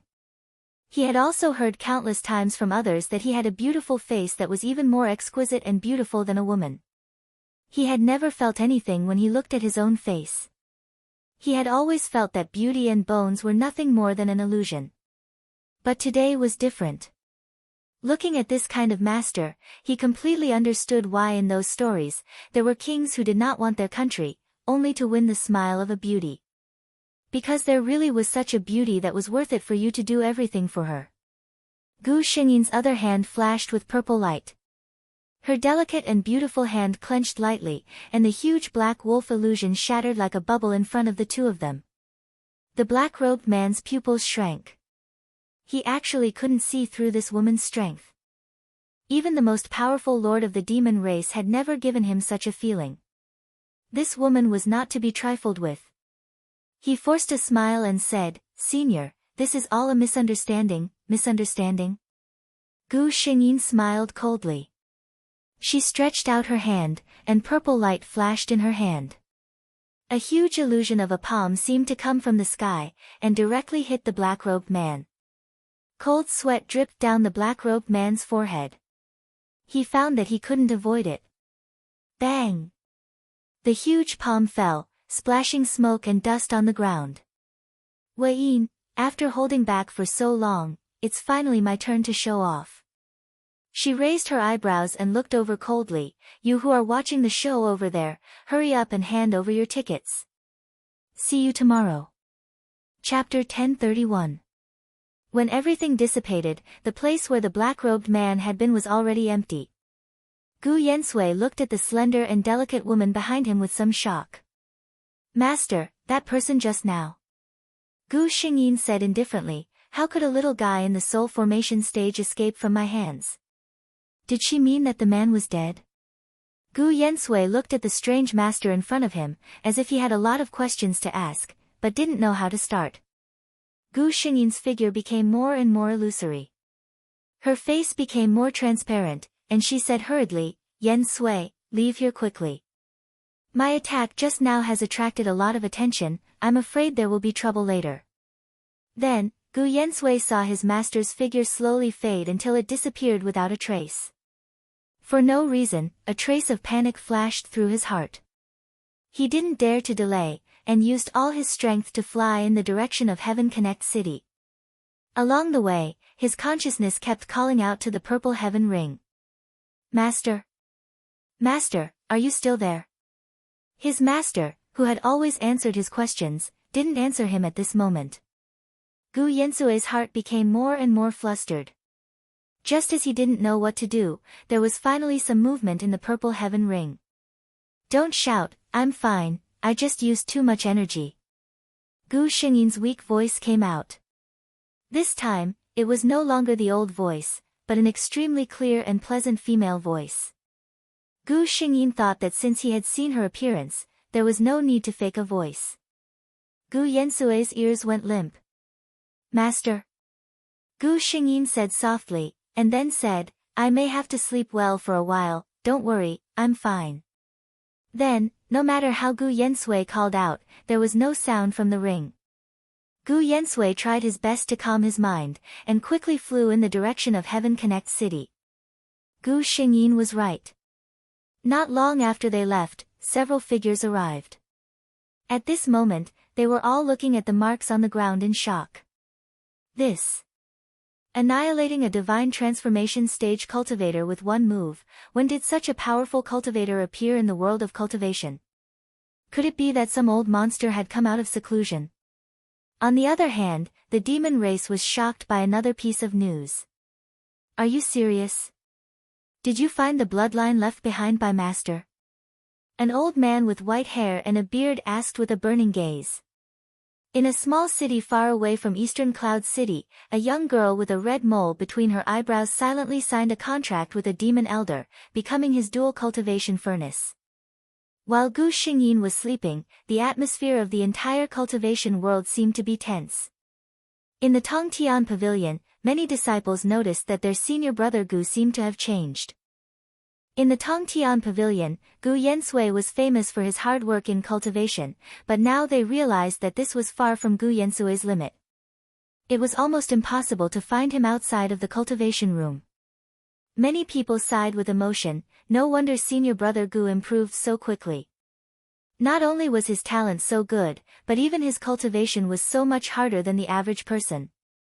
They weren't afraid of others being more talented than you, but they were more talented than you, and more hardworking than you. Really, even if they wanted to be jealous, they didn't know where to start. No one knew how much pressure Gu Yensui was under. After seeing his master and the black-robed man's moves, he realized that he had thought himself to be good in the past, but he was just a frog at the bottom of a well. Chapter 1032. In his master's eyes, even an expert in the divine transformation stage was just a little guy. In that case, his strength, which was not even at the golden core stage, was not even comparable to an ant in her eyes. She could kill an expert in the divine transformation stage with one strike even in her soul state. How terrifying was his master's true strength. Needless to say, recently, Gu Yensui had always felt that someone was secretly watching him. He had investigated several times, but he had never found the source. However, he was sure that someone was really watching him. Regardless of whether this person had any ill intentions, the feeling of being watched at all times was really not good. After all these things, Gu Yensui's fighting spirit was ignited in his heart. He wanted to become stronger. As long as he was strong enough, he would find out what he wanted to know one day. Those people who could easily take his life now, he would eventually surpass them. He would no longer need his master to take the risk of overexerting herself and eventually falling into a deep sleep to save him. Gu Yensui did not know that his pupils had turned into dark golden vertical pupils without him noticing. It was as if he was some kind of cold demon beast. When Gu Xingyin woke up, she received a series of messages from the system. She glanced through 10 lines at a glance and only felt mentally tired. Ignoring the unimportant messages, there were mainly 3 things that she needed to pay attention to. First, her mission target, Jojo, seemed to have given up on the path of plundering other people's talents after countless failures. Instead, she signed a furnace contract with a powerful demonic cultivator in the divine transformation stage. This was because she had been discovered to have the rare extreme Yin body, a top-grade furnace constitution. Second, there seemed to be many people investigating her disciple recently. The key point was that those people were basically from the demon clan, and their standpoints were very clear. Gu Yensui's background did not seem to be as simple as she thought. The third was her precious disciple, Gu Yensui. Ever since she fell into a coma, he had been desperately cultivating. Looking at him, it was already very lucky that he did not go crazy. To Gu Xingyin, her disciple was naturally the most important. Did this child become like this without anyone to look after him? If he really went berserk, then all these years of cultivation would have been wasted. Gu Yensui. Gu Yensui was in the middle of his cultivation when an angry voice suddenly appeared in his mind. He was stunned for a moment before he realized that this was his master. What followed was ecstasy. He couldn't help but smile. Master, you're awake. Gu Xingyin felt even more annoyed when she saw that he had completely ignored her tone. In a flash, she appeared on the mahogany chair in front of Gu Yensui. A pair of beautiful eyes stared at him coldly. Is this how I taught you to cultivate? Immersing yourself in cultivation 24 hours a day, even disregarding your body, has it really increased your cultivation speed by a lot? Only then did Gu Yensui realize that his master seemed to be angry. Then, he realized that his master had called him by his full name just now. This meant that she was really angry. No matter what, it was his fault that he had made his master angry. Gu Yensui obediently lowered his head and admitted his mistake. This disciple knows his mistake. Gu Xingyin was still angry and did not reply. Gu Yensui looked up and said in a low voice, this disciple just remembered that it was this disciple's incompetence that caused master to be so tired. I feel ashamed. Chapter 1033. As long as he showed such a look, his master would not be able to be ruthless. Gu Yensui had his own little tricks, although what he said was indeed the truth. Sure enough, looking young and beautiful, Gu Xingyin's heart suddenly softened when her little disciple showed such a look. After all, he was a child she had watched grow up with her own eyes. She could be ruthless to anyone but him. She sighed. Oh, you. With your talent, if you slowly cultivate under my guidance, I can guarantee that you will stand at the peak of the cultivation world in less than 50 years. Gu Yensui did not speak, but silently said in his heart, but for me, 50 years is really too long. His life was only more than 10 years in total. He did not know what changes would happen in 50 years, and he did not want his master to stand in front of him every time he encountered danger. He hoped that he could be the man who could protect his master, but obviously, she did not need it. And he did not have that strength. I'll say it first. If I see you secretly practicing during your rest time, don't blame me for not having you as my disciple. Gu Xingyin said ruthlessly. She knew how to say it to make this disciple really remember her words in his heart. Gu Yensui's eyelashes trembled. Obviously, he did not expect his master to say this. He raised his head and blinked his eyes at the white shadow sitting on the mahogany. The other party's sitting posture was quite casual, but it did not affect her aura at all. She sat so simply, but Gu Yensui felt that the other party made his ordinary room feel like a palace. By the way, Gu Xingyin thought of something and said, go out less these days and stay in the Tongtian pavilion as much as possible. There seems to be someone outside who has designs on you. Master also knows. Gu Yensui did not intend to tell his master about this matter, because he did not want her to worry. He did not expect that his master, who had just woken up from a deep sleep, would also know about this matter. He nodded at once. Don't worry, master. I won't leave the Tongtian pavilion unless something happens. After all, the Tongtian pavilion was considered a major force in this world. In addition, the owner of the Tongtian pavilion, Qi Shao, had always been domineering, so no one dared to provoke him. However, both of them were thinking too simply. Sometimes, when those people were really interested in something, they wouldn't care about these questions. At night, Gu Xingyin watched as several black-robed men broke into Gu Yensui's bedroom. When did the guards of the Tongtian pavilion become so bad? She took a closer look, and her heart shrank, for incarnation stage Yao cultivators. Also, if a powerhouse of the transformation stage wanted to come in, no matter how powerful the Tongtian pavilion's defense was, could it stop them? While she was in a daze, Gu Yensui was already in the hands of one of the black-robed men. Seeing that the man didn't seem to have any malice towards him, Gu Xingyin was a little relieved.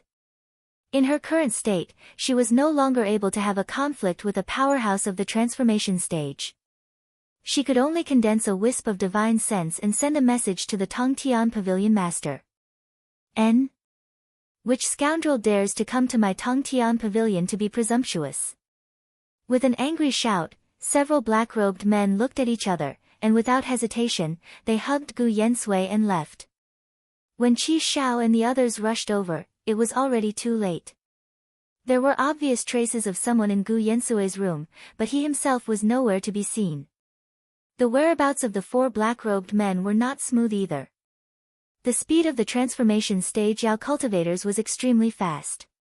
After leaving Tongtian City, they encountered obstacles. Chapter 1034. Gu Xingyin looked at the group of people who obviously didn't come with good intentions. Their target seemed to be Gu Yensui as well. She suddenly became curious.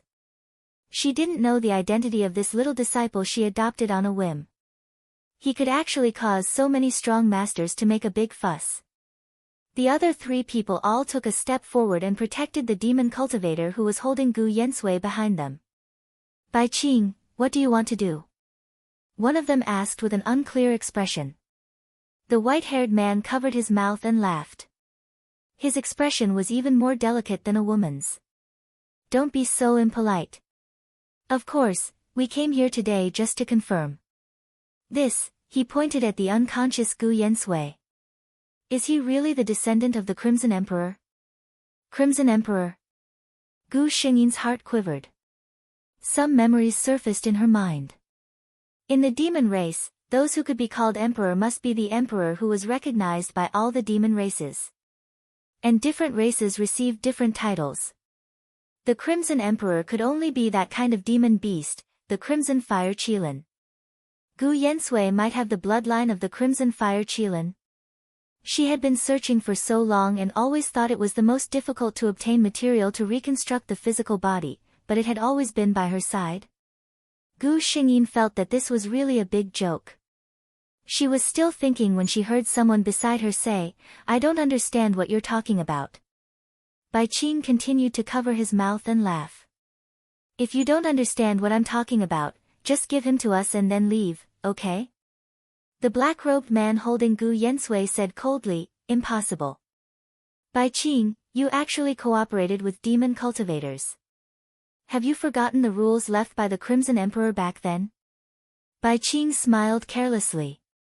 Look at what you're saying. How many years has it been since the Crimson Emperor died? Only fools like you still want to find his bloodline. If you ask me, the demon race should have a new emperor long ago. But it can't be you. You. Both sides did not budge an inch and actually started to fight. Gu Xingyin estimated the situation. The person who took Gu Yensui away shouldn't have any bad intentions, but the other side was different. From the looks of it, they were probably here to silence him. Although there were 4 transformation stage powerhouses here, the people on the other side were not weak either. In addition to the same 4 spirit severing stage beast cultivators, there were also 2 devil cultivators. No wonder they were so arrogant. Of the 4 black-robed men, one of them had to protect Gu Yensui. The other 3 had no chance of winning against the 6 opponents. Gu Xingyin was secretly anxious. Before she left, she had left a message for the people at the Tongtian Pavilion, but they had not arrived yet. It was obvious that they did not understand her meaning. I say, Hu Pao, you are also a famous powerhouse in our demon race. Why do you have to go against us for such a little kid? The 3 people had already fallen, and only the demon protecting Gu Yensui was still bitterly holding on. At this moment, Gu Yensui's eyelashes trembled, and he actually woke up at this moment. He looked at the situation in front of him and his heart tightened. He subconsciously shouted, Master. Gu Xingyin told him the current situation in a few words.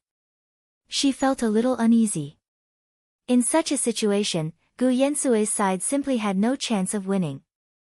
When the man saw that Gu Yensui had woken up, he put him down. He seemed to be a little guilty. I'm really sorry, young master. I thought I could bring you back to the demon race, but I didn't expect that something like this would happen. Don't worry, I will definitely risk my life to bring you out. End of the night, see you in the morning. Probably, after a wave of poison is released tomorrow, this world will end. The world of cultivation follows a lot of plots. Do you feel bored? Chapter 1035. Bai Qing looked at this person with some disdain and sneered, You want to send her out? He lightly pressed his palm toward the black-robed man. The black-robed man seemed to be seriously injured. With a cry, he spat out a mouthful of blood, and his whole body collapsed powerlessly. Gu Yensui looked around and saw that those people had surrounded him. He calmly looked at Bai Qing, who seemed to be the leader, and asked, Can you tell me what is going on? Bai Qing looked at Gu Yensui's face with some jealousy. Although he was a male demon, he had an extremely gorgeous face and cared more about his appearance than most female demons. At this moment, he saw Gu Yensui's exquisite face. It was not as gorgeous as the one he had meticulously dressed up for, but it had its own kind of natural exquisite beauty. This kind of innate advantage was something that he could not overcome. However, so what if he was so beautiful? Today, he was going to die here. He sneered and said, You'd better wait until you go down and ask your dead father. He was ready to kill Gu Yensui. However, he heard the demon cultivator's voice. Bai Qing, does this kid really have the bloodline of the Red Fire Qilin? If so, how about you give him to me as a favor? His gloomy eyes fell on Gu Yensui greedily. The Red Fire Qilin was the supreme of the Jade clan. His blood, bones, and even flesh were all good things. Unknowingly, a delicate and pretty girl had appeared beside him. The girl's cultivation was only at the 9th level of Qi refinement. Her appearance was not very outstanding, but there was a red mole between her eyebrows, which gave her some charm. The girl nestled in the demon cultivator's arms and said softly, Why don't you give this kid to me? The girl was Jojo. After she became this demon cultivator's cultivation furnace, her cultivation had improved a lot through dual cultivation. However, no matter how much dual cultivation, it could not compare to the top talent of the Red Fire Qilin, right? The way she looked at Gu Yensui was not much more restrained than the fiendish cultivator beside her. Hearing this, Gu Yensui glanced at Jojo. Because she had the same cinnabar mole as his master, her attention was drawn to him for a moment. Unfortunately, he averted his gaze. They were both women, but his master was like a celestial maiden from the 9th heaven, bright and clear as the moon. As for this person, she simply made him not want to look at her a second time. The 2 devil cultivators flirted with each other as if there was no one else around. With just a few words, they wanted to tear Gu Yensui into pieces. They didn't care about the others at all. Bai Qing was originally a little unhappy about being interrupted by the fiendish cultivator, but when he heard this, he actually became interested. He stroked his chin and said, Since the 2 of you have such thoughts, How about I give this person to you? He looked at Gu Yensui maliciously. So what if you have the bloodline of the red fire Qilin? Today, you still fell into my hands. I am the knife, and you are the fish to be slaughtered by my subordinates. Gu Yensui had been standing quietly. In fact, under the pressure of 6 powerhouses at the incarnation stage, he had already consumed all his spiritual power to keep standing. Gu Xingyin was chatting with the system. With the current soul strength of this body, what will the consequences be if it can force back 6 powerhouses at the incarnation stage? The system answered without hesitation, the host's soul has been damaged the last time by forcibly using the power of the soul. This time, if you forcibly use the power again, you will fall into a long sleep at best, and you will be annihilated at worst. Chapter 1036. If he turned into ashes, this mission would be considered a failure. For Gu Xingyin, her existence was to complete the mission. The failure of the mission itself would be a big blow to her. However, if she didn't do anything, she glanced at Gu Yensui, whose face was pale and forehead was faintly covered with cold sweat. If she didn't do anything, the child she had raised for so many years would die. Originally, she accepted him as a disciple in order to rebuild her physical body. But she didn't expect that in the end, she would have to pay such a big price for him. Gu Xingyin gave a wry smile and slowly appeared in the void. The coercion belonging to a strong person in the nature's test realm swept the whole site in an instant. Everyone felt the momentum as heavy as a mountain at the same time.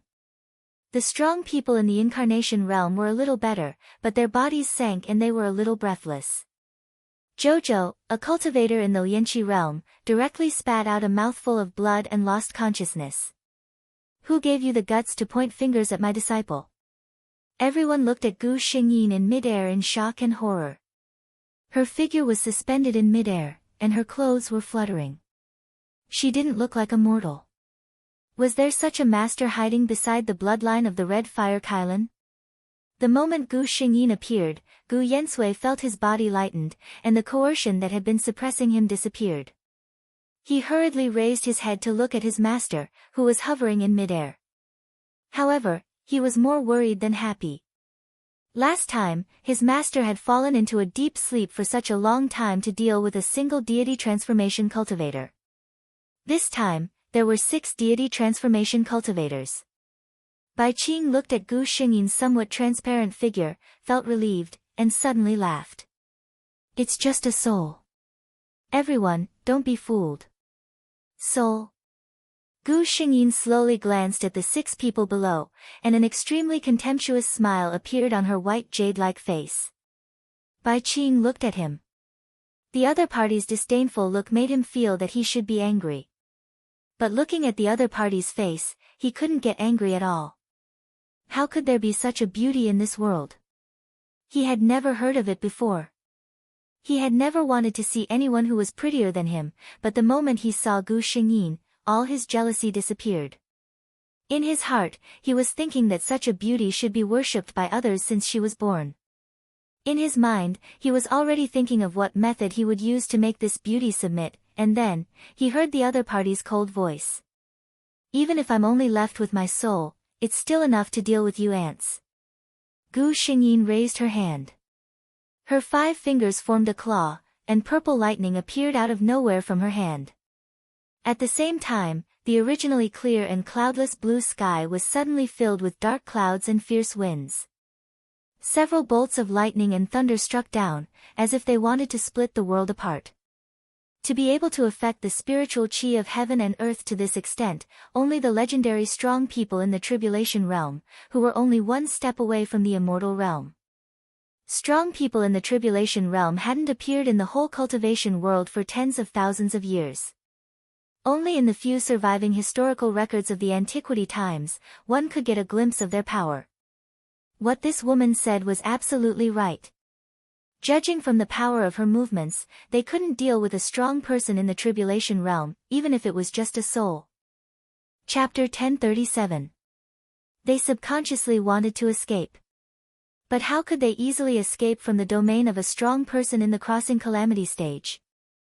These 6 strong people in the incarnation stage who could call the wind and summon the rain in the world of cultivation, at this moment, they finally understood what Gu Yensui felt before. Their whole body seemed to be imprisoned by something invisible, and they could not move at all. Gu Yensui looked at his master who was in midair. The strong wind rolled up her long hair and danced in the air. She stood between heaven and earth, with purple thunder flashing in her hands. Above her head was the roaring thunder and lightning, and under her feet was the roaring wind. She was like the legendary immortal goddess who controlled thunder and lightning. But such power made him feel more and more uneasy. There was an intuition in his heart that kept calling him, telling him, let her stop. But before he had time to speak, he saw his master raise her hands. Thousands of purple thunder roared from the 9th heaven and flew toward the 6 people. There was a wailing sound, but Gu Yensui did not pay attention to it. His eyes stared unblinkingly at the white-clothed figure in the middle of the purple light barrier. As if aware of his gaze, Gu Xingyin suddenly turned around and looked at him. Seeing her little disciple, Gu Xingyin's cold eyes softened in an instant. She showed a smile, as if thousands of flowers suddenly bloomed in this thunder and lightning. However, Gu Yensui's heart was even more uneasy. He heard the voice calling him, Yen Sui. Yen Sui, in the future, when I am not here, you have to take good care of yourself. I will always look after you. Believe in me, I will not really die. Gu Xingyin thought for a moment and said this sentence. She did not know whether she could survive this time. She had to give her disciple a preventive injection first. Otherwise, this child was so dependent on her, what if he could not figure it out? She felt that in her soul, waves of weakness came out. She knew in her heart that it was time. Finally, she left Gu Yensui a smile, and her consciousness had already dimmed. Gu Yensui watched helplessly as his master's figure slowly dimmed. It was like a piece of bright jade that had completely lost its color. In the end, it shattered into pieces. He looked at the empty sky, and a red color suddenly appeared in his eyes, covering the sky and earth. There was nothing. He could not see the thunder and lightning, could not see the bodies on the ground, could not see anything. He only knew how to stare at the empty void. If there were others here, they would be very surprised to find that this man's eyes had completely turned into golden vertical pupils, and the momentum around his body was also rising at an extremely terrifying speed. From the Great Completion Foundation establishment to the early Gold Core, the Middle Gold Core, the Late Gold Core, the Early Nascent Soul, the Middle Nascent Soul, the Late Nascent Soul, the Great Completion Nascent Soul. Then, in one to the Immortal Stage. However, there was no conscious living person around, and Gu Yensui did not pay attention to the changes in his body at all. He only thought in a daze, Master is gone. The master who saved him from the beggar's nest, taught him how to be a human, taught him cultivation, and brought his life into a completely different world. Gone. He worked so hard to cultivate, just so that one day, when he was strong enough, he could protect his master. But now, his master was gone. He sat on the ground in a daze, like a helpless child. After a long time, a drop of scarlet tears fell onto the charred ground. Chapter 1038. When Gu Xingyin woke up, she found that her consciousness could control her body. Her first reaction was, she had failed the mission and returned to the space. However, the system's next sentence told her that the mission was not over yet. Host, you've finally woken up. You've been asleep for a total of 487 years, 487 years? Gu Xingyin blinked her eyes and looked down at her hands. They were pale and soft. Because she had not been exposed to the sun for many years, she could see the light blue blood vessels under her white skin. The spiritual energy in her body was not enough. In terms of strength, she should be at the golden core stage. She took another look at her surroundings. This was a very luxurious bedroom. The furnishings in the room were all exquisite and extraordinary. Many of the seemingly unremarkable furnishings were emitting a faint spiritual energy. She subconsciously asked the system, where am I? Could it be that she had transmigrated again and her soul was attached to someone else's body? The system replied, "This is the low-level demon clan's territory, Thousand Empty Mountain." Demon clan's territory? Gu Xingyin only felt a slight headache. System, don't keep me in suspense.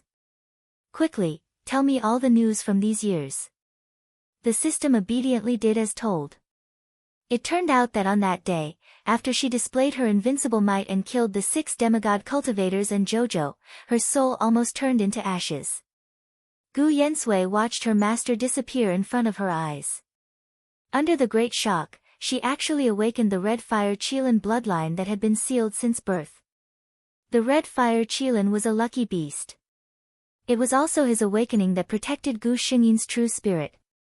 After more than 400 years, after Gu Yensui unified the demon clan, she wholeheartedly searched for the world's most precious treasures to nourish her true spirit. She also constantly searched for materials to reconstruct her physical body. Finally, 50 years ago, she fused her own blood and refined a new physical body for her. She also put her true spirit into the physical body. But for some reason, she had been unable to wake up for the past 50 years. After Gu Xingyin sorted out the things that happened in these years, she sighed, "I didn't accept this disciple for nothing. She's so filial." The system. Seeing its host like this, it was too embarrassed to tell her what her filial disciple did to her respected master. Just as Gu Xingyin was still lamenting, a person who looked like a maidservant walked in with a jade plate. She then saw Gu, who was sitting on the bed. Their eyes met. The maidservant's hand loosened and the jade plate made a crisp sound.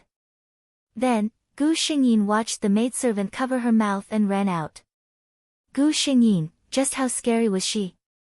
She suddenly remembered something. System, I didn't fail my mission, did I?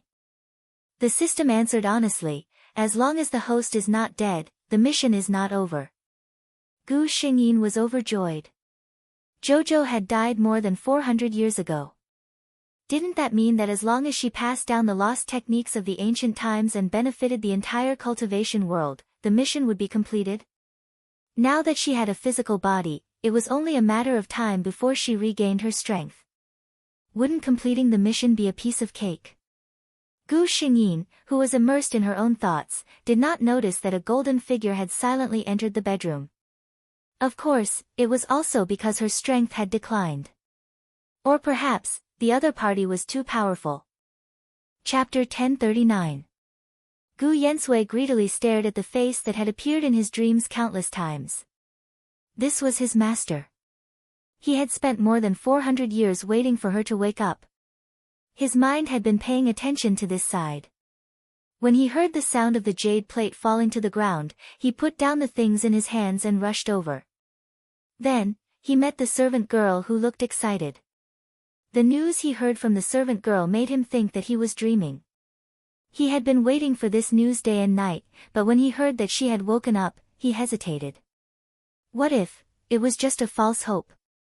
His heart was hesitating, but his feet did not stop moving. He arrived at the sleeping chamber. He did not seem to see her. Gu Yensui approached softly and called out, "Master." Gu Xingyin raised her head. Along with the figure that suddenly appeared in front of his eyes was a lotus fragrance that assailed his nostrils. What's going on? Gu Xingyin asked the system in confusion. She had been with Gu Yensui for so many years, but she had never smelled this scent on him. The system said, "Only a soul without a physical body can't smell it, or the other party has not awakened their bloodline, so you can't smell it. Between these two options, which one do you choose?" Gu Xingyin. Alright, she already knew what the system meant. She looked at the person in front of her carefully again. Her little disciple had grown up. The originally androgynous youth with delicate features had now grown into a handsome young man. His appearance was still aggressive and beautiful, but no one would ever mistake his gender for another. So tall. Gu Xingyin raised her head and thought. Then, she called out, "Yensui." Gu Yensui, who had been expressionless, finally smiled after hearing this familiar call. In the next moment, Gu Xingyin felt that she was embraced by a fiery embrace. The other party hugged her with a strength that would not hurt her, but would not let her escape. She wanted to break free, but she found that the arms around her were trembling. Her heart softened immediately. She relaxed her body and allowed Gu Yensui to hug her. Gu Yensui was delighted when he felt the other party's attitude soften. He hugged the person in his arms even harder and said in a muffled voice, "Master, I've waited for you for 487 years and 44 days. He was only 16 when he lost her. But it took him more than 400 years to get her back into his arms." Gu Xingyin could not help but twitch her ears when she felt his hot breath. She moved her body. "Yen Sui, get up and talk properly." Fortunately, she was still his master, so her prestige was still there. Gu Yensui was a little reluctant, but he still obediently let go of her hand. He reached out and moved a stool over to sit beside Gu Xingyin. Gu Yensui stared at her master without blinking. When this person was unconscious, he had looked at her like this countless times. But there was never a time when he was so happy. Gu Xingyin was also happy to see Gu Yensui. The two of them chatted together for a while. Most of the time, Gu Yensui was talking, and Gu Xingyin listened quietly. Gu Yensui picked some interesting and relaxing things to tell Gu Xingyin. However, Gu Xingyin wasn't someone who didn't know anything. Gu Yensui had been a person without any foundation. Now, he had made the entire demon race submit to him. What he had experienced was definitely not as easy as he made it sound. Chapter 1040. It was just that Gu Yensui himself was unwilling to say, and Gu Xingyin certainly wouldn't ask. Gu Yensui talked alone for a long time. It wasn't until he roughly finished talking about his experiences over the years that he looked at Gu Xingyin. "I never knew about Master's background, and even..." His long eyelashes drooped down, like a butterfly flapping its wings. "I don't even know Master's name." When he said this, his tone was a little depressed, as if his whole person was very wronged. God knows, if the demon clan outside saw their indifferent and domineering demon emperor like this, what would they think? Gu Xingyin didn't find it strange. In her heart, her impression of Gu Yensui was still the delicate and cute young man of the past. Although this young man was now a head taller than her, he was still her little disciple.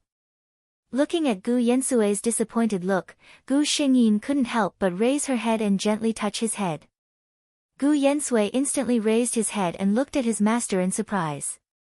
Gu Xingyin smiled gently at him. "My name is Ling Shi. At that time I was called the Jinghong Fairy." She briefly explained what had happened to her.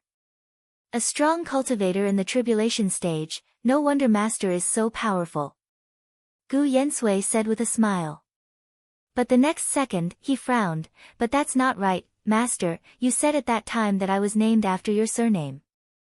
Meeting her disciple's burning gaze, Gu Xingyin secretly scolded herself for being so impulsive at that time, to say her surname just like that. She smiled and said, "A lie, Ling Shi is the name my master gave me.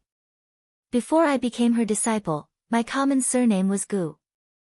Gu Yensui didn't care much about this. He had personally experienced how much his master had treated him, and there was really no need to care about these unimportant things. "I want to go down for a walk," Gu Xingyin said. Anyone who knew that they had been lying down for 50 years would want to get up and walk around. She got up. After all, this body had the cultivation of the gold core stage, and there was no sign of weakness in her limbs. But even so, Gu Yensui still supported Gu Xingyin's arm the moment she got down. "Master, be careful." Looking at her disciple who treated her like a fragile object, Gu found that it was useless to glare at him, and could only helplessly let him handle it. After coming out, Gu Xingyin realized that he was actually living on the peak of a mountain. There were many maids passing around, but no one's as to look at them. It could be seen how strict Gu's was. "It's here, so beautiful SSS." At this time, the sun was about to set. Before the sun set, the entire horizon was reflected with a layer of pinkish-purple light, magnificent and gorgeous. Gu Yensui turned his head, one hand holding her shoulder, and smiled gently. "I once heard Master say that you like to watch the sunrise and sunset the most, so I specially found this place." "Master, this is a place I specially found for you.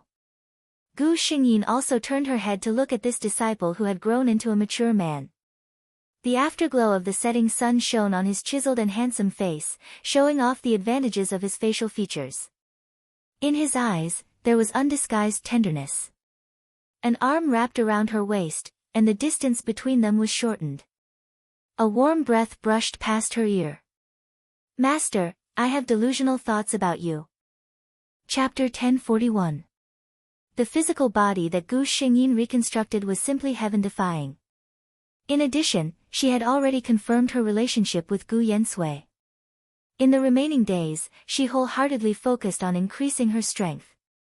When she was in the soul formation stage, she established a sect on a mountain peak that was rich in spiritual energy not far from the empty mountain, Purple Cloud's Tao sect. In the beginning, no one knew about this unknown sect. But her sect's name was grand. What was even rarer was that Gu Yensui commanded the entire demon race to publicize the Purple Cloud's Tao sect to the entire cultivation world. In an instant, the Purple Cloud's Tao sect became famous. With fame, there was naturally trouble.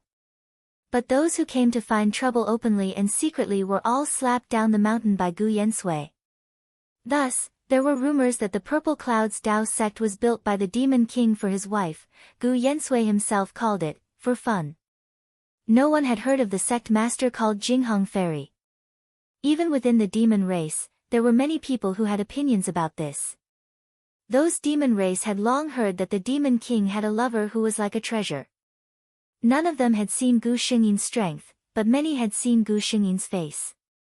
In this way, Gu Xingyin's reputation as a femme fatale spread more and more. The person in question did not have any reaction to this. She even stopped Gu Yensui. Their mouths are on those people's bodies. You can control their mouths, but can you control their hearts? Gu Xingyin smiled and comforted the indignant disciples. Her face was calm. In this cultivation world, there is always only one way to make people shut up. While everyone was looking at this so-called Purple Cloud's Tao sect as if they were watching a joke, Gu Xingyin welcomed the lightning tribulation for her advancement. The entire cultivation world was shaken by the powerful lightning tribulation. After asking around, what? Was this the legendary Purple Cloud sect master who only had a fairy-like appearance? 1 strike, 2 strikes, 18 strikes, 49 strikes, 56 strikes, the more they counted, the more shocked they became. In order to advance to the divine transformation realm, one had to face 49 lightning tribulations.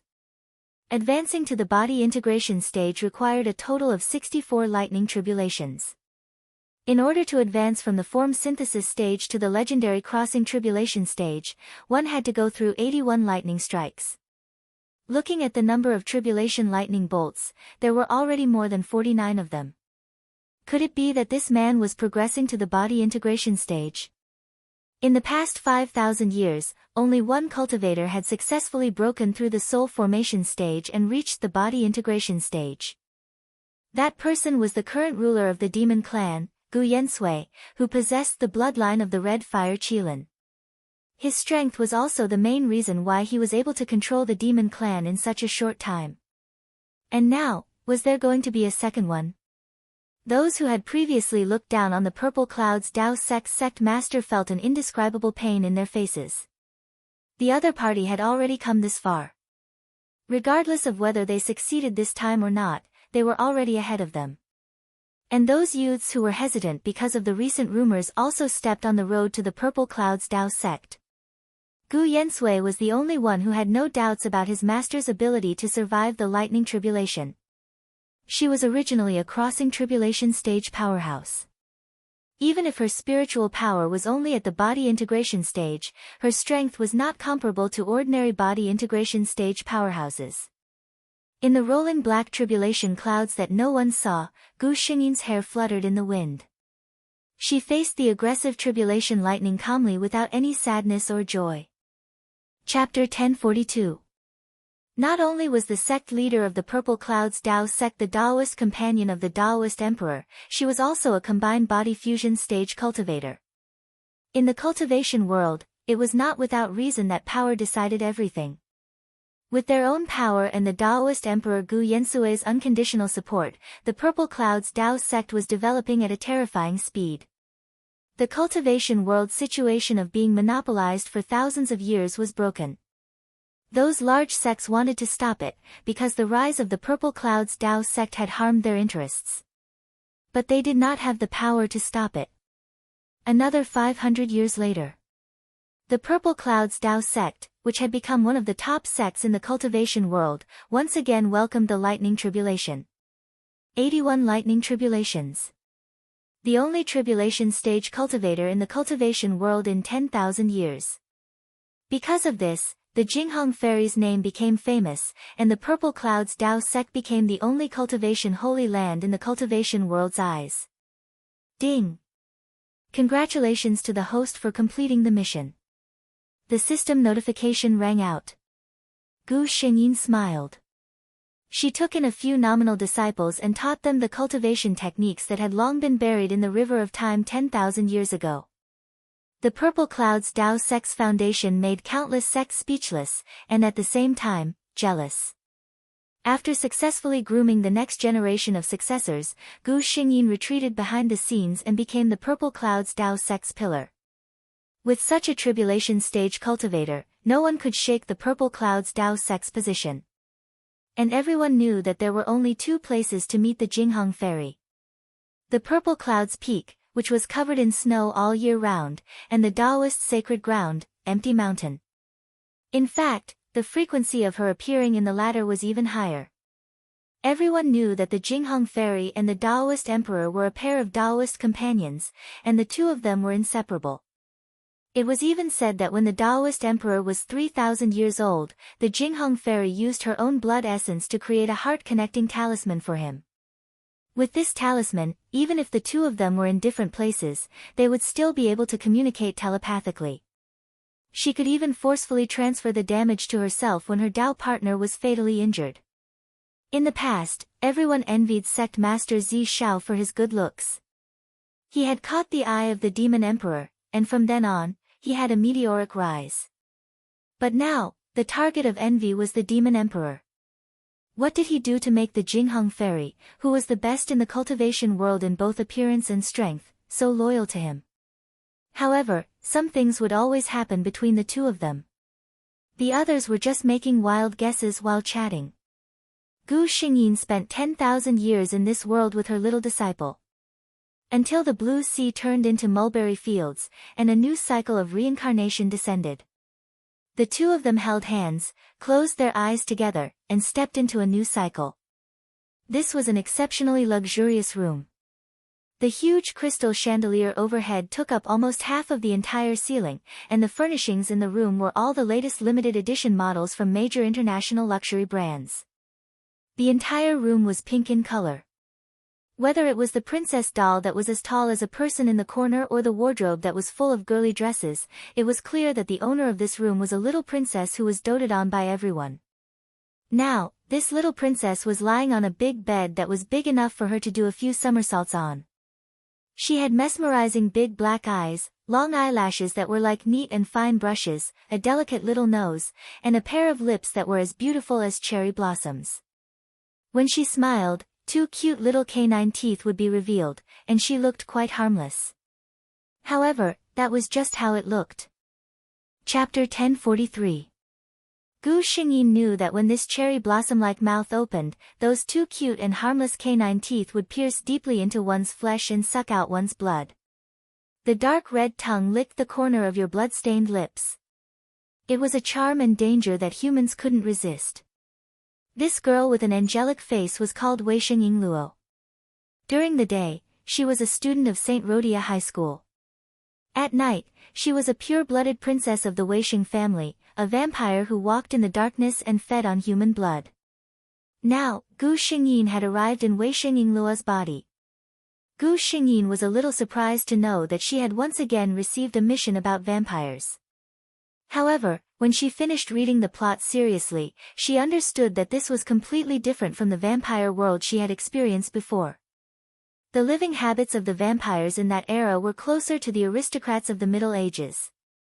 They were arrogant, powerful, and did whatever they wanted.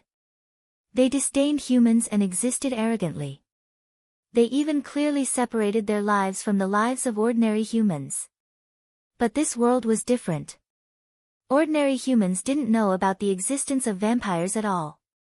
Vampires quietly integrated into the human world and coexisted with them. Even the changes of time made their physique and blood evolve, and they were no longer afraid of the sun. As the noblest pure-blooded vampire, Weisheng Yingluo even had to go to school like ordinary humans. Humans and vampires coexisted peacefully with each other. Today was Sunday, so there was no school. Gu Xingyin lazily stayed in the Weisheng family's castle. She slowly organized the plot of this world. The female lead of this world, Weisheng Yingluo, was the princess of the Weisheng family, a pure-blooded vampire aristocrat. In this generation, the Weisheng family had two pure-blooded heirs. The eldest son, Weisheng Liang, and the second daughter, Weisheng Yingluo. Although they were the eldest son and the second daughter, they were only born a few minutes apart. That's right, Weisheng Liang and Weisheng Yingluo were twins. However, a vampire's appearance was determined by their power. Weisheng Liang, the elder brother, had absorbed too much of his mother's power when he was in her womb. As a result, Weisheng Liang had the appearance of an adult man and had been in charge of the Weisheng family's business empire overseas. As for Weisheng Yingluo, she had maintained the appearance of a 16 or 17-year-old girl. According to the tradition of the vampire family, if there were two pure-blooded members in the family, one male and one female, then in order to maintain the purity of the family bloodline, it would be best for these two to become partners and continue to be the heir of the family with the purest bloodline. This was a very common occurrence among purebloods. For example, Weisheng Yingluo's biological parents were a pair of siblings. Gu Xingyin was speechless. It was only because vampires didn't have to worry about genetic mutations that they dared to do this. Vampires had long lifespans and unlimited wealth. According to the original plan, Weisheng Yingluo would have been engaged to Weisheng Liang, who had returned to the country, after 3 years of schooling. Afterwards, they would have gotten married as soon as possible and given birth to an heir. After the heir grew up, she would be able to put down her burdens and enjoy life to the fullest, just like her parents. Her life, from the beginning to the end, would not have any problems. In short, she was a winner in life. Chapter 1044. But the winner in life met another girl with a sense of justice. Vampire hunter Xiao Zhanggui. Strictly speaking, Xiao Zhanggui wasn't even a qualified vampire hunter. She was a girl who was very curious about all kinds of supernatural things since she was young. At the age of 15, by chance, she obtained a special ability, to see through all non-human disguises. It was this special ability that led her to be found by the Vampire Hunter Association and let her join them. Xiao Zhanggui, on the other hand, had been brainwashed by the Vampire Hunter Association to believe that vampires were the dirtiest and most evil creatures in the world. Her biggest goal in life was to eliminate all vampires in the world. However, she didn't have any talent. The Vampire Hunter Association valued her ability to sense vampires at the first instance, and wanted her to serve the entire association. And when she transferred to St. Radia High School, she recognized the pure-blood vampire Weisheng Yingluo at first glance. Xiao Zhanggui kept going against Weisheng Yingluo, and Weisheng Yingluo didn't know why, but she felt that this human was really interesting, and always used a teasing attitude to tease her. But this vampire hunter with no ability actually accidentally broke into her territory when she was at her weakest. Xiao Zhanggui didn't have any good feelings towards vampires. Seeing Weisheng Yingluo unconscious on the ground, he didn't hesitate to stab a special silver tool into her heart. She didn't die, but her body was taken to the Vampire Hunter Association and was permanently sealed. When Weisheng Yingluo came back from abroad, what she took back from the Vampire Hunter Association was her sister's cold body without any warmth. After Gu Xingyin finished reading, she felt a bit strange. It was too unreasonable. She asked, "System, I think it's very strange." "System, if the host has any questions, you can ask." Gu Xingyin said, "Weisheng Yingluo is still a pure-blood princess. When she's at her weakest, shouldn't she be staying in her castle? And with her noble status, Shouldn't there be vampires guarding her? That Xiao Zhanggui is such a weak vampire hunter. How did he come to the place where she was unconscious and almost killed her? The system was silent for a moment. After a while, it finally answered Gu Xingyin's question. In some worlds, due to various reasons, in order to follow a certain plot, all unreasonable aspects will be weakened. Host, please don't look at things with logic. Without logic? Then. Gu Xingyin's heart skipped a beat. Then can I not follow logic when completing the quest? The system said, as long as it doesn't violate the character settings, it won't be a big problem. Gu Xingyin nodded and seemed very satisfied. That's good. The system, he had a feeling that something bad was going to happen. Knock knock knock. There was a knock on the door, and the butler's voice sounded. Your Highness Ing Luo, His Highness Liang will return tonight. What? Would Weisheng Liang return? Gu Xingyin was shocked. If she remembered correctly, Weisheng Liang had been abroad all this time, and only rushed back when he found out about his sister. The two siblings rarely saw each other after growing up, and their relationship wasn't very close. Why did he suddenly come back? Chapter 1045. Gu Xingyin asked with some surprise, brother came back so suddenly. The housekeeper outside the door answered very respectfully, His Highness Liang just informed me. He said that he will have dinner with you tonight. Gu Xingyin looked up at the time, it was 3:30 in the afternoon. I know. She replied. The siblings hadn't seen each other for 6 years, so it had to be a bit more formal. Gu Xingyin was no longer lying on the bed, but got up and opened the wardrobe. As vampires with eternal life, their wealth could no longer be measured by ordinary standards. At least Gu Xingyin knew that if any luxury clothing brand in the world released women's clothing, as long as Weisheng Ing Luo took a fancy to it, it would inevitably appear in her wardrobe the next day. She swiped her fingers and finally chose a small pink dress that wasn't grand or gorgeous. The close-fitting design perfectly displayed her graceful figure, and the soft pink clothes made her skin look even fairer and more translucent. Her hair was loosely tied up, revealing 2 knotty strands of hair hanging by her cheeks. A sweet and cute little girl instantly appeared in the mirror. Sitting in the living room early, Gu Xingyin showed great interest in Weisheng Ing Luo, who claimed to be the most powerful heir of a pure-blood vampire family. She had felt the power in this body before. After all, she was a pure-blood, and although Weisheng Ing Luo's strength couldn't be considered top-notch, it was still very good. That's right, system, what about the skill draw of my world? The system didn't talk nonsense, and after the white light flashed, it gave Gu Xingyin a pleasant surprise. A cup of Princess Brooke's blood, plus the princess's innate charm skill. Gu Xingyin silently looked at the cup of bright red blood, not knowing what to say. In terms of preciousness, the power of this cup of blood was without a doubt. Vampires were noble in terms of bloodline, and most of their power came from the bloodline. This was also the reason why the Weisheng family could persist in the marriage of pure-blood members. There was no doubt that the blood of the queen of the Brooke clan, one of the 13 clans, was an irresistible temptation to any vampire in this world. Most importantly, Gu Xingyin didn't drink blood. No matter how many times she had been a vampire, or how many missions she had completed, she had no interest in such smelly things.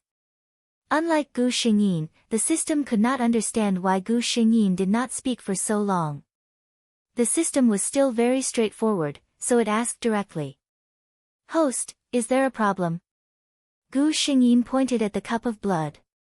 I don't drink blood. The system seemed very surprised. Host, who said you had to drink it? Gu Xingyin. A white light flashed from the system, and Gu Xingyin could only watch as the cup of blood turned into a blood-red light and entered his body. Almost in the blink of an eye, she felt that her body was full of power. Something was boiling in her body, and her waist-length hair grew uncontrollably until it reached her knees. Gu Xingyin used almost all of her strength to suppress the growth of her body and continue to maintain the appearance of a young girl. If there was such a big change overnight, it would be difficult for her to explain the reason. Fortunately, she was sitting alone in the living room, and the housekeeper and maids did not dare to disturb her unless she summoned them. Therefore, the scene just now was not seen by anyone. Suddenly, she sensed something. Her eyes moved, and she looked in the direction of the door. He was here. Chapter 1046. That kind of attraction and intimacy that came from their bloodline made Gu Xingyin want to rush up, pull open the door, and take a good look at her own twin brother. She tried her best to resist this almost irresistible impulse, and then stood up. The door was opened from the outside, and under the respectful gazes of the housekeeper and servants, a figure wearing a silver-gray long windbreaker appeared at the door. He was very tall, with a slender figure, and under his messy hair were deep and sharp eyes. His nose was straight, and below that were perfectly shaped thin lips.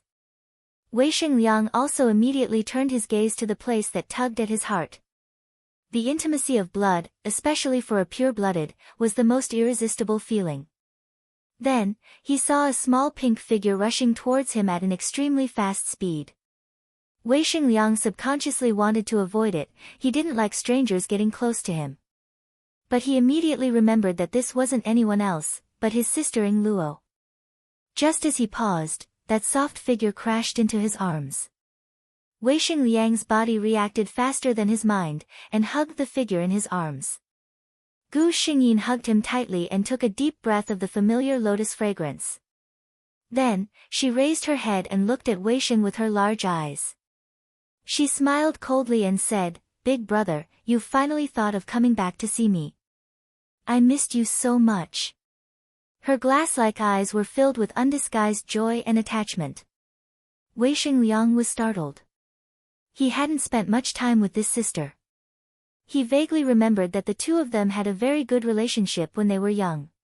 He had been warned by his parents since he was young that Ying Luo was his sister and fiancée, and that he had to take good care of her. But after he was 10 years old, he was sent abroad, and the two siblings hadn't seen each other for a long time. Even their communication was very rare. He thought that Ying Luo would feel unfamiliar with him, but he didn't expect that she would still stick to him like before. Thinking of this, a secret joy rose in Wei Xingliang's heart. This was his sister, the only one in the world who had the same blood as him, Wei Sheng Ying Luo. He lowered his head, and gently planted a kiss on Gu Xingyin's forehead. He couldn't help but reveal a smile. "Ying Luo, big brother missed you too." Gu Xingyin's ears twitched when he heard his deep voice. He thought to himself, even his voice is so seductive. She reached out and touched her ears. Blushing slightly, she asked embarrassedly, "Brother, why did you suddenly come back?" Wei Xingliang looked at her bashful expression and snickered inwardly.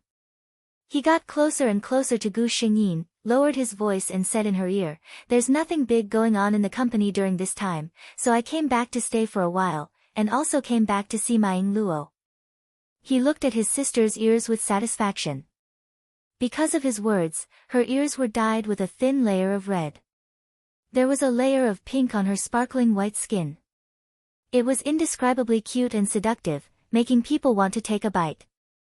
In fact, that was exactly what Wei Xingliang thought. Not only did he have such thoughts, he didn't even try to hide his desire as he leaned over and bit her.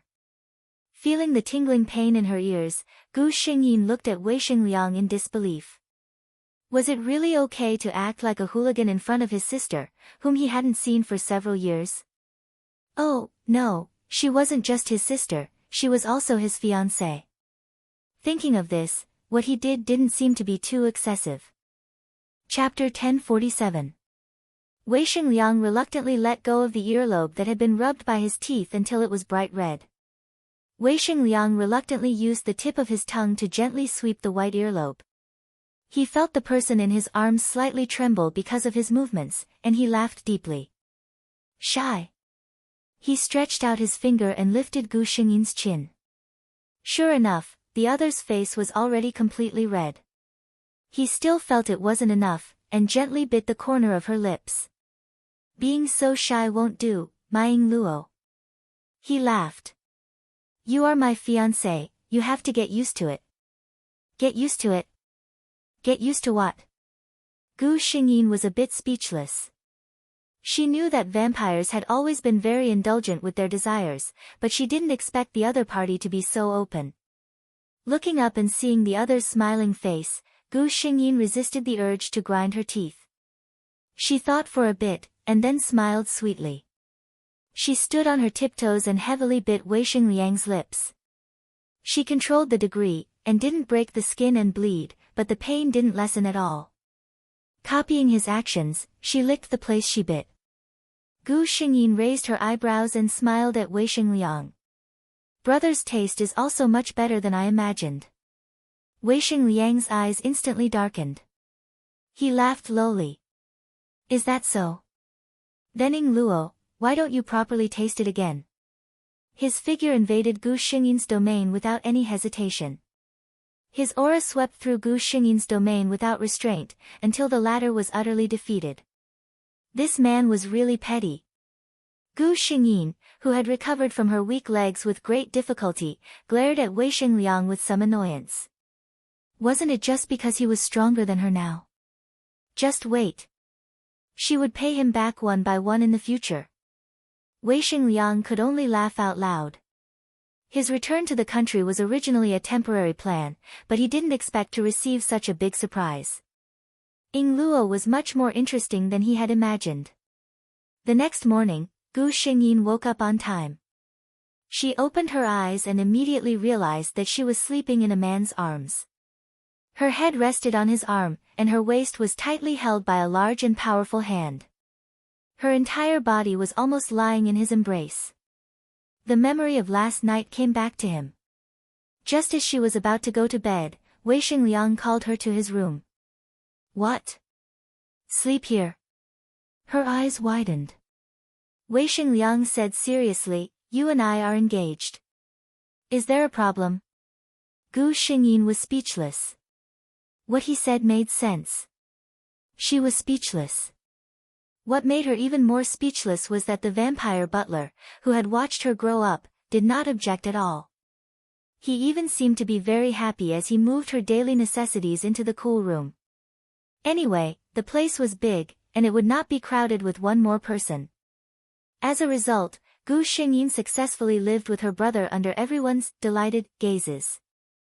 The memories stopped here. What are you thinking about? His deep voice still had the lazy hoarseness of the morning. It was extremely sexy. Gu Xingyin was awakened early in the morning. Hearing this, she replied, nothing, I should go to school. As if dissatisfied with her perfunctory answer, Gu Xingyin only felt her waist tighten. Then her body turned, and she was lying on Wei Xingliang's chest. Their eyes met. Nothing, N. Chapter 1048. Gu Xingyin struggled for a bit, then gave up and said, brother, put me down, I still have to go to school. Wei Xingliang ignored her words, only reaching out a hand to caress her lips. Tell me what you were thinking just now, and I'll let you go. Gu Xingyin. This man, why was his temper so overbearing? She told the truth, I miss my own bed. The hand on her waist tightened again, and the man's snort of laughter came. It seems that brother did something to making Luo dissatisfied. Gu Xingyin looked at the time again. If she didn't get up now, she would really be late. Although being late wasn't a big deal for her, she had something important to do today. Gu Xingyin hurriedly begged for mercy. No, brother, you're the best, everything is good, I'm just not used to it for a while. Seeing that she really seemed to be in a hurry, Wei Xingliang reluctantly let her go. Sleep more, you'll get used to it. Gu Xingyin nimbly got up, and hurriedly went into the bathroom to finish her business. Goodbye, brother. Wei Xingliang propped his head up on the bed, watching his sister quickly go out the door. Gu Xingyin finished her meal, and under the escort of her family's driver, she went to Saint Radia High School. Saint Radia High School, just from this impressive name, it was obvious that this wasn't a simple school. That's right, this was a legendary, aristocratic school among aristocratic schools, the top aristocratic high school. Sure enough, it was very rich. This was the feeling Gu Xingyin had as she walked from the school gate to the classroom. She went to her own class, and quietly sat in her seat, waiting for Xiao Zhanggui's arrival.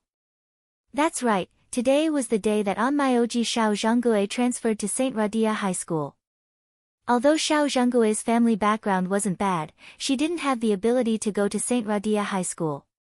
This was the qualification that the Vampire Hunter Association had specially applied for her. After so many years of dealing with vampires, the Vampire Hunter Association had a good understanding of this race. They knew that their lifestyle was not something that could be described as simply extravagant. Naturally, they would not let go of a place like St. Rhodia. Who would have thought that they would actually catch a pure-blooded by chance? There was no morning self-study here. The bell for the first class rang on time. Gu Xingyin sat quietly in her seat, waiting for Xiao Zhonggui's arrival. Students, there's a new student in our class today. Let's welcome her. The gentle voice of the homeroom teacher sounded from the podium, but the response of the students below was rather perfunctory. Only a few people followed suit and clapped their hands. The homeroom teacher's expression was a little awkward, but she didn't dare to say anything. None of the students who could come to school here had simple family backgrounds. She couldn't afford to offend any of them. Xiao Zhonggui stood uneasily on the podium. Looking down at the well-dressed students, he said, "Hello, everyone. My name is Xiao Zhonggui. I'm very happy to be able to come to this class. Her self-introduction was suddenly interrupted. Her eyes widened as she excitedly pointed at Gu Xingyin. Vampire. The eyes of the entire class fell on her and Gu Xingyin. However, too many people just reflexively followed her gaze. After glancing at Gu Xingyin, they began to look at Xiao Zhonggui as if she was an idiot. Vampires? Did this newcomer read too many hot-blooded anime novels? Chapter 1049.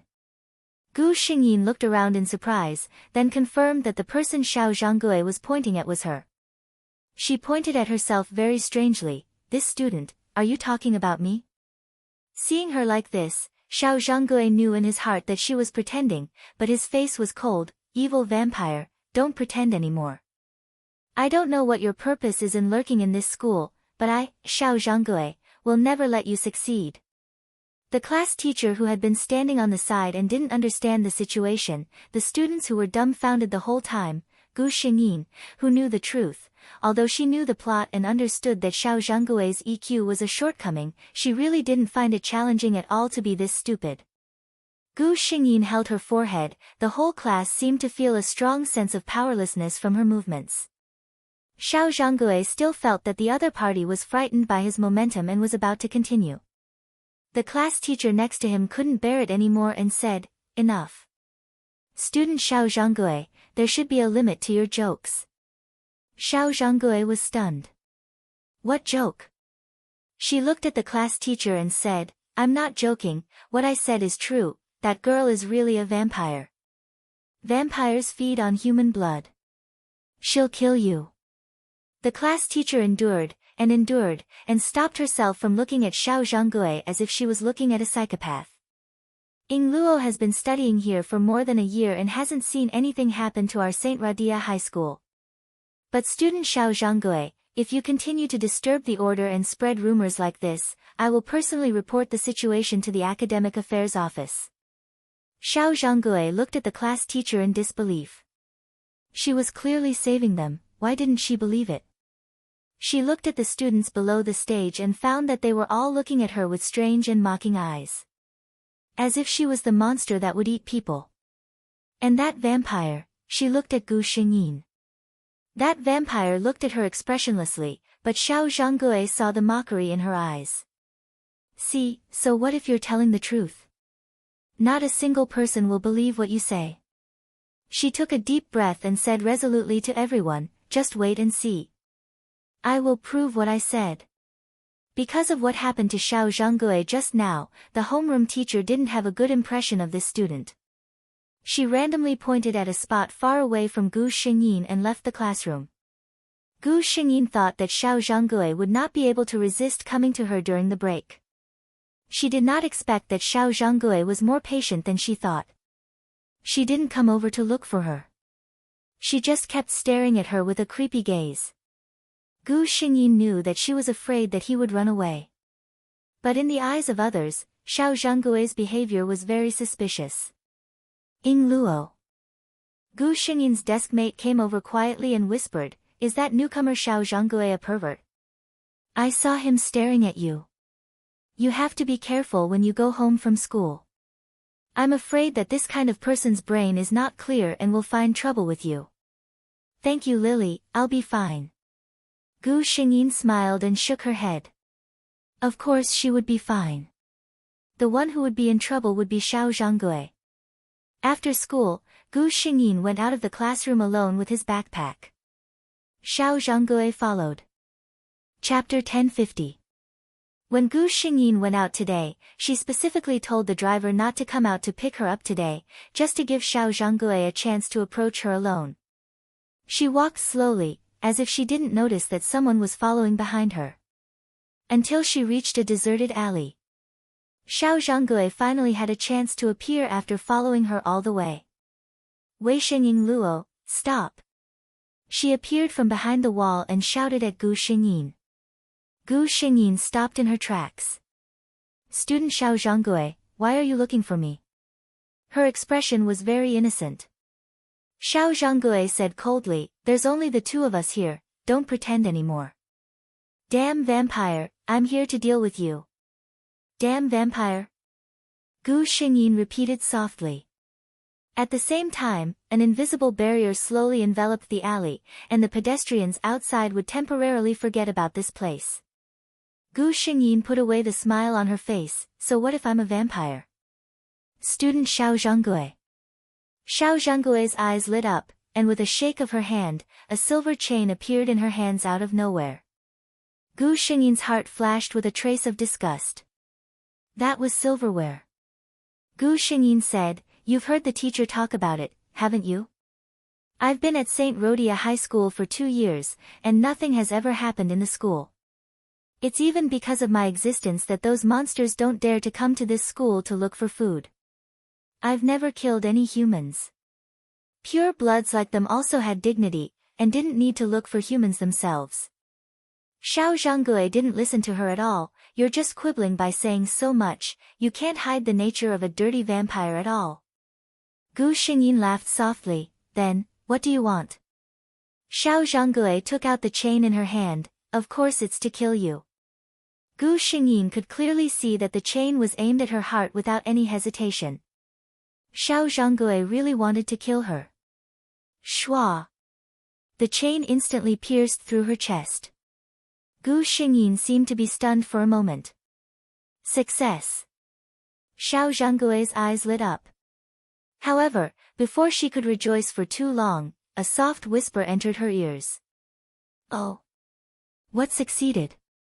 Wei Xingyin Luo's voice. Xiao Zhenggui looked at the other end of the chain. Sure enough, the thing that was pierced by the chain was only an illusion. It was now slowly dissipating. Suddenly, he felt a chill in his chest. Xiao Zhenggui seemed to have sensed something and lowered his head with some difficulty. Her heart was pierced through by a snow-white hand. "Vampire hunter who wants my life, it's better if you don't stay in this world." Gu Xingyin smiled as she pulled her hand out. There wasn't even a trace of blood on it. Xiao Zhenggui only felt that his heart was empty, as if something very important was missing. What was it? It was his heart. Gu Xingyin's hand just now had directly crushed her heart. Xiao Zhenggui's eyes suddenly widened, and then an intense pain came from his heart. Gu Xingyin didn't look at the person lying on the ground behind her and turned to leave. Soon, someone from the Vampire Hunter Association would come and take her body away. Walking out of the alley, Gu Xingyin turned her head, "Brother."